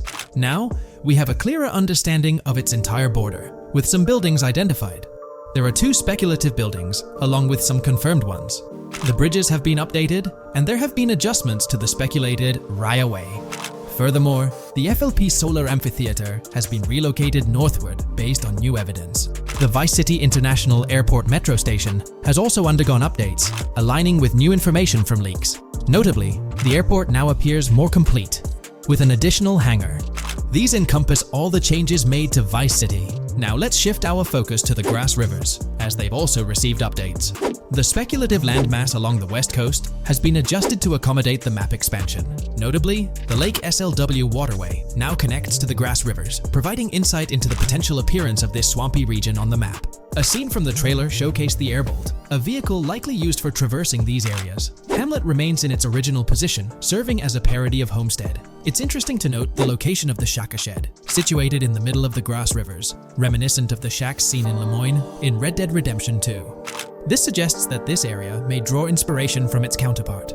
Furthermore, I anticipate hunting to be quite intense in this region, given the presence of alligators, snakes, and lizards. The diverse wildlife, particularly at night, is bound to create a thrilling atmosphere. Additionally, changes have been made to the Gator Keys and the surrounding islands, as observed in the trailer. More specifically, there have been additions to speculative locations, such as Bird Key, based on new evidence. Additionally, some speculative areas across the map have been updated. That wraps up the analysis of the latest version of the GTA 6 mapping project. It'll be intriguing to see how closely it aligns with the actual map. Moreover, let's delve into a fascinating comparison between this latest version and all the other maps in the GTA series. Take a look at this comparison. On the left side, you'll find the latest version of the GTA 6 mapping project. Above it, there's the map of North Yankton from GTA 5. To the right of the North Yankton map, you'll see the island of Copico from GTA Online. Next to Copico, there's the GTA 5 map. Below that, we have the GTA 4 map. Below the GTA 4 map are the maps of Liberty City and GTA 3. And finally, at the bottom, there's the map of GTA San Andreas. One of the first things I noticed is how compact the GTA 4 map appears compared to others. Despite its small size, it boasted greater density than the GTA V map. Streets were closely packed, and every inch of space was utilized efficiently. Anyone who's played GTA 4 can attest to the unparalleled density of its city, brimming with intricate details. I anticipate a similar level of density and attention to detail in the GTA 6 map. Considering the vastness of the GTA 4 map, despite its modest size, I expect the density in GTA 6 to match, if not surpass, that level. Even though GTA 6 is already approximately twice the size of the GTA 5 map, the addition of intricate details will make it feel even more expansive.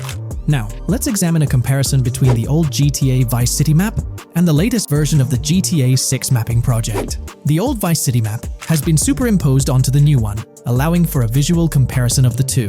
What caught my attention was the size of the GTA Vice City map, which is quite substantial. However, in GTA 6, improvements are expected across the board. There will be more buildings, positioned closer together, enhancing the overall design and creating a denser environment. I also wanted to discuss a map that's been generating a lot of buzz within the community. Someone utilized images from Google Maps to supplement the mapping project. This method offers a clearer perspective on how the game's environment might appear in terms of scale and layout. While this representation may exaggerate the city's size with an abundance of buildings, it provides insights into the length and layout of highways, which have been overlaid with speculative areas. Additionally, looking at Yorktown, despite the lack of details, its size hints at the potential scale of both Yorktown and Port Gorn. Furthermore, the top portion of the map may resemble the depiction, although details remain uncertain. Considering the vast array of features such as multiple airports, cities, small towns, mountains, hills, and swamps, it's evident that GTA 6's map is poised to be the most impressive in the series. There's little doubt that it will set a new standard. Hey there! In this video, we're diving into an upcoming terrain system in GTA 6, brought to you by Rockstar Games. Additionally, we'll explore some cool graphics enhancements like ambient occlusion, global illumination, and material tinting slated for the next GTA. The scoop comes straight from an official patent filed by Take-Two Interactive, Rockstar's parent company. So let's kick things off by checking out the patent titled Method and Apparatus for Enhanced Graphics Rendering in a Video Game Environment. According to Rockstar Games, the rendering of real-time graphics usually happens in a pipeline setup like this one. At the core of it, the process kicks off by handling 3D vertex information, moving on to render pixel-level details like light color and shadows. In the current systems, one or more shaders are employed for this pixel-level rendering. These shaders are essentially programs that operate on the GPU. The challenge in rendering lies in finding the right balance between realism and detail, while ensuring smooth performance, aiming for that higher frame rate. For example, a virtual world should illustrate various terrains that mirror a number of lifelike geographical areas. Each of these terrains can provide unique interactions with a virtual character in the video game. By way of example, a virtual player traveling through sand or snow should leave footprints that are different than the virtual player walking down a concrete sidewalk. However, because of the number of various terrains that need be accounted for, and the unique behavior of each terrain, conventional graphics systems do not have enough processing power to account for dynamic terrain and the associated interaction with players of the game. So, Rockstar Games developed a shader system for efficiently rendering various types of terrain with high realism. Let's take a peek at the system. The world level map, visible in the bottom right, outlines all the different dynamic terrains, such as muddy, sandy, grassy, hard ground, snowy, and more. Take a gander at this world level map showcasing the diverse terrains. Now, let's explore the various dynamic terrain zones within the game world. Using Red Dead Redemption 2 as an illustration, this world level map plays a pivotal role in determining the terrain that players or NPCs interact with. Essentially, it acts as the foundation to generate a trail map. Think of a trail map as a record of all the imprints left behind by characters, vehicles, and other objects, like the aftermath of explosions. Take this image for instance, showcasing how the snow has been altered by the actions of this NPC. Different shaders of the shader system are used for different terrain types and with different trail map types. For example, basic terrains do not require special shaders, while shallow mud terrains can advantageously benefit from a parallax surface shader to efficiently show ruts and tracks in the terrain with a high-detail trail map. As an additional example, deep mud terrain may use a tessellation surface shader to model the ruts and tracks in the mud. You might be aware that in Red Dead Redemption 2,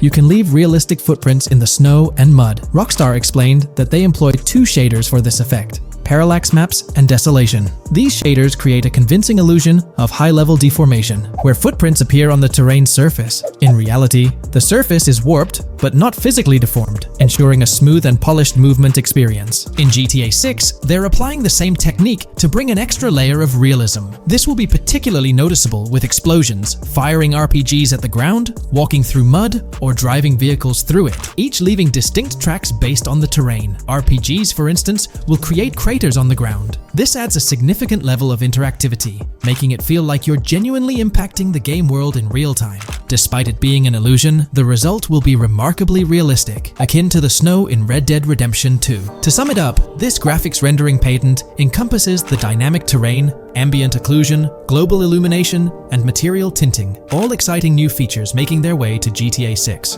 Rockstar has invented and patented new graphics rendering systems, which aims to fix some of the problems of traditional graphics rendering systems to make graphics rendering more efficient, thus improving performance and allowing for better, more realistic, and more immersive visuals. Dynamic terrain system. This is a system that records and creates trail maps which make it possible that terrains can be visually deformed when being interacted with in various ways. Players, NPCs, vehicles, objects, and explosions can affect the terrain. For example, leaving footprints or vehicle tracks in sand can be seen in action in Trailer 1. Explosions will leave craters in the terrain as well. It's also possible for certain changes to the terrain to disappear over time. For example, footprints and tracks in mud disappearing after some time, since the viscosity of mud makes it return to its normal state after some time.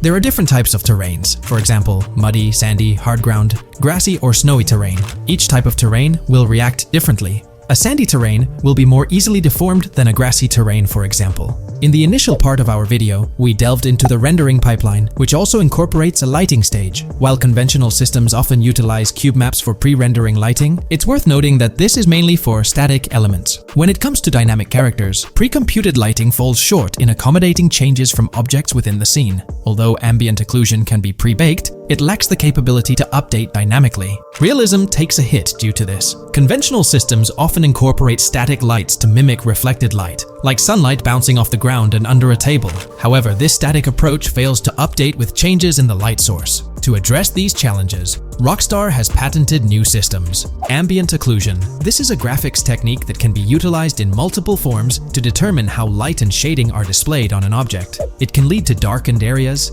enhanced contrast, and improved surfaces due to this technology. This patent's ambient occlusion system offers some special advantages. Determined by either preset or randomized assets based on developer discretion, the lighting can greatly provide a new vision to world building to make certain areas stand out, akin to a real-life setting. Global illumination.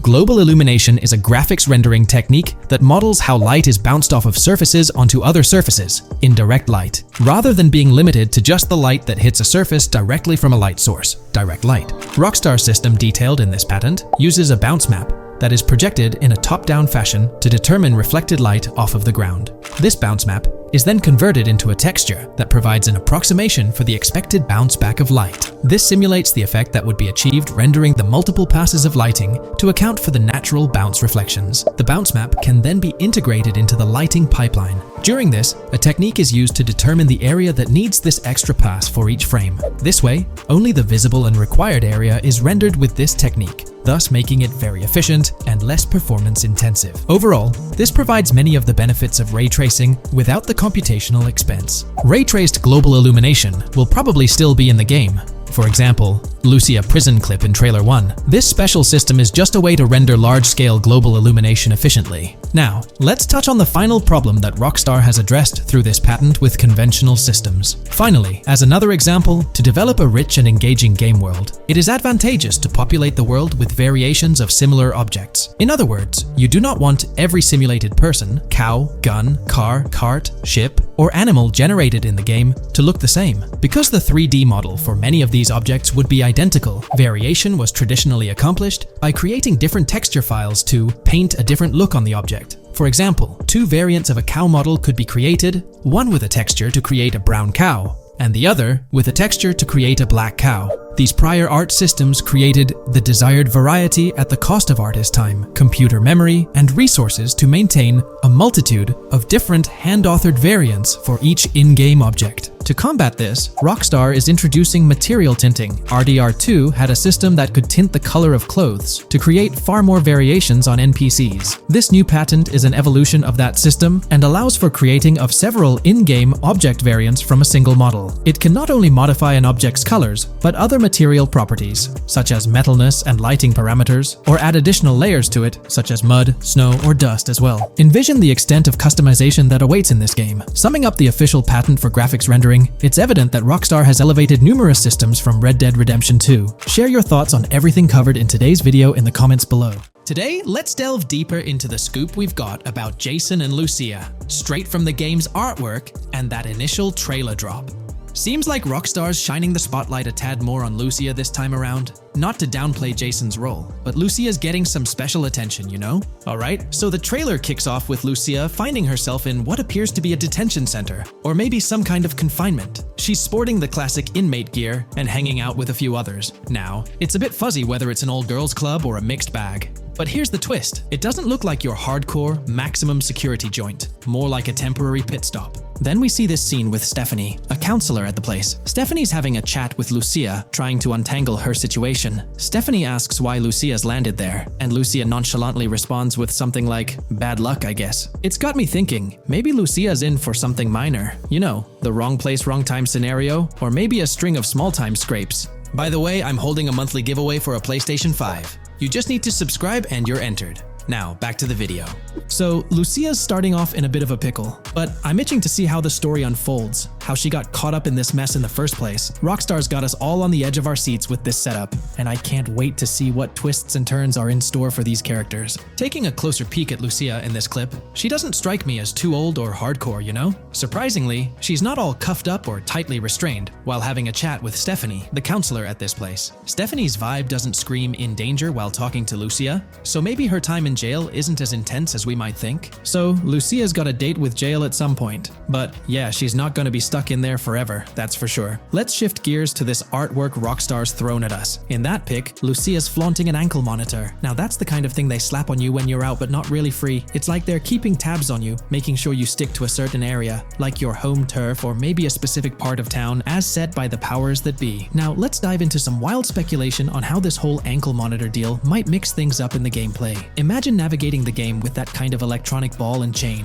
It's gotta influence how Lucia moves around or what she can get into. Maybe it restricts her to certain zones or forces her to lay low in certain situations. The possibilities are buzzing around my head. It's like a marker that says she's out of the big house, but under some major watch. You see, when you've got one of those strapped on, it's like a 24/7 reminder that you're under strict scrutiny. It's like a digital leash telling you, hey, no funny business or else. Now think about how this could shake up the game's map dynamics. Rockstar might play a throwback card to the old GTA vibes, where you're restricted to certain parts of the map at the start. As you progress through the story, you gradually unlock more turf to roam. Picture Lucia, stuck in a zone until she can shake off that monitor, whether she manages to ditch it by some gutsy escape, or someone legally gives her the green light. Fast forward a bit, and we spot Jason and Lucia in a pretty dicey scene. Jason's in the driver's seat, Lucia's riding shotgun, and they're peeling away from what looks like a scene post-crime. A couple of cop cars are hot on their tail, lights flashing, and sirens blaring. Jason's got his hands tight on the wheel, sneakily glancing at the cops as they whiz past. Then, when they're out of sight, he shoots Lucia a glance that screams serious concern. It's crystal clear these two are linked somehow, tied together by that ankle monitor and whatever legal trouble they're entangled in. How's that for a curveball in the storyline? There's this air of suspense and questions lingering. What did they do, and how does it all connect back to Lucia's time in the slammer? The plot thickens, and I'm itching to see where this tangled web leads us. Let's zoom in on Lucia for a moment. You know, it's not giving off that classic jailbreak vibe. When you make a daring escape from the big house, you don't come out with an ankle monitor like you've been given a hall pass. Nah, it's more like you become public enemy number one, constantly dodging the long arm of the law. It's got echoes of that on-the-run feel from Red Dead Redemption 2, where you're always watching your back. Wonder if Rockstar's planning to revisit that kind of storyline here? But here's a thought that's been gnawing at me. What if Jason's got this noble quest to keep Lucia out of hot water? Could be, but there's this lingering sense that they've got some pressing reasons behind these actions. It's like they're in this situation either by design or due to some pressing needs. Speaking of which, let's take a peek at the next scene in the sequence. You've got Lucia holding a bundle of cash that could make anyone's eyes widen, stacks of 20s and crisp hundreds. And what's she doing?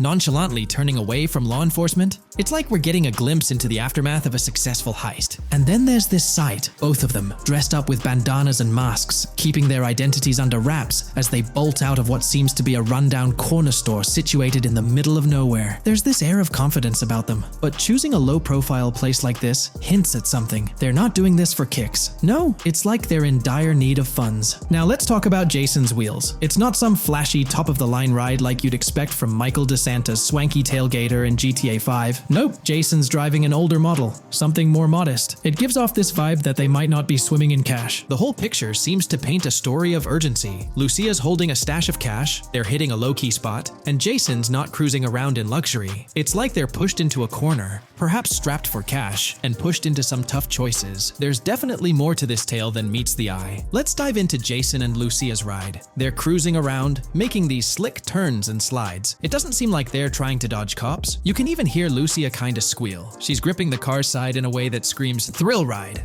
Looks like they've got a pretty upbeat and tight relationship. They're heading towards a motel. And guess what? Surprise, surprise, they're more than just partners in crime. Yup, Jason and Lucia are romantically involved. Now, Rockstar's not laying it all out for us, but you can pretty much read between the lines. Now, let's dissect this trust business. Feels like Rockstar's planting seeds for the storyline's ending. Trust can either be kept intact or shattered, right? It's like a pivotal point in a tale of two partners in crime. Maybe they'll face a dilemma where they have to choose between both making it out alive or going for a massive score, but someone doesn't make it to the finish line. Trust seems to be the crux of it all. And here's the kicker, the final scene. They kick open the door of this corner store, all confident, guns out, ready to hit the jackpot. The story concludes on that note. Now, let's switch lanes and talk about the trailer's song choice, Tom Petty's Love Is a Long Road. Interestingly, there's a tweet from Tom Petty's account expressing gratitude for having their song featured in GTA 6's first trailer. The song itself talks about the struggles of maintaining a relationship, how it's not a smooth ride, but worth the effort. So, GTA 6 might just be more than a crime tale. It's shaping up to be a love and trust story. I think Rockstar's aiming for their twist on a Bonnie and Clyde vibe with Jason and Lucia. That's pretty much all the scoop we got about them in the Grand Theft Auto 6 trailer. They didn't spill much, but we kinda got a glimpse into their journey, the hurdles they face, and this theme of trust that seems to run deep in their story. There's this one scene where it looks like they're gaining some traction in their journey. Jason's driving, Lucia's standing up in the passenger seat, and some paparazzi or somebody's snapping their pics. Seems like they've leveled up from their clothes to the car they're driving. So, at some point in the story, they might hit some highs. But knowing how these stories go, it could all come crashing down by the end. So, that's pretty much the lowdown on Jason and Lucia, our main characters in GTA 6. Can't wait to dig into their stories more. What do you folks reckon the GTA 6 plot's gonna be like? Which character are you stoked to play? Drop your thoughts in the comments below. And hey, if you like this video, a thumbs up would be cool. Hit that subscribe button if you're new here and want to stay updated on all things GTA 6. Don't forget to ring that notification bell too. The release of the GTA 6 trailer in 2023 has sent shockwaves of excitement across the gaming community. The anticipation and buzz surrounding this highly anticipated title have reached an all-time high. Fans worldwide are feverishly dissecting every frame, theorizing about the game's setting, characters, and innovative features. The hype is palpable as gamers eagerly await the next chapter in the beloved GTA series, poised to redefine open-world gaming once again. With Rockstar Games' history of delivering groundbreaking experiences, the fervor and enthusiasm for GTA 6 are undeniably at a fever pitch, leaving everyone counting down the days until its eventual launch.